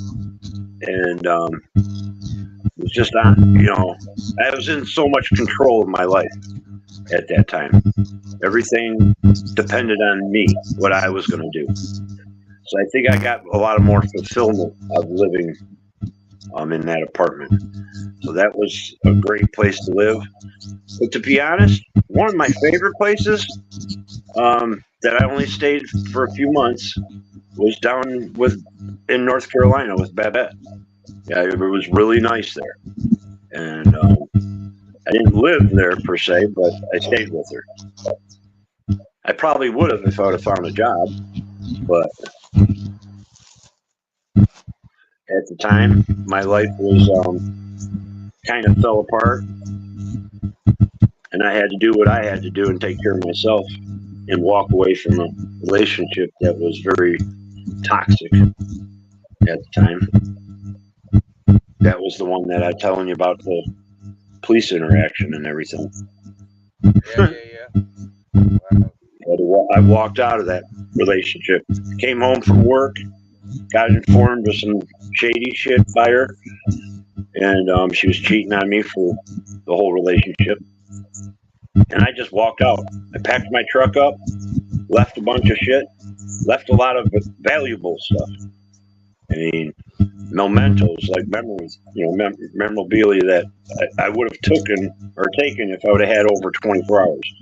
I just packed the truck up, filled it up as much as possible, and fucking got out, drove away. I've done that a few times. Yeah. Where to have loved and lost it, never loved it too. And then I got back in touch with her in like 2 or 3 years. She went out to Oregon, came back, and she got a hold of me somehow. And she's like, I had 4 or 5 boxes of yours of stuff. And she left it at a friend's house when she went to Oregon, and the shit, I don't know, disappeared. Or she didn't get back in touch with the female. They couldn't find her. So all my shit disappeared. But that was my fault. Well, it was my fault for leaving it there when I did.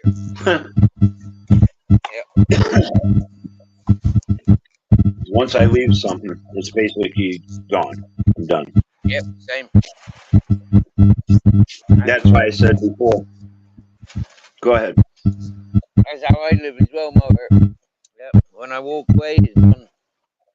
I've forgotten. And that was why I answered the one question.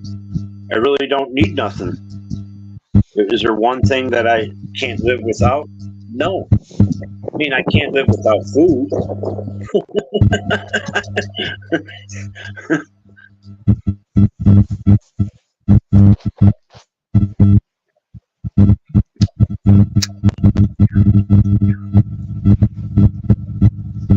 But to be honest, right now, I couldn't live without this house, probably. Or at least I wouldn't live as well. I wouldn't be like you. Captain Jack, what's up, puppies? Now, see, if I had a small dog, I could handle something like him. I'm just afraid of a smaller dog because I've kicked my husky, and I'd hate to kick a small dog like that. But I mean, and I'm walking through the house, not just kick the dog on purpose. Just walking through and kicking my dog. And if I kicked a little dog like that, I'd probably hurt it really bad. I'd feel bad. I'd feel really bad. They understand what it's like to fly. Yeah. No, Captain. You like flying, don't you? Kicking the arse, you up a bit sometimes, don't it? What's up, Captain Jack? Captain!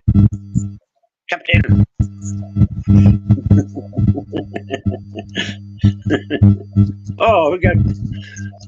What's the kitty's name? Chan, I think. Chan. I had one. I've only owned one cat that was mine. And them stripes, them Bengal stripes, it was all that. No way. I called him Bud. He was my buddy, but I also smoked weed so I called him Bud because he always wanted to be near me. I had a bearded dragon for Bud. Well, that was short for Bud Budzilla. Yeah, that was a bearded dragon. He was cool. Yeah. He liked to be with me as well. He did, yeah. He liked to be beside me. He liked to climb up on my head or be up on my shoulders. That's how this cat was. I'd sit on the couch, and he'd sit right behind me and have his paws on my shoulder.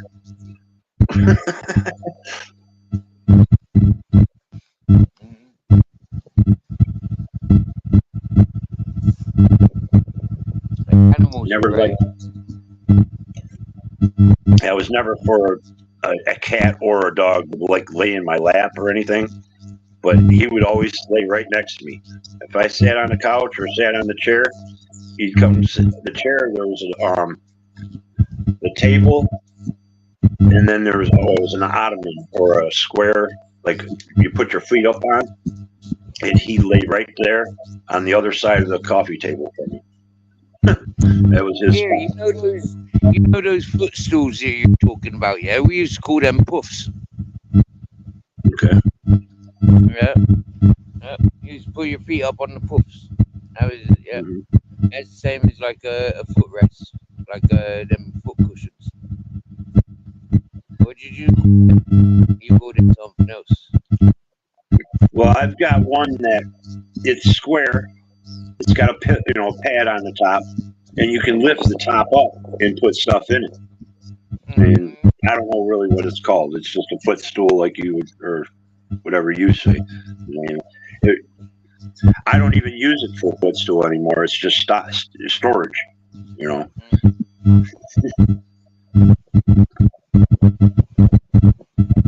I got a little cigarette. It's strong enough to sit on as well, isn't it? That's funny because we only got through one question. If you want to answer another one. So, my favorite, I need to scroll back up and read them questions. The favorite place I've lived, a favorite time in history, something that you wish you had, your favorite pastime. So, my favorite pastime is smoking weed. Favorite place I lived when I visited Morocco. I actually was alive in Morocco, same as I'm alive now. Living there for about 2 weeks in a hash farm.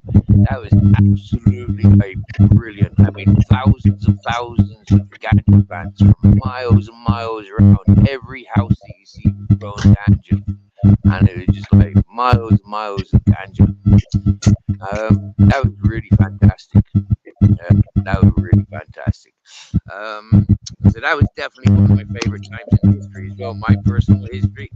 But I think, seriously, I think the beginning of time would have been my favorite time of history. But I experienced in its physical form. But I must have definitely experienced it because I recognize it. And what was the other one? Something that I wish I had. Something I wish I had. How ridiculous can I make it sound? I don't know. Something I wish I had. I don't really wish for anything. You know, like I like to keep it real, you know?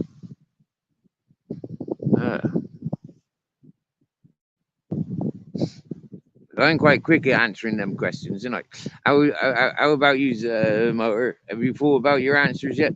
Have you accumulated your thoughts upon those 4 questions? Well, my favorite time in history. It just depends. I spoke of that's one significant other, 1999. That's the year we were together. Proposed to her. Probably my favorite year. But I would say my favorite time in history was probably the time when Babette was living in the neighborhood. All our friends were hanging out. We'd have parties, garage. They had garage bands. Friends were in bands. Always just having a good time. That was probably my favorite time in history, where there was really, you had a job, we're making money, we're just having a fucking good time and didn't give a shit about anything else outside your own, group. That was probably my favorite time in history. The other questions, I'm not even in there. I can't read the chat. I got my tablet in here. I heard you answering the one. What was the other one? Favorite place you lived, a favorite time in history, something that you wish you had, and your favorite pastime. Something I wish I had.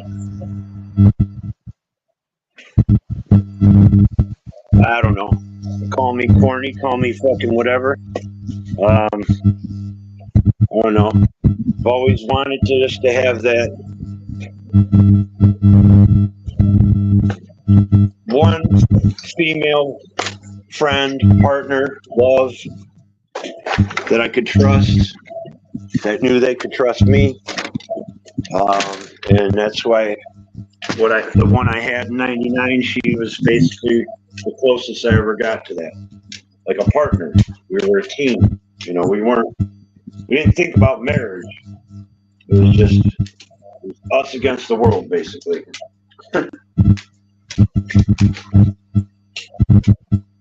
25 years ago, eh? Wow. What's that? 25 years ago. Come on, get out of here. How many years ago did you say? Well, 1999, and now it's 2024, so that was 25 years ago. 20. Yeah, it was. Yes. Yeah. Let me see. What was that last question?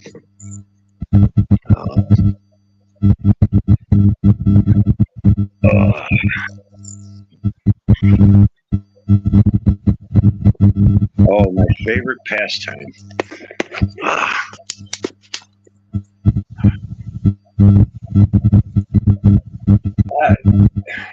Just enjoying life. I don't really. I mean, like a pastime, something that you do all the time. Yep.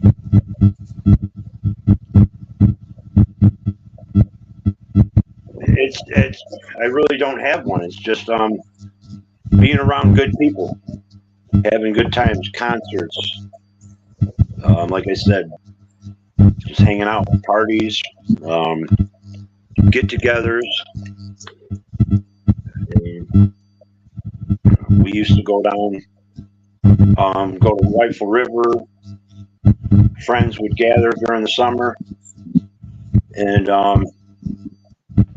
go for 2 weeks or a week, maybe a weekend sometimes. Hang out and go camping or go to somebody's cabin in the woods or went down to West Virginia and went whitewater rafting. I mean, them are things that I enjoy most. Just getting together with people and having good times. Yeah, same. There's nothing like doing things like that with people. Yeah, bonding, knowing each other's strengths, and being in position to muscle in as a team. Whether it's at the party or whether it's whitewater rafting. Yeah, fucking loves it. Yep. Exhilaration of life. The enjoyment of life and sharing it with others. Yep, that's one of the things I kind of like about the idea with community life. Do you get me? Yeah, like living around people's. Everybody's got a purpose, but you're all doing the same thing. Everybody different directions, even. But still doing the same thing.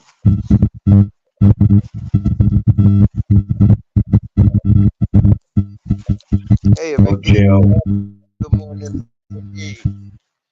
Good morning and good afternoon.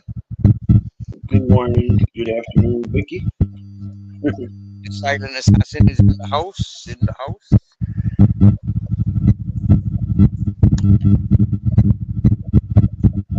I wonder how your chili was last night, Vicky. How was your arse today? Was it hot and spicy? Or is that too much of a personal question?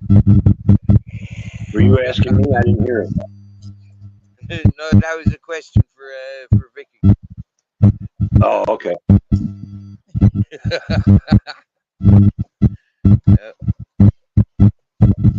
We had a bit of an laugh with Vicky last night. She got her knickers all twisted, didn't she? Isn't that funny when the girls get all their knickers in a twist? Have you heard that expression before? You're blinking in and out, so I'm only hearing some of that. And the last part I didn't hear. Oh dear. I'm blinking in and out. Well, it's that feedback, that like you were saying, you're plugged into the solar or whatever. I think that's what it is, but it's kind of worse now. Oh dear. That's because I've kept me plugged in now. I just came back inside. Right, and Oh maybe, shit! Speaking of battery, mine's down. if I just jump out and jump back in, maybe if I Hey, I'll be here. I might walk away, but if I'm on the panel, it won't end. Okay.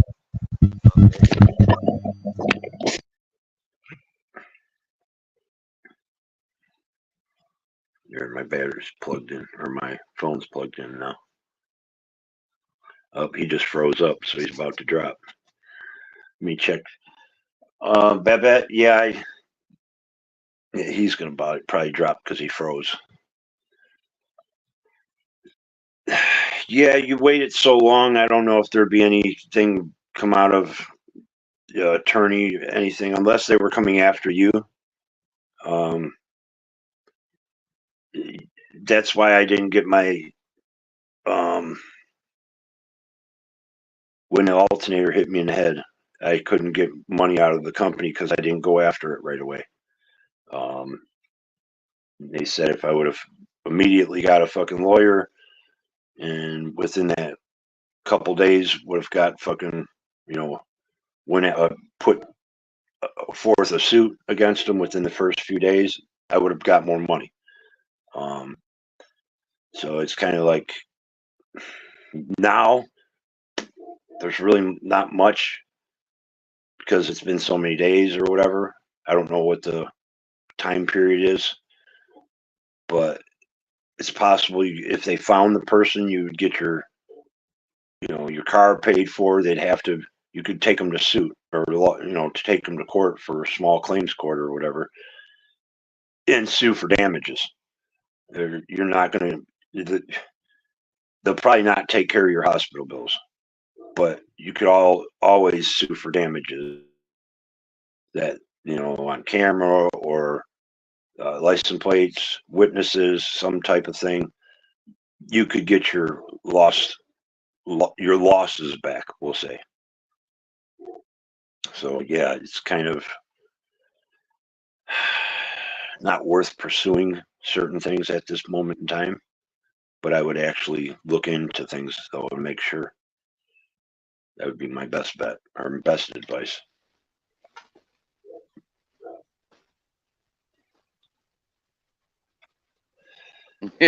I knew it.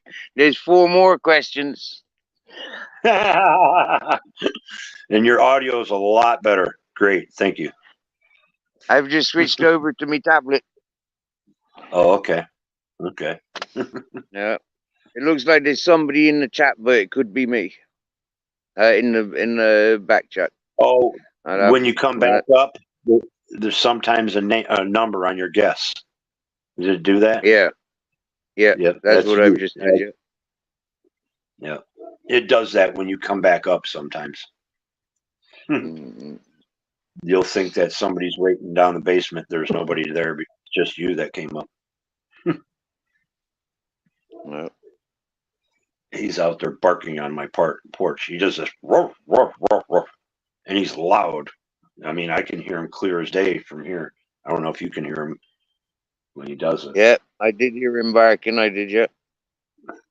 He'll do that if I leave him out at night, and he'll just sit there and bark.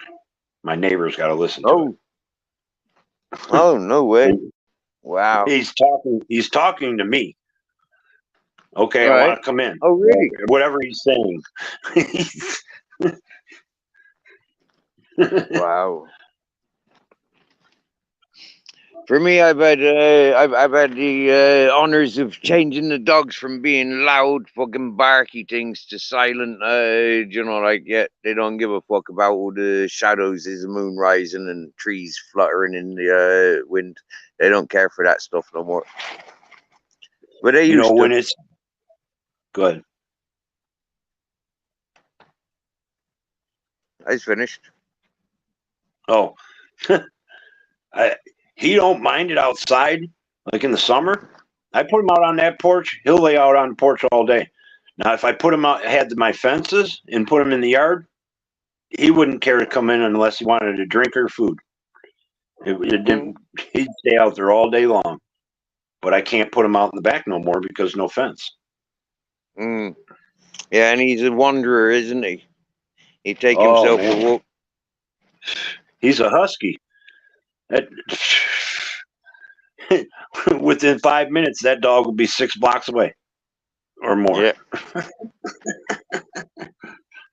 I mean, living in an environment like this, you know, like you could let him roam around the place, like I do with my own. You got me, yeah.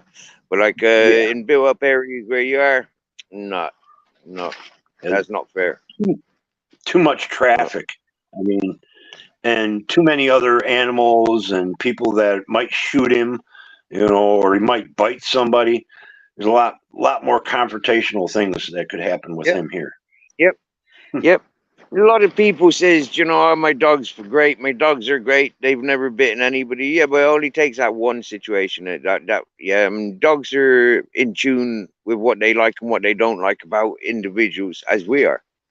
So when a dog doesn't like somebody instinctively, you know, like there's no explanation normally to why that dog's bitten, but it just doesn't like that person. And I've seen that loads. Yeah. Well, you know what I've noticed, and not that I've noticed it, but you have to think about it too, because a dog might not like the smell of you.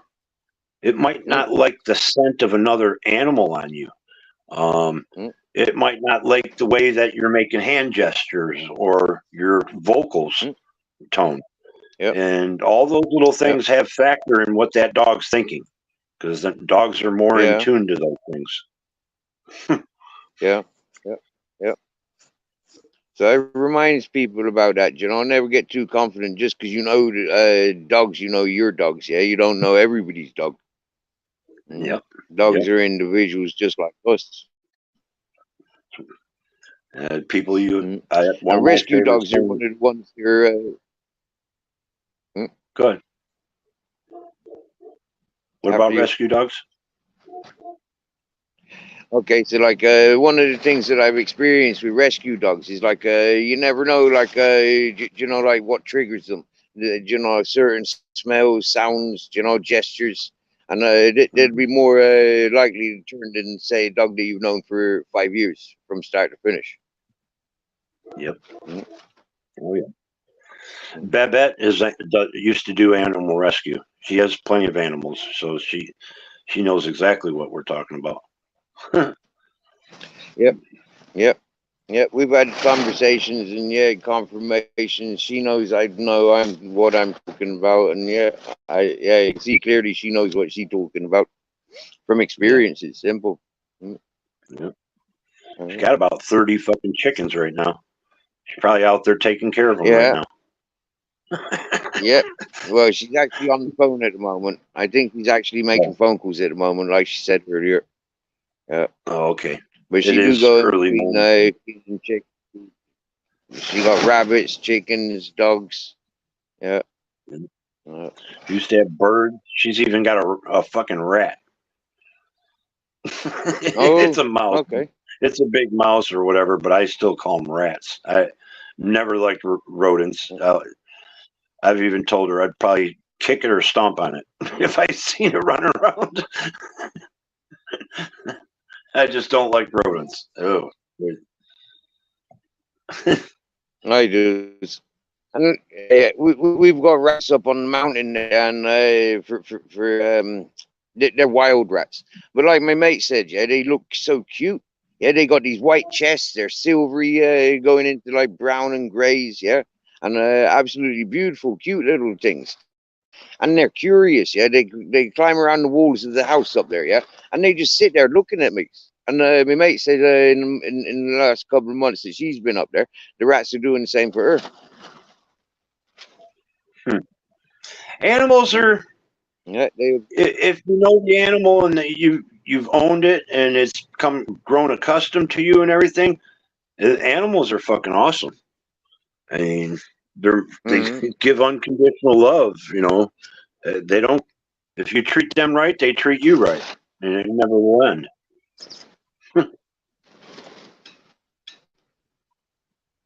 You can treat a human right, and they'd still screw you over. Some of them.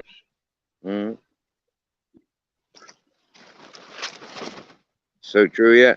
A lot of people worm their way in to be treated good, only to fuck people's over. I've seen it so much, you know.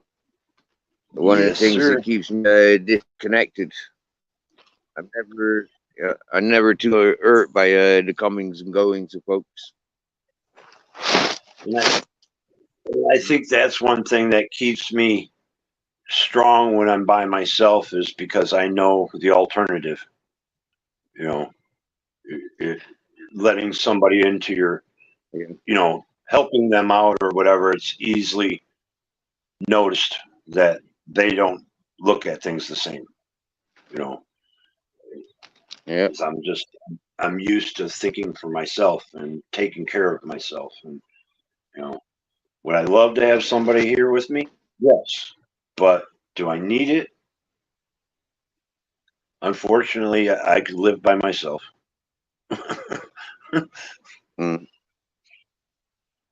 Yeah. Not that I want to. That's what we learn, isn't it? First bitten, twice shy. Fool me once, but you'll never fool me again. Yep. And that's yeah. A lot of the good men have been scolded by you know, bad representative of the females of the species, and so yeah, we do make it easier and says, "Nah, back it, save us from the complications, or just switch off from that one or that simple yeah." Yeah, and I don't have to hate I've them. been through that. That's what I said. No, you gotta love them. Gotta love them even more. Yep. Yeah. Oh yeah. And with a I little get it. understanding, we won't need just one. Yeah. Be able to manage like 30 or 40 of them. You know, all under the same roof. Absolutely. Steve, you have a harem over there that I don't know about. One day, one day, one day, one He's day. like, If it's meant to be. I heard the other night you had a female with you. What was up with that? Oh yeah, and she had her boyfriend. Oh, okay. She had a boyfriend. Oh shit. There goes that prospect. Yeah, she loves me. She loves me more than she loves him. Yeah, but she's in love with him. She's not in love with me. Yeah, same as me. Yeah, I loves her dearly. Yeah, but I'm not in love with her. Never have been. Never will be. Okay. So we've got one of those beautiful friendships rather than you know, anything other. Yeah. Yeah. I looked after in the bee community I lived before I went up the mountain. She was one of my friends that'd sit with me all day and night. You know, we'd be sharing meals, you know, sharing the fire, sharing yeah, smokes and stuff, and just relaxing. Yeah, she'd be more inclined to go to the villages and doing stuff like that rather than yeah, me to stay at the camp minding the goats, minding the gardens. And that all got inspired because she was getting bullied in that hippie community. Yeah, the men were a bunch of pervy fucking bullies, you know. Like, so there was a lot of invitations, but you know, like it was all one-sided motives. They weren't looking out for her interests.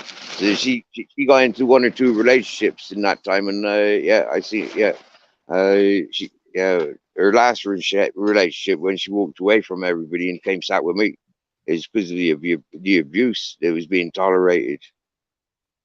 But she knew that I wouldn't be tolerating witnessing that. Yeah, if that abuse happens in front of me, I'll fucking put a full stop to it before it happens. One time, this was years ago, back in that community, she came over to sit by my fire, and there was a group of people who were all smoking, drinking coffee, eating cake, and chit chatting. And her ex fella came over, and now somewhere along the line, I'd already learned that he was an abuser. Yeah, so like him coming over to me camp because he thought his friends were sat there. I made him feel so uncomfortable just because he was begging for everything. Yeah, I said, listen, lad. Yeah, these are your friends. You've lived with these people. You've had relationships with these people. I says, they're not offering you anything. You don't give them a chance to offer you anything.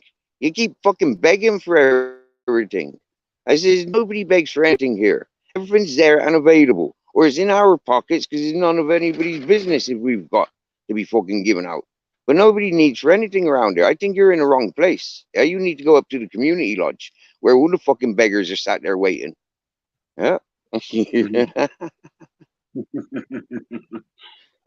got up and left. Yeah, and she loved me ever since that day. Yeah. But she did tell me that if ever like she catches me on the full moon, she's gonna seduce me. Yeah. She hasn't caught me on a full moon yet. Oh, that's funny.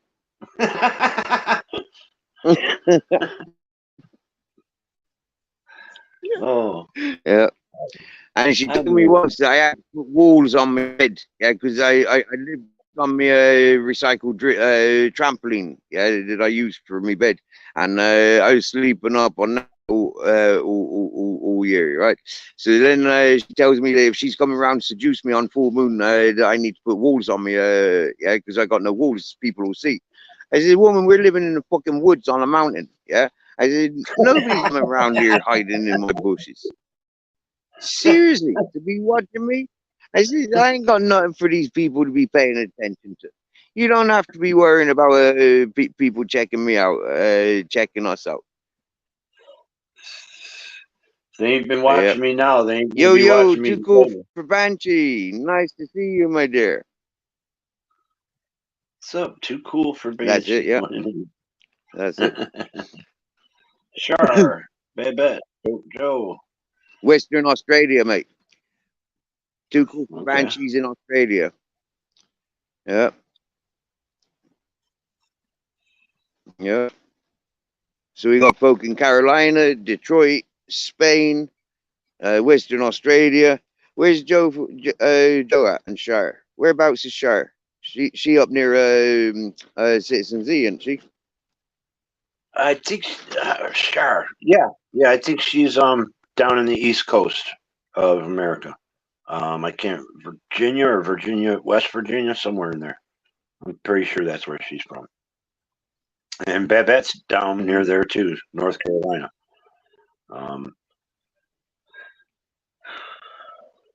That's the one thing I like about this YouTube. If you can find the good people, we've discussed this before. You're in Spain, I'm in Detroit, Babette's in North Carolina, Char's in Virginia. Jo, I think she's out west, or Mountain Time area. Not positive. I don't remember where she's from, but we meet all kinds of different people and different characters, and from everywhere.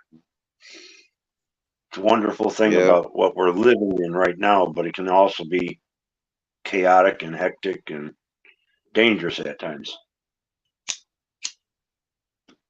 Yep. Well, that's what I was going to say. I was going to make a comment in the chat. Whoops.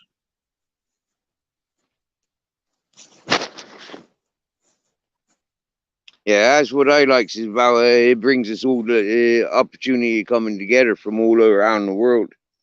Like anything you want to talk about is available. Do you get me? Yeah, like depends on what circle you want to go to. Some circles don't want you talking about everything and anything.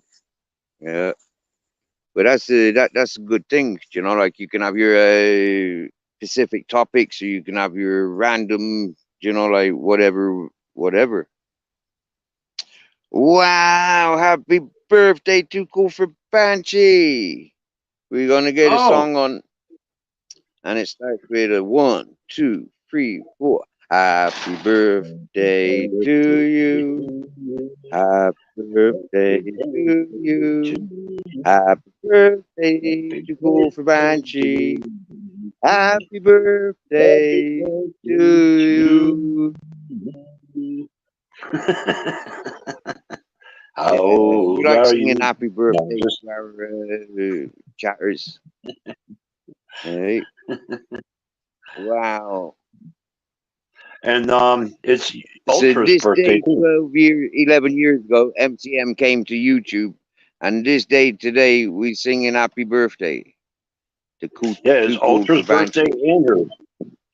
It's hers and Yeah, it's Ultra's. Ultra's birthday Ultra. today, and for the last 30 days as well. Yeah, he's been celebrating for about 4 weeks. Oh, he's been celebrating for 30 Yeah, days. yeah, yeah. Oh. Mhm, mhm. So we still don't really know which day it is, huh? He still don't know what day it is. Oh my He goodness. been smoking that wacky packy and stuck in the stoner's cloud. He been getting drunk on ciders and other alcohol stuff. I'm sure he's been doing some other stuff like I wouldn't like to say, but I think he has. Uh,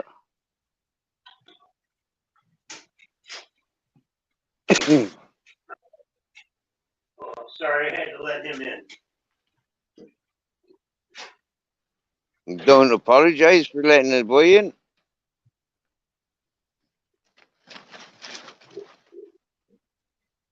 That's why I don't like doors. You know, like doors, you can have reasons to like just have it closed.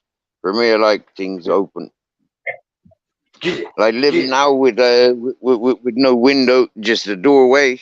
Yeah, there's no door, but there's a doorway. I mean, like I get to see trees dancing and the mountain falling and rumbling, and it's just like brilliant. I Yeah, noticed that I before see I that came if I up. had a window.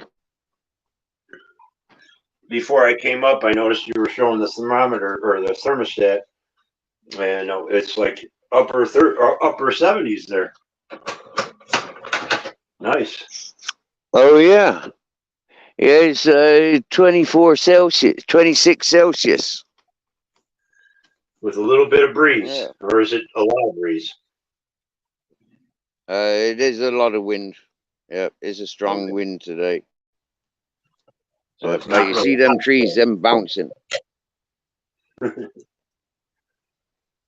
now. Yeah. That's Yeah, perfect no, today temperature. you'd get burned. If you was outside topless today, you'd get burned because that wind would be burning you. Yeah, You wouldn't get burned from the sunshine, you'd be getting burned from the wind. Mm, that's my perfect right. temperature. So what's Ultra doing If with his cup of coffee and drink? Hey? you got your coffee, Ultra, I got my coffee. Damn. Now I feel that cool. It's cold here. What's the temperature out there? Let me go look. 32 degrees outside. Well, that was an hour Sheesh. ago. You're, I had to yeah, but like refresh. you's only just like 7 in the morning, isn't it? You Um, got 7 or 8, it, 8 in the morning, wasn't yeah, it's 9 in the morning, and actually that was 8 in the morning temperature. I just refreshed it. It's it? 34 degrees. Woohoo! Yeah, wow. And what time sunrise for you? Sunrise was 7:32. Okay, that's quite early. Yep, but it's it will get Okay. um earlier as the gets warmer, and then it stays lighter. The day gets longer. Yeah, I think it's like 2 minutes, yeah. almost 2 minutes every day past the winter solstice. Um, was Right. December 21st. Every day after it goes up, the day extends a minute to 2 minutes every day. So Yeah. what is it? I didn't know it was 2 minutes. Okay. Yeah. And I think at summer solstice, that's when it changes to the days getting shorter. Yep. Yep. There's a cycle. Everything's got a cycle. If it's a living thing, Yep. even the earth has a cycle.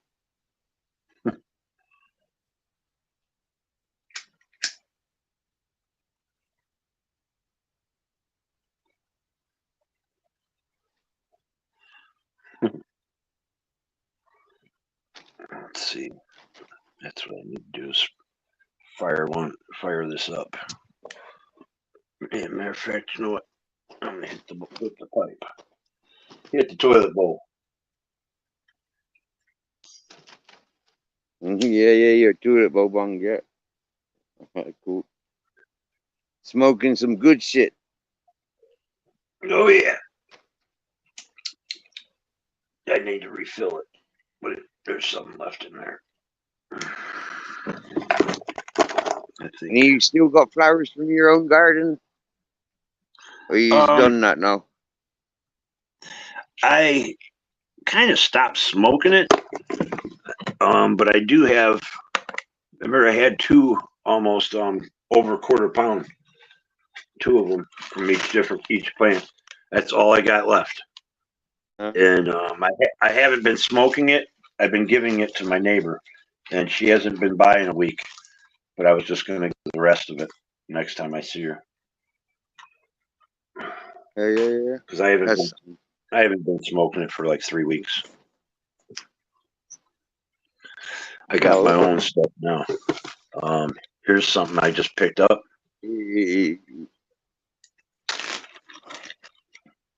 Banshee, if you want to jump up, my dear, you're more than welcome.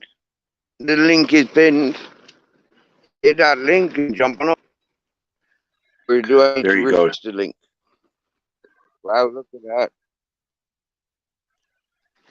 It's strain pretty is that huge. It's called Skywalker. Yeah. I mean, it's a nice size fucking bud. That is a bud, yeah. And is that indica? Yeah. That I do not know of. I could look it up real quick. I only smoked a joint out of it. It's pretty good. But I've been smoking wedding cake, and I also have gelato too. So I try to keep a little bit few difference unless I run into something really, really good.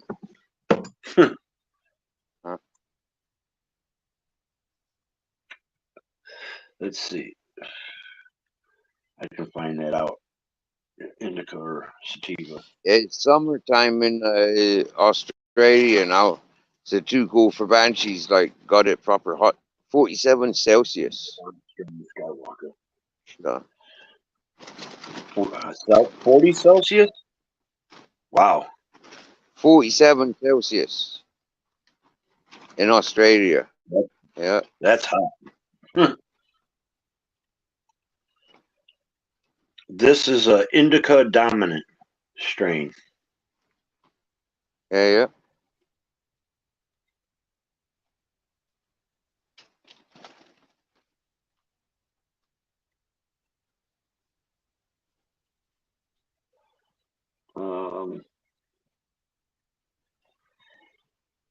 Yeah, the THC level isn't that high, but it does have a good taste, and it gives you a buzz. It does have a mellowing effect. It does say that it has a powerful mellowing effect, but it's like not really strong, where you choke your brains out or nothing.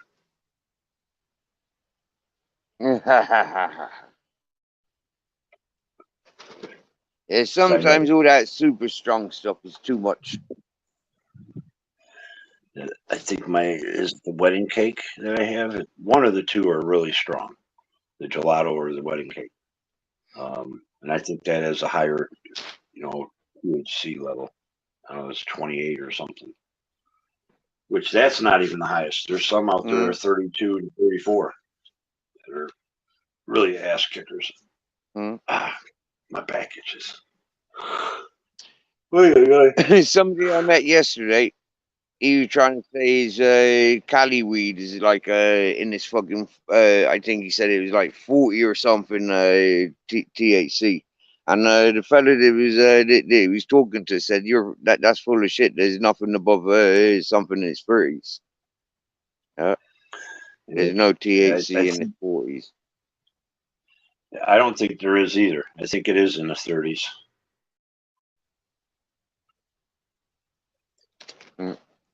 Marijuana strain. What's the highest THC content?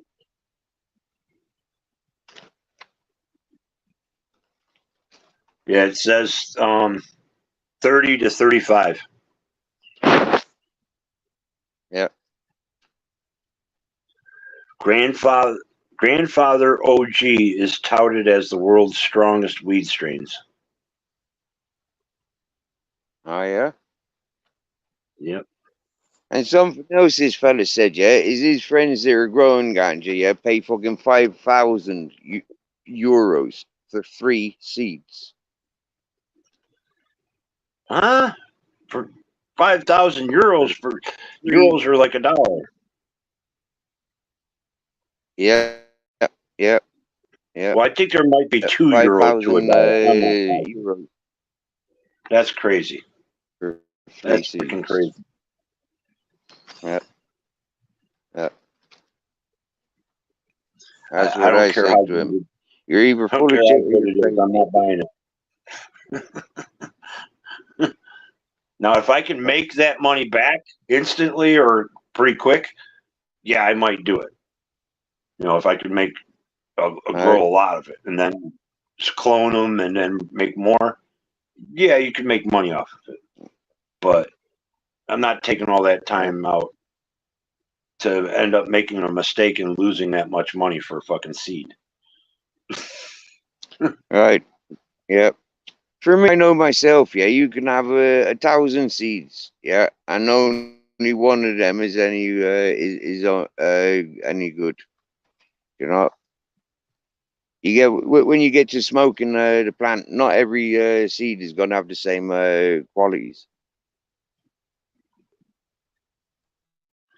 And it does say, from time to, wait, there are some very special batches that stand out. From time to time, this a strand will hit 35%. Sometimes even all the way up to 40%. But that's like rare. Because I thought I heard somebody saying a 38% or something before. But that's where you got top quality growers, you know, and it's either growing in the right spot or whatever. It's kind of like Spain. Spain there is, from what I remember hearing in history, is like the orchard of the Europe. Yeah, it's perfect that's for how it's growing titled. fruits and vegetables.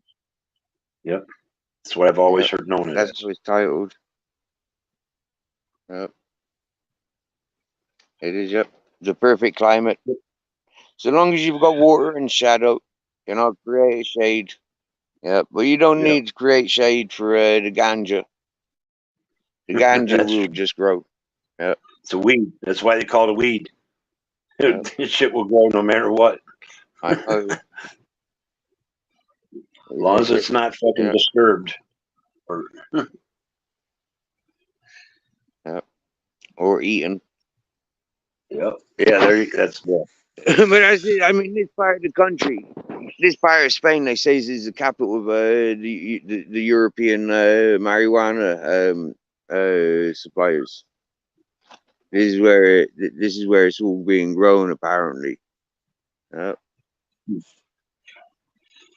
There's probably certain areas or like there's been known for farmers to grow corn in that, and they in a little square area of their field be fucking weed growing, and the corn, all the corn blocks out, Yeah. you know, any visuals of the weed plants if it's far into the field, you know, unless you're really like eye level and looking around and you can see it. But I always used to use corn to camouflage their crops around here in Yep. summer.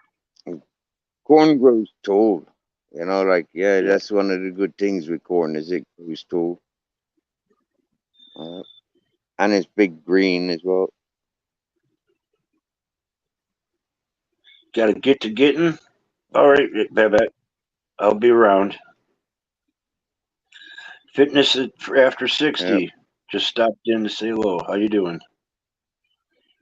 Headed Yeah, in. Top Oh, he's Man in New York. Fitness. Yeah, he's in New York, yeah. Cool. Harlan, I think is, yeah. Oh, Harlem. Yep. That's a very kind of a similar area to Manhattan, Detroit. Used to be Manhattan. anyway. Well, Manhattan's Manhattan yes. is at Manhattan. Manhattan's the island. I don't know. Is Harlem on the island? I'm pretty sure it is. Mhm. So the Bronx, and I think Harlem's over in the Bronx. Maybe I'm not. I've never been to New York, but they have their what they call boroughs or whatever. Yeah, yeah. Is that what 8 Mile is? Is that like and like the Fifth Avenue? Is that like different boroughs? Well, 8 Mile is the divider from Detroit and the suburbs. So 8 Mile is like the border. It's like the most known because it divides the city from the suburbs, and it's notorious for just a lot of people. You got the drug areas with drug trafficking. There's areas for hookers. You got your commerce or your marketing and all that. Certain areas, malls. 8 Mile's always been known for a lot of people.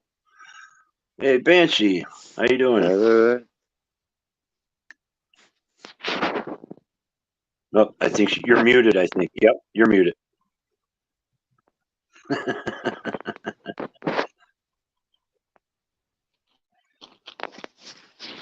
Happy birthday, Banshee. You alright, my dear?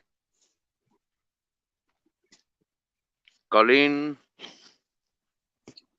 Oh, she can hear us. We can't. Okay, now you're unmuted.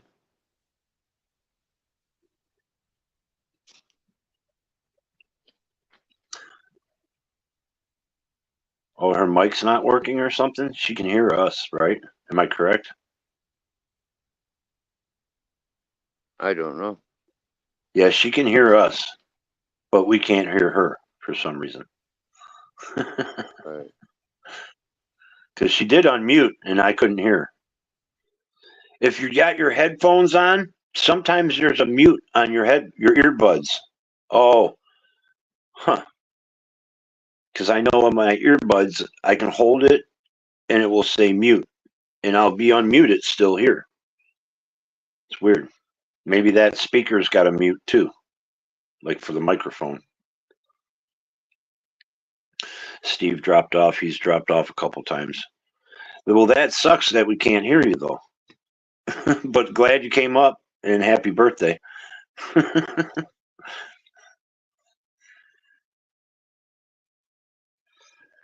Yep.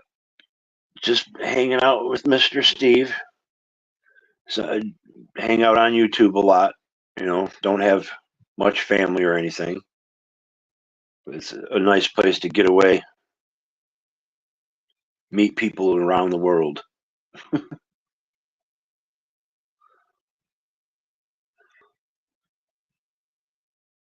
That's the only. Now, do you have another device where you can type in the chat?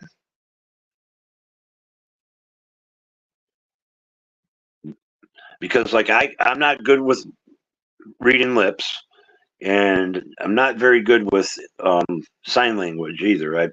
One of my girlfriends used to know it though. That was decades ago. Oh, she dropped. Maybe she has to reset something too. I don't know. Steve's coming back. He's buffering. Here he comes. The circle of death. There he is.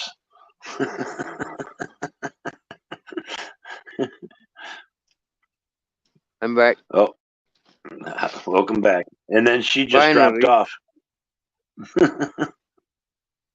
right before you came up, she dropped. Technology wars, eh? Yep.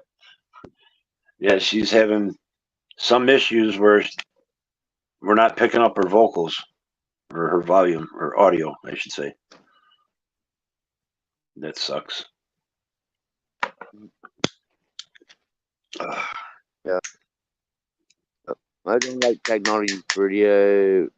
It's not as solid as we depend on it.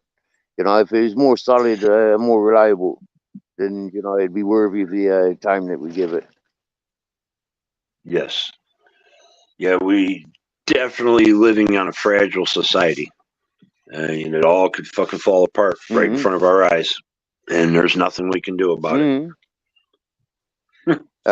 Yep. A lot of people take advantage of that.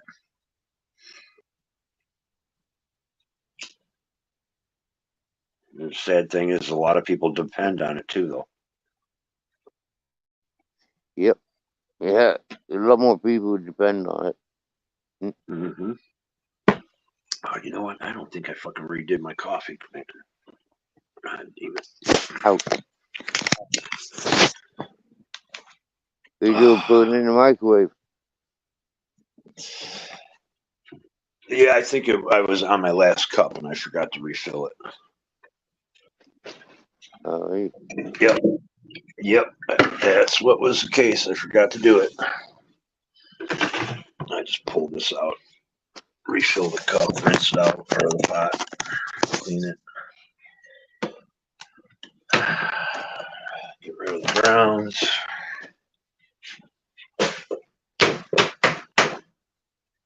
Oh, I forgot this morning was garbage day too.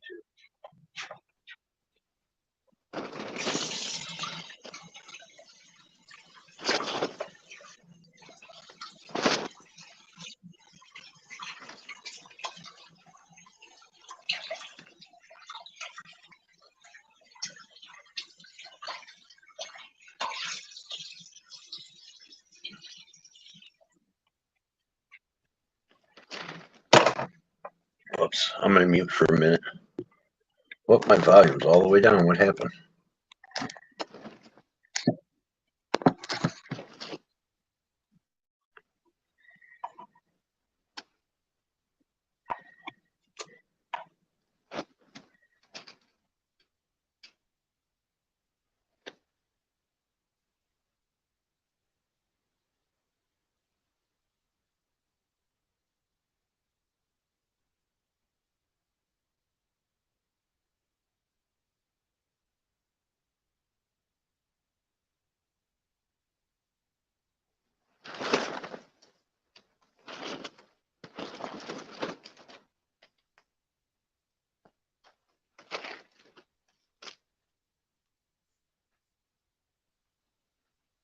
Wow, the circle of death. Wow. Jesus. I don't think I've been in a vehicle doing circle of death yet.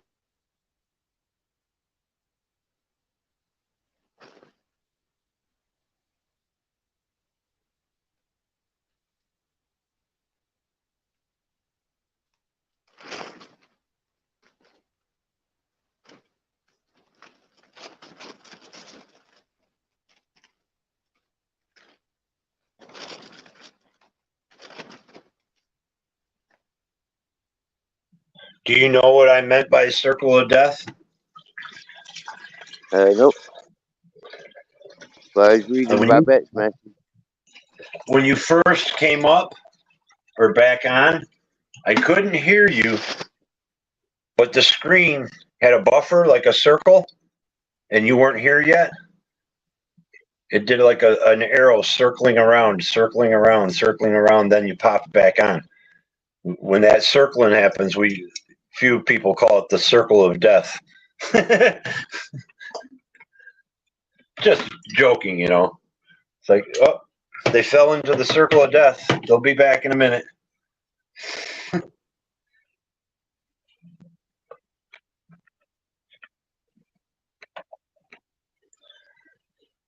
I don't know where I heard that first, but I've heard it said around a couple of places.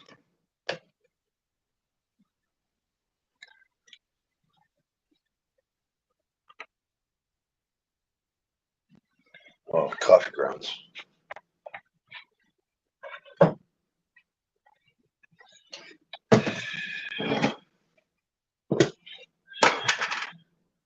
Oh, you know what would be good? To have some hash browns before these potatoes go bad. Make me some hash browns.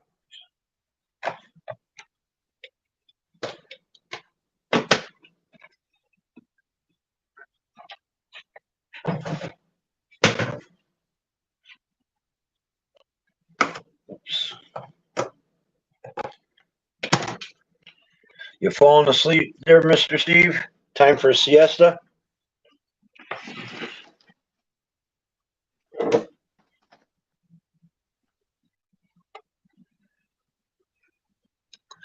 I think it is. Can't see the chat either now that I'm in here.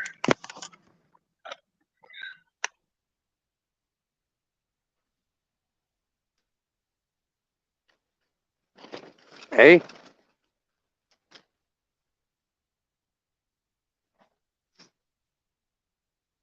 It's all gone quiet around here. The dogs are all having a siesta, cats having a siesta. Hottest time of day, sun beating down. Yeah, I get it. Plus, I also had my volume down. I couldn't hear you that good. Maybe that's one reason why. Oh. No, this